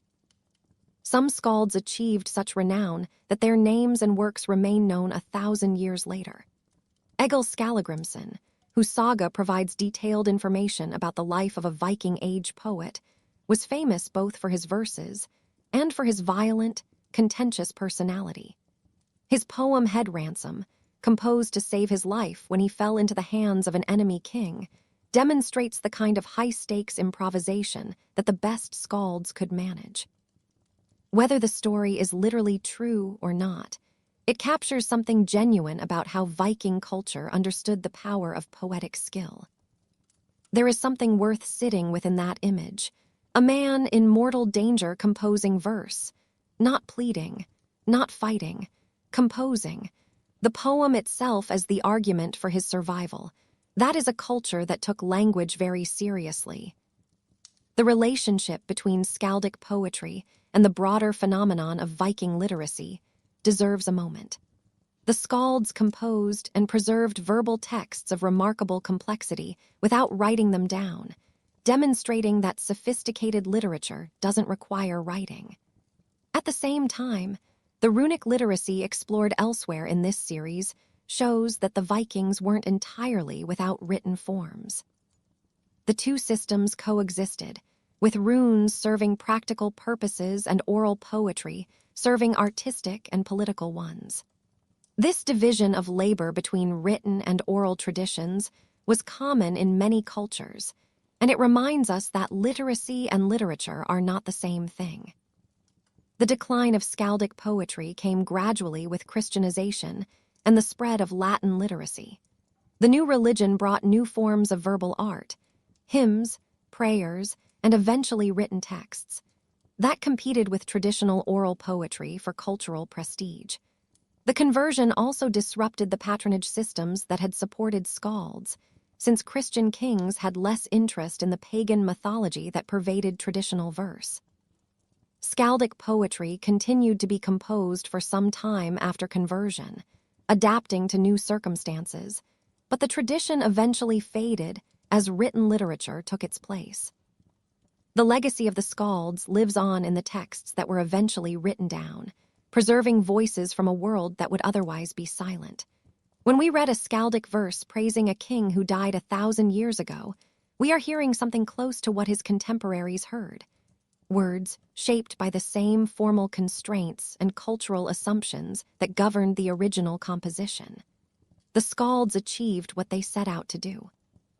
They preserved glory across the centuries, making their patrons immortal through the only immortality available in a world where even gods eventually die.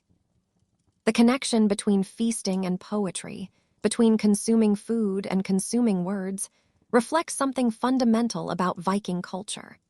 Both activities created community, bringing people together in shared experience. Both activities displayed wealth and status, with the quality of food and the quality of verse both reflecting the resources of those who provided them. Both activities connected the present to the past, since the food was prepared according to traditional methods, and the poetry drew on traditional forms and mythological references. The feast was a total cultural experience, engaging all the senses and the mind in celebration of what Viking society valued most. The warriors who gathered before a raid, eating together and listening to poetry that celebrated the achievements of their predecessors, were being prepared psychologically for what lay ahead. The food gave them physical energy. The poetry gave them cultural models and emotional motivation. They were being reminded of what glory looked like, what courage meant, and what rewards awaited those who performed heroically. The feast before battle was both practical preparation and ritual intensification, using the pleasures of eating and listening to create the mindset that combat required. When the feast ended and the ships finally sailed, they carried crews whose bellies were full and whose heads were filled with verse. The skald's words would echo during the long hours at the oars, providing internal entertainment that relieved the monotony and reinforced the values that kept crews functioning. A warrior who could recite poetry demonstrated his education and social standing. One who could compose it demonstrated exceptional skill that merited respect. The verbal arts were not separate from the martial arts, but interwoven with them, part of the complete equipment that a Viking carried into the world. The food that sustained bodies and the poetry that sustained spirits both came from the same cultural matrix, produced by the same people for the same purposes. Understanding Viking cuisine and Viking poetry together reveals more than understanding either alone, showing how different aspects of culture reinforced each other in ways that created the distinctive Viking way of life. From the first bite of barley porridge at breakfast to the last toast of mead at the feast, from the simple verses children memorized to the complex compositions that praised kings, food and words together built and maintained the society that made the Viking Age possible. There is something both strange and comforting about the fact that so much of what we know about Viking feasting comes not from any written recipe or menu, but from bones. Just bones, left behind in the soil, patient as only the long dead can be. Excavations at major centers like Ledger in Denmark have uncovered enormous quantities of animal remains. Hundreds of animals, consumed over relatively short periods. The species represented, the body parts present, the butchering marks scored into ancient bone. All of it tells a story about what was eaten and how it was prepared. Some sites show evidence of specialized ritual feasting areas, places set apart for gatherings that combined eating with religious observance. The archaeology of appetite is, in its quiet way, one of the more intimate kinds. The hall itself was designed for exactly this. That long central space, with its hearths and benches, provided the setting for communal eating and drinking on a scale impossible in ordinary domestic structures. Building a great hall was not simply about having shelter. It was about having the capacity to host, and hosting was politics as much as hospitality. The hall and the feast were inseparable, each giving meaning to the other. The women who typically managed household brewing wielded real power through their control of this essential production. Ale was not a luxury in any casual sense. It was currency, ceremony, and daily necessity all at once. To control the brewing was to hold something genuinely important in your hands. And into that smoky, fire-lit space, the skalds came. You are in the hall now. The air is thick with wood smoke and the smell of roasting meat. The benches are crowded. Someone nearby is laughing. A man stands near the hearth, and the room goes just slightly quieter than it was a moment ago. The poetry performed in these halls drew on a stock of traditional phrases and images that audiences would recognize, even as individual skalds sought to innovate within the tradition. This balance between convention and creativity characterized skaldic composition at its best. Too much convention made poetry dull. Too much innovation made it incomprehensible. The master skalds found ways to work within expected patterns while still surprising and delighting their audiences. That is an artistic challenge that requires both deep knowledge and genuine creativity, in any age, in any language. The memorial function of skaldic poetry extended beyond praising living patrons to commemorating the dead. Funeral poems composed to honor the deceased and comfort the bereaved appear in the sources alongside praise poems for the living. These memorial verses fixed the dead person's reputation for posterity, determining how they would be remembered by future generations. A good funeral poem was a final gift to the departed, ensuring that their deeds and character would not be forgotten. There is something in that worth sitting with for a moment. The idea that the right words, spoken at the right time, could keep a person alive in the memory of the world. That a poem was a form of preservation. We do not think of poetry that way very often now, but perhaps we should. The transmission of skaldic knowledge from master to apprentice created chains of poetic lineage that connected generations of practitioners. A young skald learning his craft absorbed not just technical knowledge, but also the verses of predecessors that demonstrated how the techniques should be applied. These model poems became part of the inherited tradition, studied and memorized, sometimes quoted or adapted by later poets. The tradition was conservative in the sense that it preserved what came before, but also dynamic in the sense that each new generation added its own contributions. The past was not a museum. It was a living library. The eventual writing down of the oral tradition, primarily in 13th century Iceland, created the textual record that allows us to study skaldic poetry today. The medieval Icelanders who committed these verses to parchment were preserving a tradition that was already becoming historical in their own time. The poetry of ancestors who had lived in a different world, under different beliefs. Their preservation efforts were partly antiquarian, partly nationalistic, and entirely fortunate for modern scholars who would otherwise have lost this material entirely. The modern study of skaldic poetry has revealed layers of meaning that even medieval audiences might not have fully appreciated. Scholars have traced the evolution of meters and conventions over time, identified individual poets' distinctive styles, and connected specific verses to documented historical events.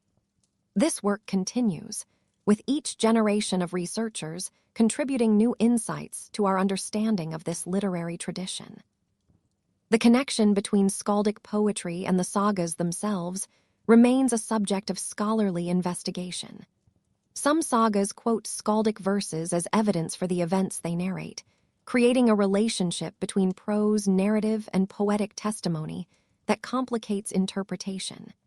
Did the sagas shape their accounts around the poetry, or did the poetry inspire episodes in the sagas? The answer varies case by case, but the interplay between verse and prose reminds us that medieval Icelanders saw these forms as complementary rather than competing. The physical experience of listening to skaldic poetry in a smoky hall, surrounded by the sounds and smells of feasting, is almost impossible to recreate today. The poems that survive on the page were designed for that embodied context, for performance before audiences who had eaten and drunk, and who would respond to the verses with appreciation or criticism. Reading them silently in a library or study misses something essential. Though it captures what can be captured of works that were always meant to be heard rather than read. The skalds themselves, those remarkable verbal artists who preserved and transmitted so much of Viking culture, deserve recognition as essential figures of their age. They were not merely entertainers, but crucial functionaries in a society that depended on them for memory, reputation, and cultural continuity. Their words shaped how contemporaries understood their world and how posterity would understand them. The feast before battle, with its rich food and richer poetry, prepared warriors for the challenges ahead by reminding them what they were fighting for and what glory looked like. The physical sustenance and the verbal inspiration worked together, creating mental and emotional states conducive to the courage that combat demanded. When the ships finally sailed and the warriors took up their weapons, they carried within them the accumulated effects of all those feasts and all those poems. The cultural resources that made them who they were. The food is gone now, consumed long ago and returned to the earth from which it came. The verses survive, preserved through centuries of transmission, and finally committed to writing by medieval scribes whose efforts we can never adequately thank. Through those verses, the voices of the skalds continue to reach us, offering glimpses of a world where poetry and feasting and warfare all intertwined, in ways that created one of history's most unlikely and enduring cultures. The feasts may have ended, but the words remain. And speaking of what those warriors carried into battle, not all of them came back whole. Some came back changed. Some came back at all only because someone nearby knew what to do with a blade wound, a broken bone, a body in genuine crisis. The medicine of the Viking battlefield was not pretty, and it was not always successful, but it was real, and understanding it helps us appreciate the full complexity of Viking life. When someone strikes you with a sword or an axe, you bleed, often quite a lot. The first challenge of battlefield medicine was simply controlling hemorrhage, keeping enough blood inside the body for it to continue functioning. Direct pressure was the first response. Cloth or whatever else was available pressed firmly against wounds to slow the bleeding. Cauterization, the application of heated metal to wounds, could seal blood vessels through the brutal expedient of burning them closed. This was about as pleasant as it sounds, which is to say not pleasant at all. But it worked when other methods failed. The binding and bandaging of wounds followed principles that would not be entirely unfamiliar to a modern first aid instructor, though the materials and understanding differed considerably. Clean cloth, when available, was preferable to dirty cloth. That observation was based on practical experience rather than germ theory. The Vikings did not know about bacteria, but they knew that some wounds became infected and others did not, and they noticed patterns in what seemed to make the difference. Cleanliness helped, even if nobody could explain exactly why. The suturing of wounds, sewing torn flesh back together, was practiced with materials that seem startling by modern standards. Horsehair appears in the sources as a suturing material. Thin, strong, and available wherever horses were kept. It would be threaded through needles and used to close wounds too large to heal on their own, holding the edges of torn tissue together while nature did the rest. This was not sterile surgery by any modern definition. But it was surgery nonetheless, requiring skill, steady hands, and the nerve to push needles through screaming patients. Pain management in Viking medicine was limited to options that modern anesthesiologists would find quaint at best. Alcohol was the primary analgesic, consumed in quantities sufficient to dull sensation and courage alike. Herbal preparations with sedative properties supplemented the alcohol, though their effectiveness varied considerably. Some plants used in Norse medicine contained genuinely active compounds that would have provided real relief. Others were probably more hopeful than helpful. Either way, surgery without proper anesthesia was brutal business, and patients needed to be restrained as well as sedated to prevent them from interfering with procedures meant to save their lives. The herbal knowledge of Viking healers deserves genuine respect, even if we cannot confirm the effectiveness of every remedy they employed. Yarrow, for instance, was used to treat wounds, and modern research has confirmed that it contains compounds with anti-inflammatory and possibly antimicrobial effects. The Vikings did not know the chemistry, but they knew the plant worked, and that practical knowledge was passed down through generations of healers. Moss appears repeatedly in accounts of Norse wound treatment, and this is actually quite clever. Sphagnum moss, common in the boggy landscapes of Scandinavia, has natural antiseptic properties that derive from its slightly acidic, iodine-containing composition. Packed into wounds, it absorbed blood and other fluids while providing mild antimicrobial action. The same moss was used in medieval Europe and even into the First World War, when shortages of cotton bandages led to its rediscovery as a wound dressing. The Vikings were onto something genuinely useful, even if they understood it as traditional practice rather than biochemistry. Broken bones, common in a society where violence was endemic and heavy labor universal, could sometimes be set and splinted, allowing natural healing to restore function. The success rate varied with the location and severity of the break, the skill of the person setting it, and pure luck in avoiding complications. Some archaeological specimens show bones that healed well, returning nearly to their original shape and function. Others show bones that healed badly, leaving their owners with permanent disabilities that must have significantly impacted their lives. Skull injuries appear in the archaeological record with surprising frequency, testament to the popularity of head-targeted attacks in Viking Age combat. Some of these injuries were clearly fatal, but others show evidence of healing, meaning the victims survived initial trauma that would seem impossible to recover from.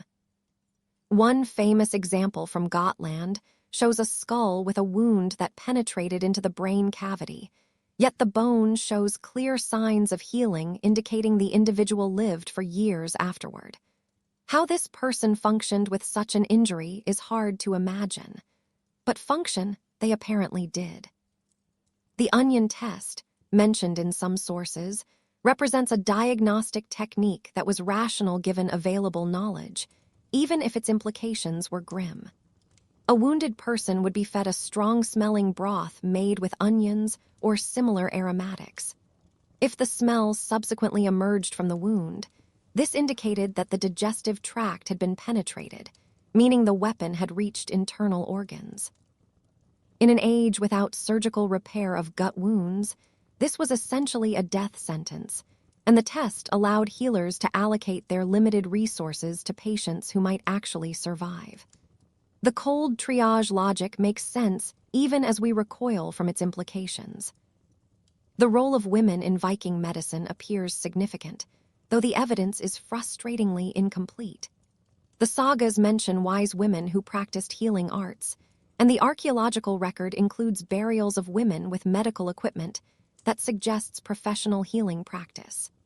The gendering of medicine in Viking society may have paralleled the gendering of other forms of knowledge, with certain types of healing considered women's work, while others belonged to men. Whatever the precise division, women clearly participated in the medical tradition and probably bore primary responsibility for everyday healing within households. The intersection of medicine and magic in Viking thought complicates our understanding of their healing practices. Runic inscriptions intended to heal wounds appear on various objects, suggesting that verbal and written magic was considered part of the treatment toolkit. Whether the practitioners distinguished between medical and magical interventions, the way we would is unclear. More likely, They saw both as parts of a unified approach to healing that addressed the patient's situation from multiple angles. A wound might be treated with moss and sutures and runic spells simultaneously, each intervention contributing to the desired outcome. The deity associated with healing in Norse mythology was Ire, whose name simply means help or mercy. Relatively little survives about her specific attributes and worship, but her existence indicates that healing had a divine dimension in Viking religious thought. Prayers and offerings to Ire might accompany medical treatment, enlisting supernatural assistance alongside practical intervention. This integration of religious and medical practice was common throughout the ancient and medieval world, and the Vikings were no exception. The survival rate from battle injuries must have been higher than we might expect, given the continued ability of Viking armies to field experienced warriors. A military culture that lost every wounded fighter to death or permanent disability would quickly run out of trained men, yet the Vikings maintained their martial capabilities across generations. This implies that their medical tradition, whatever its limitations, was effective enough to return meaningful numbers of wounded warriors to fighting condition. The men who had survived previous battles were often the most valuable members of subsequent expeditions. Their experience and proven courage worth more than any training could provide. The psychological aspects of battlefield medicine deserve consideration as well. Treating wounded men in the aftermath of combat required emotional resilience that not everyone possessed. The sounds and smells of a field hospital, such as it was, would have been overwhelming, and the responsibility for making life or death decisions about who could be saved weighed heavily on those who bore it. The healers who performed this work were essential to their society, yet they operated in conditions that would traumatize modern medical professionals, even with all our advantages of training and technology. The long-term care of those who survived their wounds but were permanently disabled raises questions about Viking society that we can only partially answer. Some disabled veterans clearly continued as valued members of their communities, their past service earning them support even when they could no longer contribute to military or heavy labor activities. Others may have faced harder fates, though the evidence is limited. A society that valued strength and martial prowess could have been cruel to those who had lost these qualities. Yet the same society's emphasis on loyalty and reciprocity could have provided protection for those who had sacrificed their abilities in service to their communities. The medical knowledge of the Vikings, like their navigational knowledge, was oral tradition transmitted through apprenticeship and practice. No Viking medical textbooks survive because none were written.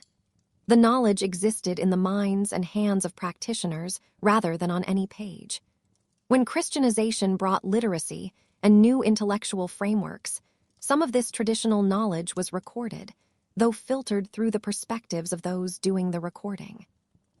What we know is incomplete, fragments preserved by chance rather than design, but enough remains to indicate a tradition that was practical, empirical, and genuinely effective within its limitations.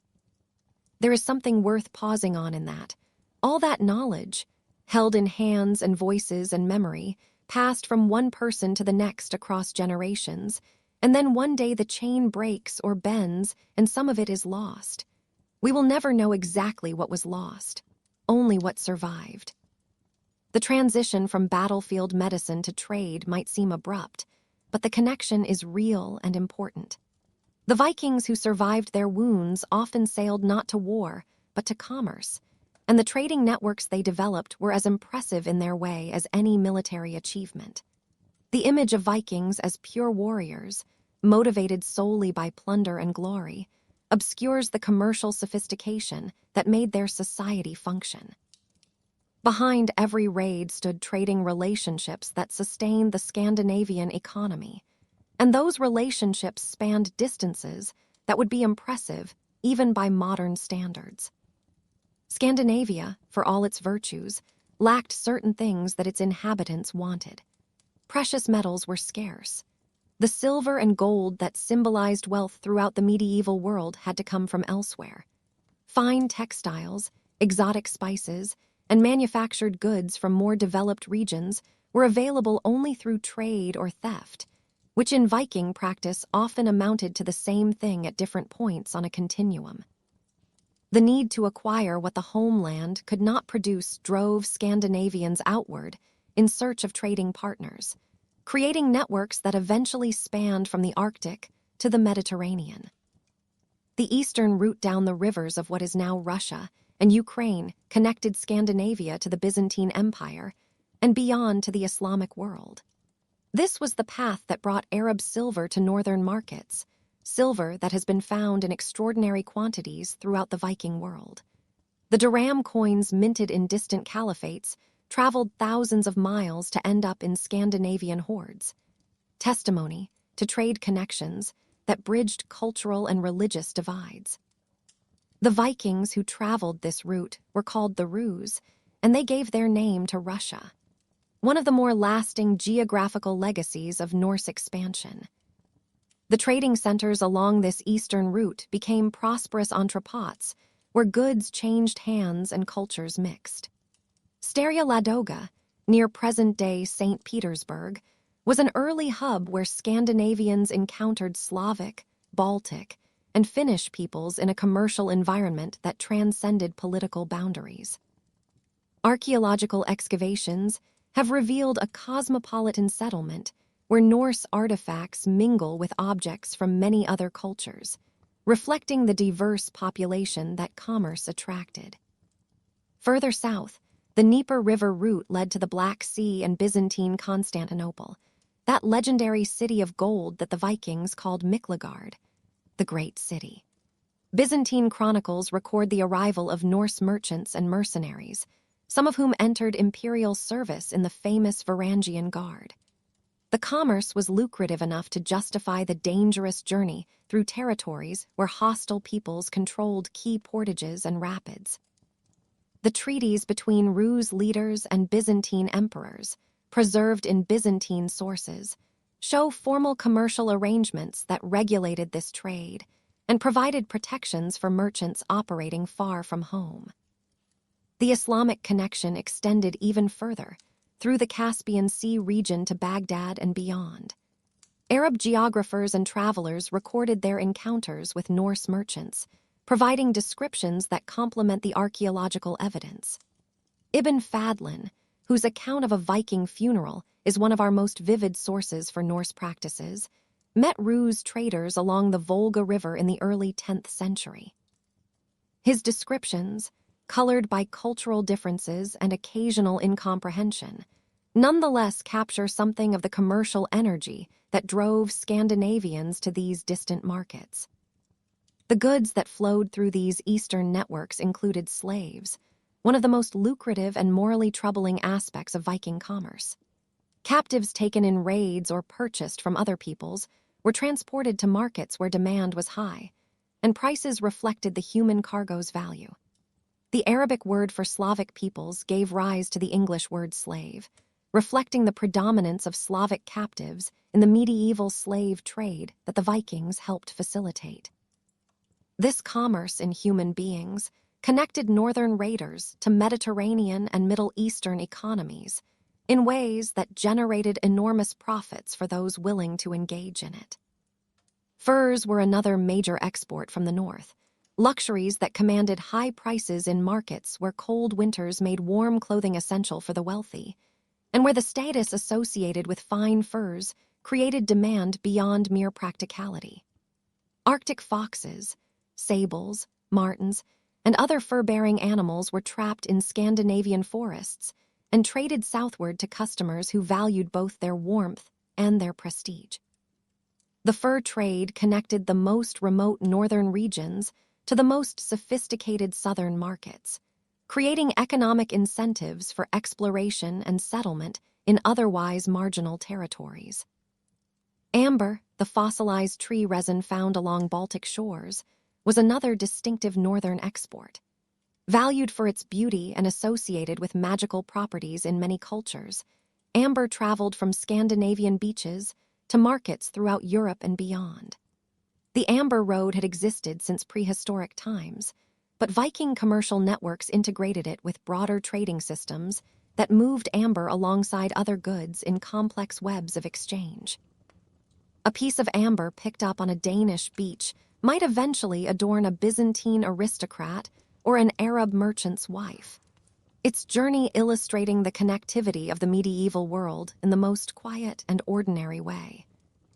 The Western trading routes, while perhaps less exotic than the Eastern ones, were equally important to Viking economics. The British Isles, whether through raiding or trading, provided silver, manufactured goods, and access to continental European markets. Ireland, Scotland, and England all became nodes in trading networks that Scandinavians helped create and maintain. The line between raiding and trading was often blurred, with the same men engaging in both activities depending on circumstances and opportunities. A Viking might arrive at a port prepared to trade peacefully, but ready to fight if conditions warranted. The great trading centers of Scandinavia itself served as hubs where goods from all directions came together. Birka, on an island in Lake Mälaren in Sweden, was for 2 centuries one of the most important commercial centers in northern Europe. Archaeological excavations have revealed a settlement of remarkable sophistication, with permanent shops, workshops for craft production, and harbor facilities that could accommodate substantial maritime traffic. The goods found at Birka come from across the known world, reflecting the far-flung connections that channeled commerce through this northern town. Hedeby, in what is now northern Germany but was then Danish territory, occupied a strategic position at the base of the Jutland Peninsula, where goods could be transshipped between the Baltic and North Seas without the dangerous voyage around the peninsula's tip. This geographic advantage made Hedeby one of the most prosperous towns in Viking Age Scandinavia, a place where German merchants mingled with Scandinavians, Slavs, and travelers from more distant lands. The town's defenses, including an impressive rampart, reflect both its wealth and its vulnerability to those who might want to take that wealth by force. Koppang in Norway served similar functions for the Western Scandinavian trade, providing a market center where Norwegian products could be exchanged for imports, and where traders from different regions could meet. The name itself means simply market, indicating the primary function of a settlement that existed for commercial purposes. Like Birka and Hedeby, Koppang attracted a diverse population whose material culture reflects the mixing of traditions that commerce facilitated. The mechanisms of Viking trade included various forms of exchange ranging from simple barter to sophisticated monetary transactions. Silver served as the primary medium of exchange, valued by weight rather than face value. This hack-silver system allowed any piece of silver to function as money, with items cut or weighed to achieve desired values. The scales and weights found in Viking commercial contexts were essential tools of the trade, allowing precise measurements that enabled fair exchange between parties who might not share a common language or currency system. The transition from hack-silver to minted coinage happened gradually across the Viking world, with different regions adopting monetary economies at different times. Coins from foreign sources circulated alongside hack-silver and domestic issues, creating a complex monetary landscape that traders had to navigate. The testing of coins for purity, through cutting or bending, was routine practice in a world where counterfeiting was common and trust limited. The marks of such testing visible on surviving coins tell stories of commercial suspicion and practical verification. Small acts of distrust preserved in metal for 1,000 years. The role of credit and debt in Viking commerce remains poorly understood, but was probably significant. Long-distance trade required capital that individual merchants might not possess, suggesting arrangements for pooling resources or borrowing from those with surplus wealth. The legal codes that eventually emerged in medieval Scandinavia include provisions relating to debt and commercial disputes, indicating that such matters were common enough to require formal regulation. The informal systems that preceded written law probably addressed similar issues through custom and reputation. The seasonal rhythms of Viking trade reflected both agricultural cycles and navigation conditions. Summer was the trading season, when ships could safely travel, and when the agricultural labor demands that kept most people busy were somewhat relaxed. The great markets operated during specific periods when traders could expect to find customers and fellow merchants, creating commercial calendars that organized economic life across the Viking world. Winter was for consuming what summer had provided, and for planning the next season's ventures. The relationship between trade and political power was intimate and complex. Control of trading centers provided revenues through tolls and taxes that could support military forces and political ambitions. The kings and chieftains who emerged during the Viking Age often owed their positions to commercial success as much as military prowess, their wealth funding the followers and equipment that made political power possible. The great trading towns were typically associated with powerful rulers who protected them in exchange for shares of the commerce they facilitated. The decline of the major Viking trading centers came for various reasons: political instability, changing trade routes, competition from emerging towns, and the general transformations that ended the Viking Age. Birka was abandoned around 970, its functions transferred to other settlements better positioned for the changing times. Hedeby was sacked and burned in the 11th century, never recovering its former prosperity. Koppang similarly declined, as Norway developed other commercial centers better suited to medieval conditions. Yet the legacy of Viking commercial networks persisted in the connections they had established and the patterns they had set. The integration of Scandinavian economies with broader European and Middle Eastern trading systems continued under different institutional arrangements. The towns that succeeded the great Viking Age centers built on foundations that the earlier period had established. The transformation was gradual rather than sudden, an evolution rather than a revolution, as commercial functions adapted to changing circumstances while maintaining underlying continuities. The Viking trader and the Viking raider were often the same person, engaging in different activities as opportunity dictated. This flexibility reflects the pragmatic approach to acquisition that characterized Norse society, where wealth was valued regardless of how it was obtained. The peaceful merchant and the violent pirate were not opposed categories, but different expressions of the same restless, outward-reaching energy. The sea was the same sea, whether you were carrying furs or carrying weapons. The horizon looked the same either way. There is a kind of quiet invisibility to the things that make a civilization work. Not the battles, not the kings, the roots, the herbs, the careful hands of someone who has done this before and knows what to do. The Viking world had both kinds of things, and it is the invisible kind we are settling with tonight. You are standing at a market somewhere in the northern world. The air smells of salt and animal fat and something sweet you cannot quite name. Around you, men and women move with purpose, exchanging things that have come an impossible distance to reach this place. You do not know, standing here, that this moment connects you to the Mediterranean, to the Islamic world, to rivers you will never see. Then the narrator takes the scene back, and we look at it together from a quieter distance. Most people think of the Viking Age as a thing of axes and longships. That image is not wrong, but it is incomplete in a way that matters. The same society that produced raiders also produced merchants of extraordinary range and capability, healers who knew which plants closed wounds and which eased pain, traders who could navigate foreign customs as fluently as they navigated foreign waters. These things coexisted. They were, in fact, the same thing, seen from different angles. Raiding and trading were not opposites in the Viking world. They were points on a spectrum, and most individuals moved between them depending on circumstance. The warrior who came home with wounds one season might be the merchant who came home with goods the next.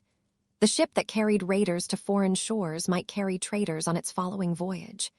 The skills required, seamanship, the ability to read foreign people, the nerve to operate far from home, served both purposes equally well. The goods moving through Viking trading networks were not only material objects. They were ideas, technologies, cultural patterns. Christianity itself traveled along trade routes before missionaries deliberately spread it. Artistic styles and craft techniques moved through commercial contact. Political ideas and social practices traveled alongside merchants and their goods. Trade was never merely economic. It was always cultural as well, a mechanism for exchange that transformed everyone involved in ways they might not have anticipated and might not have wanted. When you appreciate the full scale of Viking commercial activity, the warrior stereotype becomes harder to hold. The volume of trade required organization, capital, infrastructure, and human resources that only a sophisticated society could provide.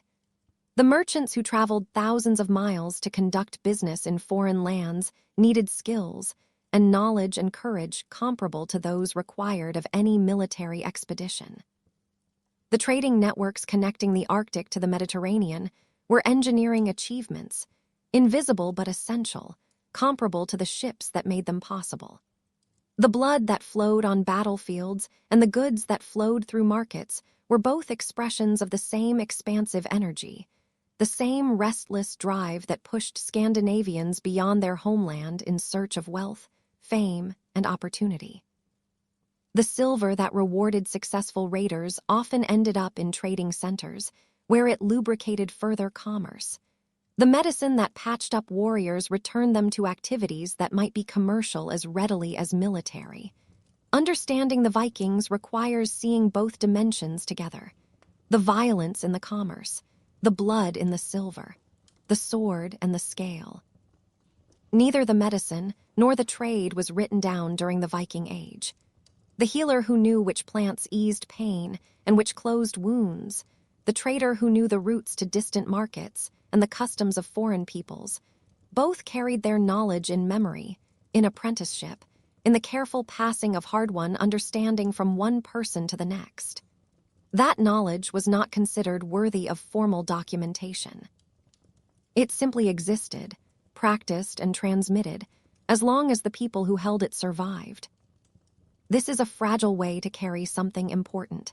When experienced practitioners died before fully transmitting their knowledge to successors, that information was lost. Not misplaced. Lost. When social disruptions interrupted the normal rhythms of apprenticeship, traditions that had accumulated over centuries could be damaged or destroyed entirely. The eventual writing down of Scandinavian traditions after Christianization preserved some of this knowledge, but much was certainly gone by then, dissolved in the gap between the spoken and the written. There is something to sit within that. All those careful observations about which plants healed and which trade routes held, carried entirely in human minds, passed hand to hand across generations, and then, in some cases, simply ending. What archaeologists study instead is the physical residue of that lost knowledge: healed bones, trade goods, objects that have traveled improbable distances. These things tell stories that no written text records, revealing practices and connections that the people themselves probably never thought to document. The techniques available to archaeologists have grown considerably more sophisticated in recent years. Dietary analysis of skeletal remains can reveal what individuals ate across their lifetimes, illuminating both nutrition and trade patterns. Isotope analysis can sometimes indicate where a person grew up and where they later traveled, tracing individual biographies through chemical signatures locked inside bones and teeth. DNA analysis identifies family relationships and population movements that historical sources barely mention. The trade goods themselves carry information. The composition of metals can sometimes indicate their source regions, connecting finished objects to the mines and workshops where their raw materials originated. Manufacturing techniques visible in artifacts reveal craft traditions and their spread across regions, where patterns show how objects were used and maintained over their lifetimes. The careful study of physical things compensates somewhat for the silence of the written record, even if it can never fully replace what explicit testimony might have provided.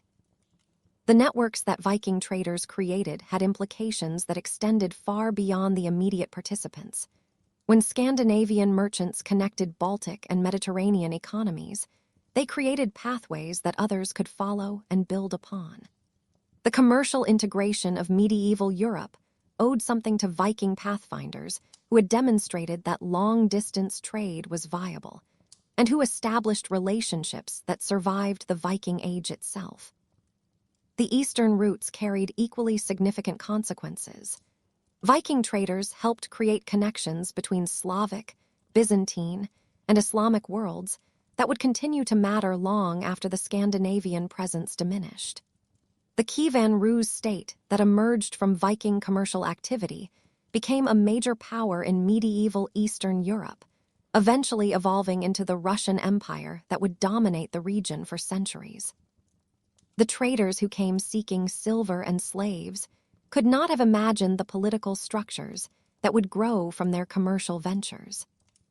The silver that accumulated in northern hordes had been mined elsewhere, often in the Islamic world where silver production was substantial. The movement of this silver northward affected monetary conditions throughout the regions it passed through, influencing prices, wages, and economic opportunities in ways that would be impossible to trace completely. The Vikings were not merely participating in existing economic systems. They were actively reshaping them. The cultural exchanges accompanying commercial exchanges were equally significant, if harder to document.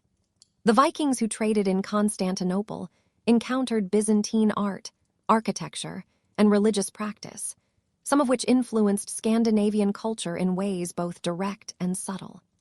Arabic numerals, scientific knowledge, and artistic traditions of the Islamic world reached Europe through various channels, some of which passed through Viking trading networks. The cultural enrichment that trade facilitates has always been one of its most important consequences, even when the merchants themselves were motivated primarily by profit. The regulation of trade required institutions we can only partially reconstruct. Markets needed rules. Disputes needed resolution mechanisms. Contracts needed enforcement. The reputation-based systems that governed much of Viking social life probably extended to commercial contexts, with traders known for fair dealing attracting more business than those whose honesty was doubtful. The formal legal codes that emerged in medieval Scandinavia probably codified practices that had developed informally across the preceding Viking Age. The protection of trade routes required military resources that commercial profits helped fund, creating a symbiotic relationship between commerce and violence that characterized so much of Viking activity. The same warriors who might raid one coast would protect traders on another, their services available to whoever would pay. The distinction between protection and extortion was often unclear, with traders paying local powers to leave them alone in arrangements that benefited both parties as long as payments continued. This blending of commercial and military activity made the Viking world genuinely difficult to categorize using modern distinctions between war and peace. The decline of the Viking Age trading networks came gradually, as new patterns emerged better suited to changing circumstances. The consolidation of kingdoms reduced the political fragmentation that had allowed Viking traders to operate relatively freely across political boundaries. The growth of urban centers in continental Europe provided alternative markets that reduced the importance of Scandinavian towns. The expansion of Christian institutions created new networks for commerce and communication that competed with older patterns. The trading system did not collapse suddenly. It evolved into something different, with continuities connecting the new patterns to what had come before.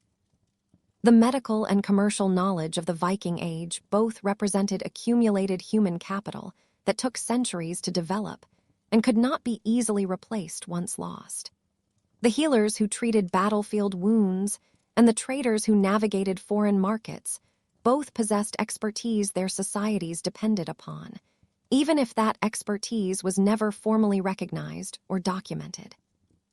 One detail in particular stays with me: the connection between medicine and the specific goods that circulated through commercial networks. Herbs and other medicinal substances were among the products that traders moved from region to region, making therapeutic resources available that would otherwise be entirely inaccessible. A healer in Norway might use treatments originating in distant lands, acquired through the same networks that brought silver and silk. The medical tradition benefited directly from commercial connections that expanded the range of available treatments beyond what local environments could provide. The wounded warrior who survived thanks to a healer's skill might later become the trader who brought exotic medicines from foreign lands. The circle of activity connecting violence, healing, and commerce repeated across the Viking world. Each activity enabled the others. The men and women who participated in this system probably did not think about it in such abstract terms, but their individual choices aggregated into patterns that shaped their entire civilization. The legacy of Viking medicine lives on in the archaeological record, in healed bones and treated wounds that testify to skills we can no longer observe directly. The legacy of Viking trade lives on in the goods scattered across a continent, in the settlements that grew at commercial crossroads, in the economic patterns that once connected distant regions. Both legacies remind us that the Vikings were builders as well as destroyers, contributors as well as takers, participants in human civilization rather than merely predators upon it. A culture that could only raid would eventually run out of victims. A culture that could trade as well as raid could sustain itself indefinitely, building relationships that complemented the destruction of military activity. The blood and the silver, the herbs and the amber, all flowed together through networks the Vikings created and maintained across the centuries of their age. The practical knowledge of healers and the commercial knowledge of traders both represented investments that Viking society made in its own capabilities. The healer who trained an apprentice was ensuring that wounds would continue to be treated after her own death. The trader who taught his son the roots and the customs was ensuring that commerce would continue to flow. These investments in human capital were as important as investments in ships or weapons, even if they left far less visible traces. The saga literature includes episodes involving both medicine and trade, suggesting these activities were considered interesting enough to deserve narrative attention. The saga characters who practice healing or engage in commerce are presented as full human beings whose activities matter, not merely as background figures for warrior heroes. This is worth noticing. A culture documents what it values. The sagas valued these things. The transformation that came with Christianization and political consolidation affected both medicine and trade, integrating Scandinavian practices into broader European patterns. The Church brought new ideas about healing that combined with older traditions in complex ways. The emerging kingdoms regulated trade in ways that benefited some merchants and disadvantaged others. The changes were gradual and uneven, with old practices persisting alongside new ones for generations. The Viking Age did not end suddenly. It faded into something different, its distinctive characteristics gradually absorbed into the broader medieval European culture that succeeded it. And yet the achievements of Viking medicine and Viking trade deserve recognition on their own terms, not merely as precursors to something better. The healers who saved lives using techniques developed through centuries of practical experience were genuine medical practitioners, however limited by modern standards. The traders who connected distant markets across thousands of miles were genuine commercial pioneers, however different their methods from modern business practices. Their knowledge and their skills were real accomplishments. They contributed to human welfare. They are worthy of a certain quiet respect. The traders and healers, the warriors and poets, the craftsmen and navigators who lived through the Viking Age all belong to a world that was changing even as they lived in it.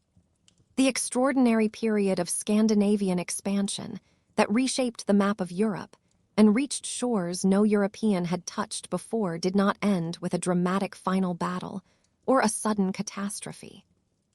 It faded, gradually transformed by forces both internal and external, until the people who had once terrified monasteries and traded with caliphs became something else entirely. Ordinary medieval Europeans, Christian subjects of consolidated kingdoms, their distinctiveness absorbed into the broader currents of continental civilization. The question of why the Vikings disappeared contains a hidden assumption that needs unpacking. The Vikings did not disappear in any biological sense. Their descendants continued living in Scandinavia and in the settlements they had established across the world. What disappeared was the Viking way of life, the particular combination of seafaring, raiding, trading, and cultural distinctiveness that had characterized the period from roughly 793 to 1066. The people remained. They simply stopped being Vikings in any meaningful sense. Understanding why requires looking at the changes that made the old patterns obsolete. Christianity was perhaps the most transformative force, though its effects took generations to fully manifest.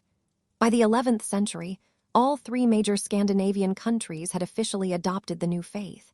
This was not merely a change in which God's people prayed to, though it was certainly that.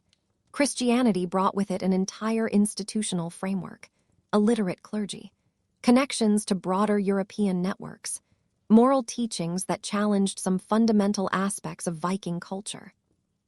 The church opposed the slave trade, discouraged blood feuds, promoted monogamy, and generally worked to soften the rough edges of northern society. The conversion stories preserved in later sources often emphasized dramatic moments of royal decision, kings who chose baptism and imposed the new faith on their subjects through a combination of persuasion and force.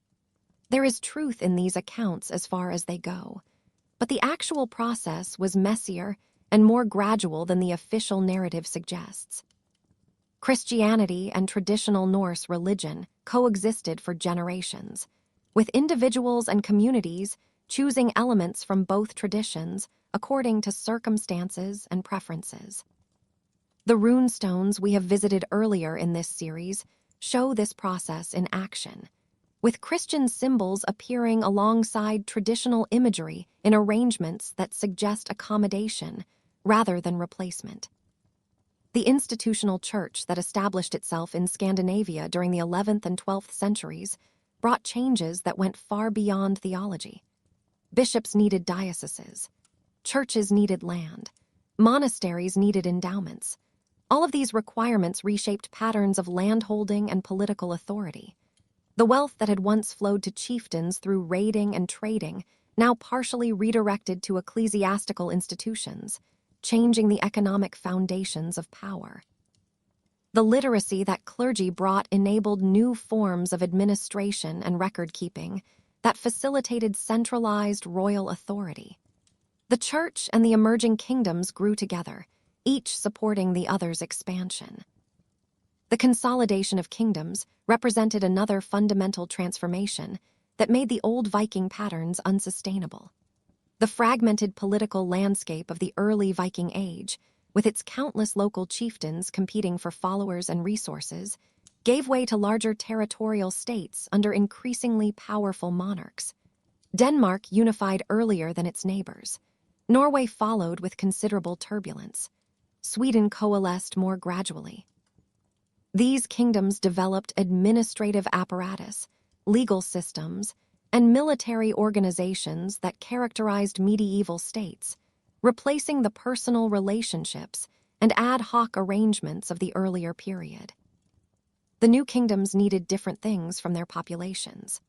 A king who controlled substantial territory and commanded professional military forces had less need for the freelance warriors who had made up raiding parties. The skills that had made a man valuable in the decentralized Viking Age, the ability to gather followers, conduct independent expeditions, operate autonomously in foreign lands, became potentially threatening in a world where kings claimed monopolies on legitimate violence.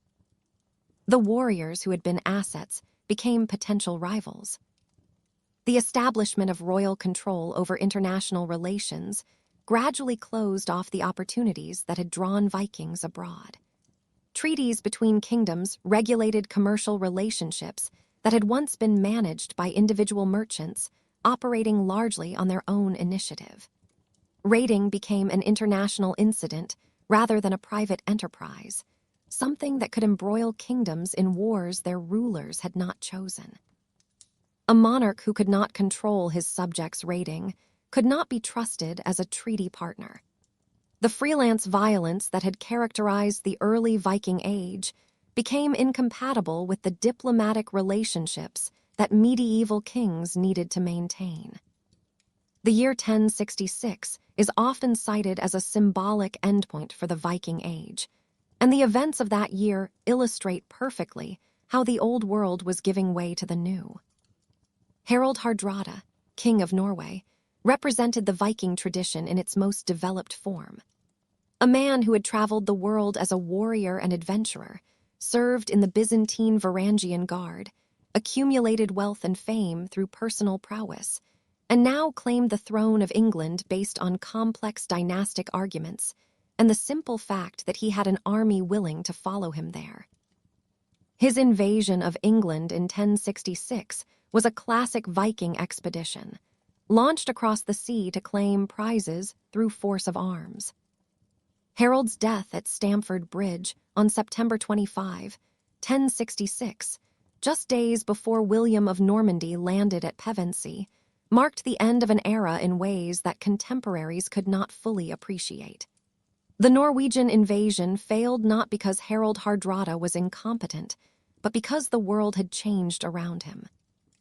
The English king, Harold Godwinson, met and defeated the Norwegian threat with a professional army capable of rapid strategic movement, then marched south to face William in the battle that would cost Harold his own life and his kingdom.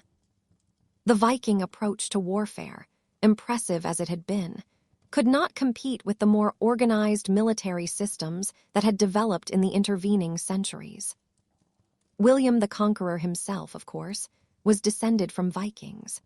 The Normans were Norsemen who had settled in northern France a century and a half earlier, received official recognition from the Frankish crown, and gradually adopted French language and customs while retaining some of their martial traditions. William's conquest of England was in some sense a Viking achievement, the final and perhaps most successful of all the attempts to take that wealthy island. But William was no longer a Viking in any meaningful cultural sense. He was a French-speaking Christian duke leading a feudal army organized along continental lines. The Normans had assimilated so thoroughly that their Norse origins had become historical curiosity rather than living identity. This pattern of assimilation repeated wherever Vikings had settled permanently. The Normans in France, the Rus in Eastern Europe, the Norse settlers in the British Isles, all gradually merged with local populations, adopting local languages and customs while contributing elements of their own heritage to the resulting mixtures. The Viking settlements were too small and too scattered to maintain cultural distinctiveness against the gravitational pull of larger surrounding populations. Within a few generations, the descendants of raiders and settlers were indistinguishable from their neighbors, their Viking heritage visible only in family names, place names, and occasional genetic markers. The Greenland colony represents the most poignant example of Viking settlement reaching its limits. Established around 985 by Eric the Red and his followers, the Greenland settlements maintained contact with Iceland and Norway for centuries, their existence dependent on continued connection to the broader Scandinavian world. When that connection weakened during the 14th and 15th centuries, the colony's survival became precarious. The last documented contact came in 1408. By the time Europeans returned to Greenland in the 18th century, the Norse settlements had been abandoned, and their inhabitants had vanished. The fate of the Greenland Norse remained somewhat mysterious, though various factors clearly contributed to their demise. Climate cooling during the Little Ice Age made their agricultural practices increasingly marginal. The Black Death that devastated Europe in the 14th century likely reached Greenland and reduced the population at the worst possible time. The decline of ivory markets, as elephant ivory became more available, reduced the economic value of walrus tusks that had been a major export. And perhaps most importantly, the Greenland settlements had always been marginal enterprises dependent on regular supply ships from Iceland and Norway that became less frequent as political and economic conditions changed. When the connection to the homeland was severed, the colony could not survive on its own. The Vinland ventures that had briefly established Norse presence in North America never developed into permanent settlement, for reasons that probably included indigenous resistance, logistical challenges, and the simple fact that Vinland was too far from support bases to be sustainable. The saga's record conflicts with native peoples that made continued occupation difficult. The resources available in Vinland, while attractive, were not valuable enough to justify the extraordinary effort required to maintain a transatlantic presence with Viking Age technology. The Norse discovered North America 5 centuries before Columbus. They could not hold it. The last runestones raised in the 12th century, as the tradition finally faded, mark another kind of ending. The runic alphabet that had served Scandinavian needs for centuries gave way to the Latin alphabet that Christianity brought. The oral traditions that had preserved memory through generations of reciters gave way to written texts that could be copied and preserved indefinitely. The skalds who had composed intricate praise poetry found their audiences shrinking as new forms of entertainment and commemoration emerged. The distinctive cultural practices that had defined Viking identity gradually disappeared, or were absorbed into broader medieval European patterns. And yet, if the Viking Age ended, the Vikings themselves did not vanish without trace.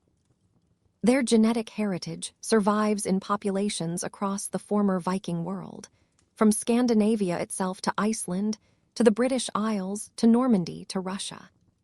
DNA analysis has revealed the extent of Viking-era migration and mixture, showing how Norse genes spread through populations that today might not think of themselves as having any connection to Scandinavian history.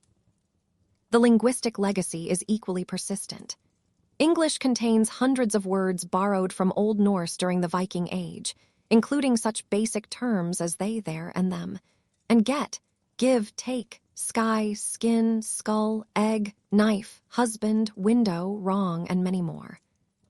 The Norse contribution to English vocabulary was so extensive that some linguists consider Middle English to be a Creole language, a hybrid that emerged from the mixing of Old English and Old Norse in areas of heavy Scandinavian settlement. Every time you use one of these borrowed words, you are speaking a small piece of Viking heritage.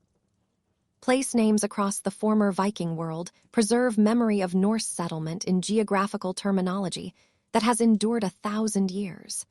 The by-ending in English place names like Darby, Whitby, and Grimsby comes from the Norse word for farm or settlement. The thorp in places like Scunthorpe derives from Norse thorp, meaning village. The thwaite in names like Braithwaite comes from Norse thwaite, meaning clearing. Iceland and Greenland bear names given by their Norse discoverers, as do countless locations throughout the British Isles and beyond. The map of northern and eastern England is essentially a Norse document, preserving the linguistic choices of settlers who named their new homes 1,000 years ago and whose names have simply stayed. The political legacy of the Vikings includes the institutional foundations of several modern nations. Iceland's Althing, established in 930, claims to be the world's oldest parliament, a distinction that reflects the Norse tradition of popular assemblies. The Danish, Norwegian, and Swedish kingdoms that emerged from the Viking Age continue as functioning states today, their national identities shaped in part by their Viking heritage. The United Kingdom includes territories that were once part of the Danelaw, the region of Viking settlement and law in England. Russia traces aspects of its origins to the Rus Vikings who established early political structures in Eastern Europe. The legal traditions that developed in Scandinavia during the Viking Age influenced the broader European legal tradition in ways that scholars continue to trace. The emphasis on public assembly, on witnesses and oaths, on compensation rather than pure punishment. These things did not disappear.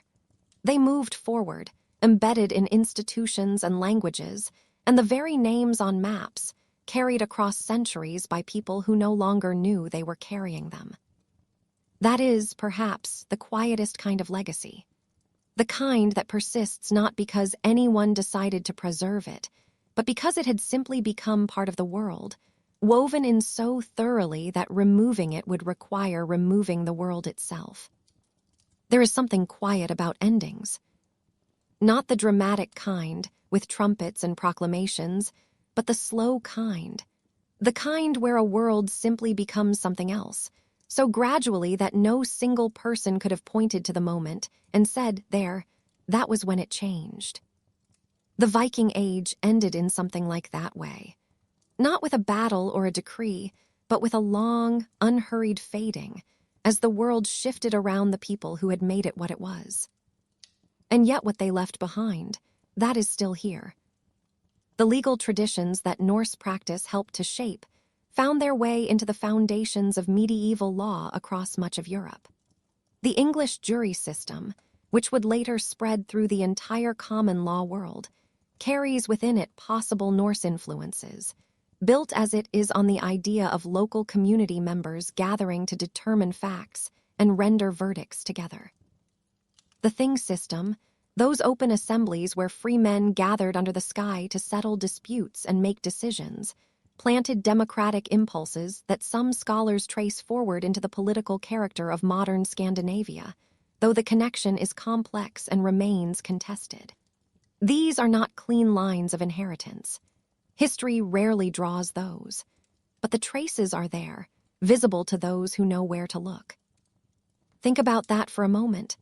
The idea that people sitting in a jury box today, in a courthouse with fluorescent lights and a water cooler in the hallway, might be participating in something whose distant shape was worked out on a windswept hillside in Norway 1,000 years ago. The maritime technology that Vikings developed did not disappear when the Viking Age ended. The clinker construction technique, with its overlapping planks and the distinctive silhouette they produced, remained standard in northern European boat building for centuries after the last longships set out. The combination of shallow draft with genuine seaworthiness, the flexibility that allowed a Viking vessel to move through open ocean and then glide up a river the same afternoon. These principles proved durable in ways that the people who first developed them could not have anticipated. Modern naval architects studying Viking ship design have found that the insights achieved through empirical refinement over generations remain relevant today. Not as curiosities, but as solutions. There is something quietly humbling in that. Shipwrights who worked by eye and instinct and accumulated knowledge, men who could not have written down a formula or drawn a technical diagram, arrived at answers that hold up under the scrutiny of people with computers and fluid dynamics calculations. Experience, it turns out, is a kind of knowledge too. The navigational wisdom the Vikings accumulated followed a similar path. The observations about stars and ocean currents, about the behavior of seabirds and the patterns of waves, about the 1,000 natural signs that could tell a skilled sailor where he was and where he needed to go. This practical knowledge did not vanish with the age that produced it. It was absorbed into broader European maritime traditions, passed along in the way that practical knowledge passes, not through texts but through people, through the quiet instruction of one sailor teaching another what the sky means when it looks a certain way at dusk. When European explorers set out across the Atlantic in the 15th and 16th centuries, they inherited traditions that Vikings had helped establish, perhaps without knowing it, perhaps without caring. The knowledge had no label on it by then. It was simply seamanship. You are standing at the edge of a plowed field somewhere in England. The morning is cold. The soil is dark and slightly damp, and it turns in long, even rows that follow a particular line, a line that has been followed for as long as anyone can remember. Below your feet, perhaps a foot or two down, the outlines of older boundaries are still faintly present in the earth. Field edges that were marked out during the Viking Age, a millennium ago, by someone who stood in roughly the same place you are standing now, looking at roughly the same horizon, deciding how to organize the land. The land remembers, even when people forget. Archaeological survey in parts of England has revealed exactly this. Viking-era field boundaries, ghostly and patient beneath the modern patterns laid over them. The agricultural techniques that Norse settlers brought to their new territories shaped landscapes that subsequent generations inherited and modified, but did not entirely replace. The decisions made about where to place a boundary, how to lay out a farm, which slopes to cultivate and which to leave. These decisions compounded over time into a kind of slow permanence. The craft traditions of the Viking Age moved along similar pathways. The metalworking techniques, the woodworking knowledge, the textile practices, these did not remain confined within Scandinavia. They spread through contact and migration, enriching the technical repertoire of craftsmen across the continent. The pattern-welded blades that gave Viking swords their distinctive rippled appearance, the intricate decorative styles that wound their way across jewelry and ship prows, and the carved doorways of great halls. These aesthetic and technical achievements became part of the common inheritance of European craft culture. From that inheritance grew the guild systems of the medieval period, and from the guilds, eventually, the industrial traditions that followed. The line is long and sometimes hard to follow, but it runs. The religious transformation that accompanied the end of the Viking Age left traces that complicate any simple story of paganism replaced cleanly by Christianity. Many elements of traditional Norse belief survived in folk practices and calendar customs and popular traditions that the Church either tolerated or simply could not eliminate entirely. Some things proved too deeply rooted to pull up. The most visible of these survivors are hiding in plain sight. The days of the week in English carry the names of Norse gods: Tuesday for Tyr, Wednesday for Odin, the Allfather himself, Thursday for Thor, Friday for Frigg.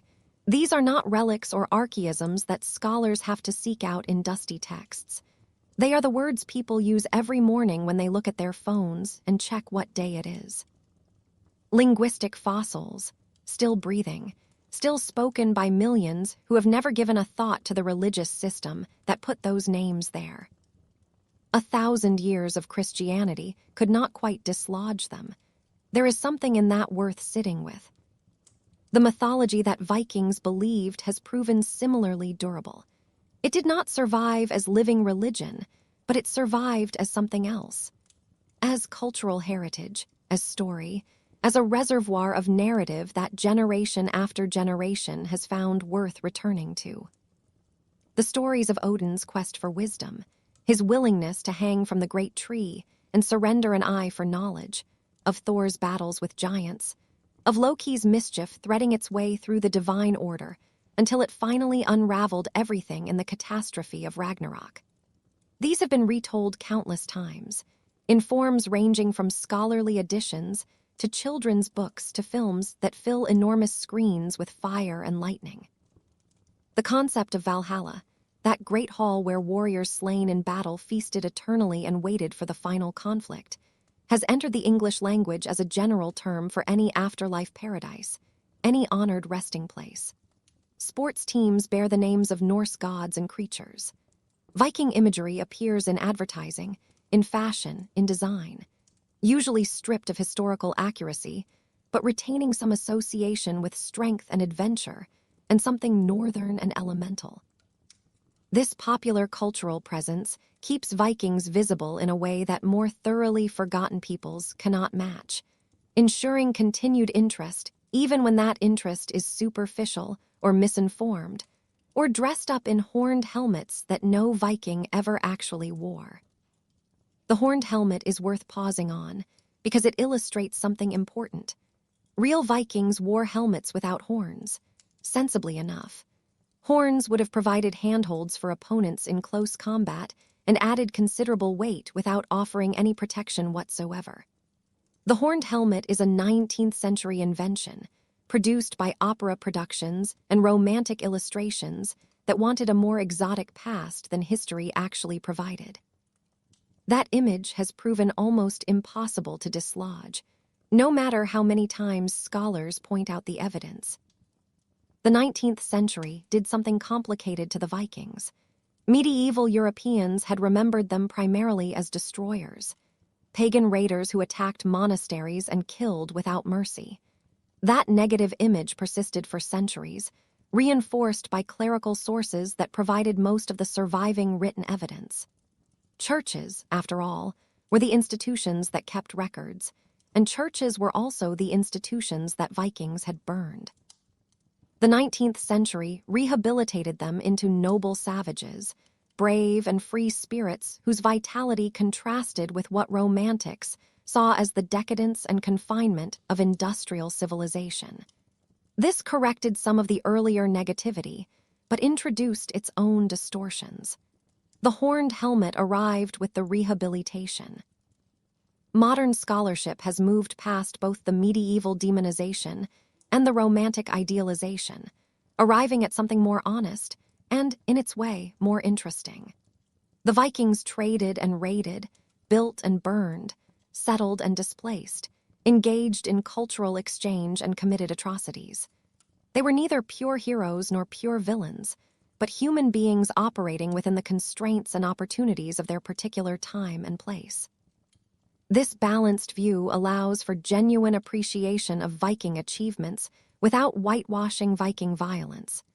It holds both things at once, as history usually requires. The genetic research that has transformed our understanding of Viking-era population movements continues to yield new findings. Ancient DNA extracted from Viking Age burials has revealed patterns that surprised earlier scholars. The Viking world was more genetically diverse than had previously been assumed. Women as well as men migrated, not only as captives, but as settlers and active participants in the Viking enterprise. People with origins in southern Europe, in the British Isles, in many different places appear in Viking contexts. The Viking world was not ethnically homogeneous. It was varied and mixed and mobile in ways that the old romantic image of blonde northern warriors entirely obscures. The environmental history of the Viking Age has become an increasingly important area of study as well. The deforestation that iron smelting required on a large scale, the hunting pressures that fell on fur-bearing animals whose pelts fed the trade networks, the agricultural transformations that settlement brought to new territories. All of these had ecological consequences that can sometimes be traced in the archaeological and geological record. Walrus populations, which had supplied the ivory that passed through Norse trade routes, declined under sustained hunting pressure, changing Arctic ecosystems in ways that rippled outward to other species. The Viking Age, like all periods of human expansion, left marks on the natural world alongside the human one.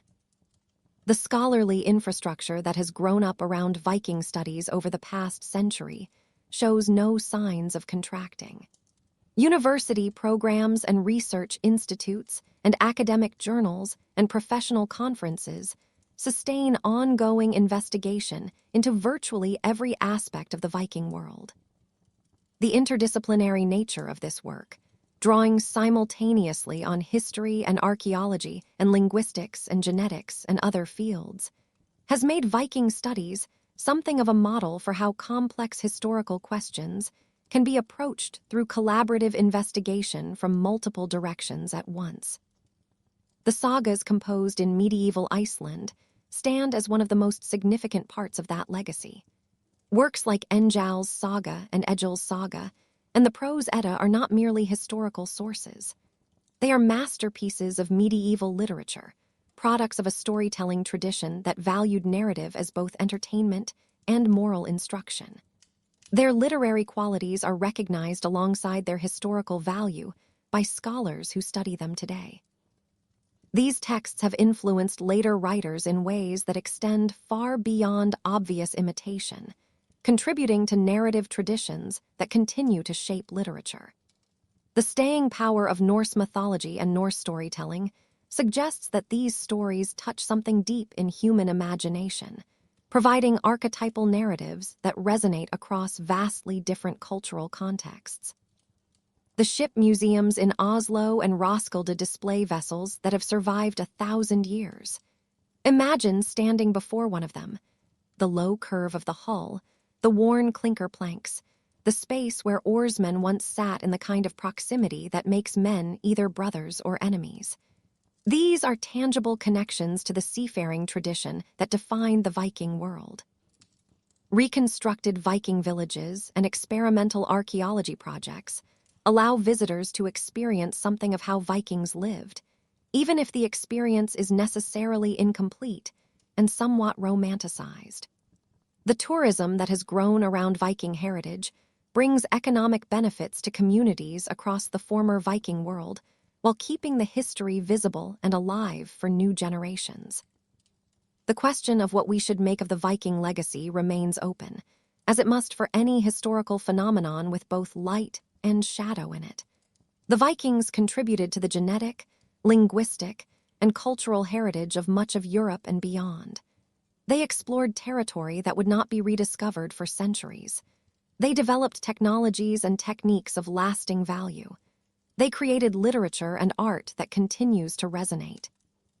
They also killed and enslaved and displaced countless people, destroyed irreplaceable cultural treasures, and made life genuinely miserable for many of those unfortunate enough to be in their path during a raid. This ambiguity is not unique to the Vikings.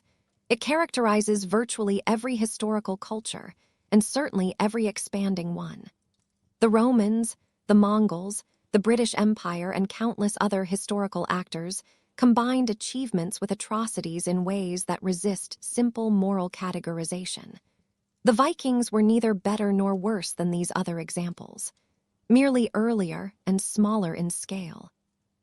Their legacy contains elements that we can admire and elements that we must condemn, and honest engagement with history requires acknowledging both without flinching from either. The transformation that ended the Viking Age was ultimately a matter of adaptation rather than extinction. The Scandinavian peoples who had been Vikings became something else, because the world changed around them in ways that made the old patterns unworkable. They adopted Christianity because it offered advantages that the old religion could not match, including connection to the prestigious civilization of Mediterranean Europe and access to the literacy and learning that the church controlled. They submitted to centralized kingdoms because those kingdoms offered a kind of peace and order that the chaotic Viking Age had lacked, even if submission meant surrendering freedoms that their ancestors had valued and defended. The process was not without resistance. Some Scandinavians clung to the old ways, maintaining traditional religion and traditional practices long after official conversion had been proclaimed. Some chafed under royal authority, preferring the independence of the older order to the security of the new. The sagas preserved memories of these conflicts, between old and new, between those who embraced change and those who held against it. But the direction of change was clear, and the resistors were, in the end, fighting forces too powerful to turn back. The Vikings of the year 1100 would have seemed almost unrecognizable to the Vikings of the year 800, though both periods fall within what we call the Viking Age. 3 centuries is a long time, long enough for virtually every aspect of Scandinavian life to be transformed, from religion to politics to economy to culture. The continuities are real, genetic and linguistic and geographical connections that link the earlier period to the later. But the discontinuities are equally real. The Viking Age was a particular moment in Scandinavian history, not an eternal essence of Scandinavian identity. The ships eventually gave way to different vessel designs, better suited to different purposes. The swords that had been marks of status yielded to different weapons and different markers of social position. The poems that had preserved memory gave way to written texts that performed the same function through different means. The gods that had ordered the cosmos yielded to a different god with different demands and different promises. Everything changed, as everything always does. And yet the past is never entirely past. The decisions made during the Viking Age shaped the world we live in, establishing settlement patterns and political boundaries and cultural connections that persist to the present day. The people who lived through the Viking Age were our ancestors, literally for many, figuratively for all who participate in the civilization that their era helped to create. Understanding them helps us understand ourselves, the context from which we emerged, and the possibilities we inherited. We can, from the imperfect evidence that happens to survive, reconstruct something of what that world was like. The daily rhythms and the extraordinary achievements, the ordinary lives and the exceptional deeds, the violence and the creativity, the destruction and the construction. We can meet the craftsmen at their forges and the navigators at their helms. We can find the women running households and the children playing at being warriors, the healers treating wounds and the traders counting silver, the poets composing verses in torchlit halls, the breath of them visible in the cold air, and the kings seeking glory in ways that would outlast them by centuries. We can glimpse a world utterly different from our own, populated by people whose hopes and fears and joys and sorrows were not so different from what we experience today. The Viking Age lasted roughly 3 centuries, a relatively brief period in the long span of human history. But in those 3 centuries, the Vikings left marks on the world that have lasted 10 times as long and show no signs of fading. Their genes flow through populations on multiple continents. Their words appear in languages spoken by billions of people. Their stories entertain audiences who have never heard of Scandinavia and could not find it on a map. Their example inspires and warns, demonstrates what human beings can achieve and what human beings can do to each other. A complicated legacy for a complicated people. They were not the simple barbarians of monastic nightmares.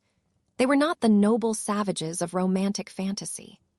They were real people, living real lives in circumstances vastly different from our own, facing challenges with the resources available to them, achieving remarkable things under remarkable constraints, leaving behind a legacy that we continue to inherit whether we recognize it or not.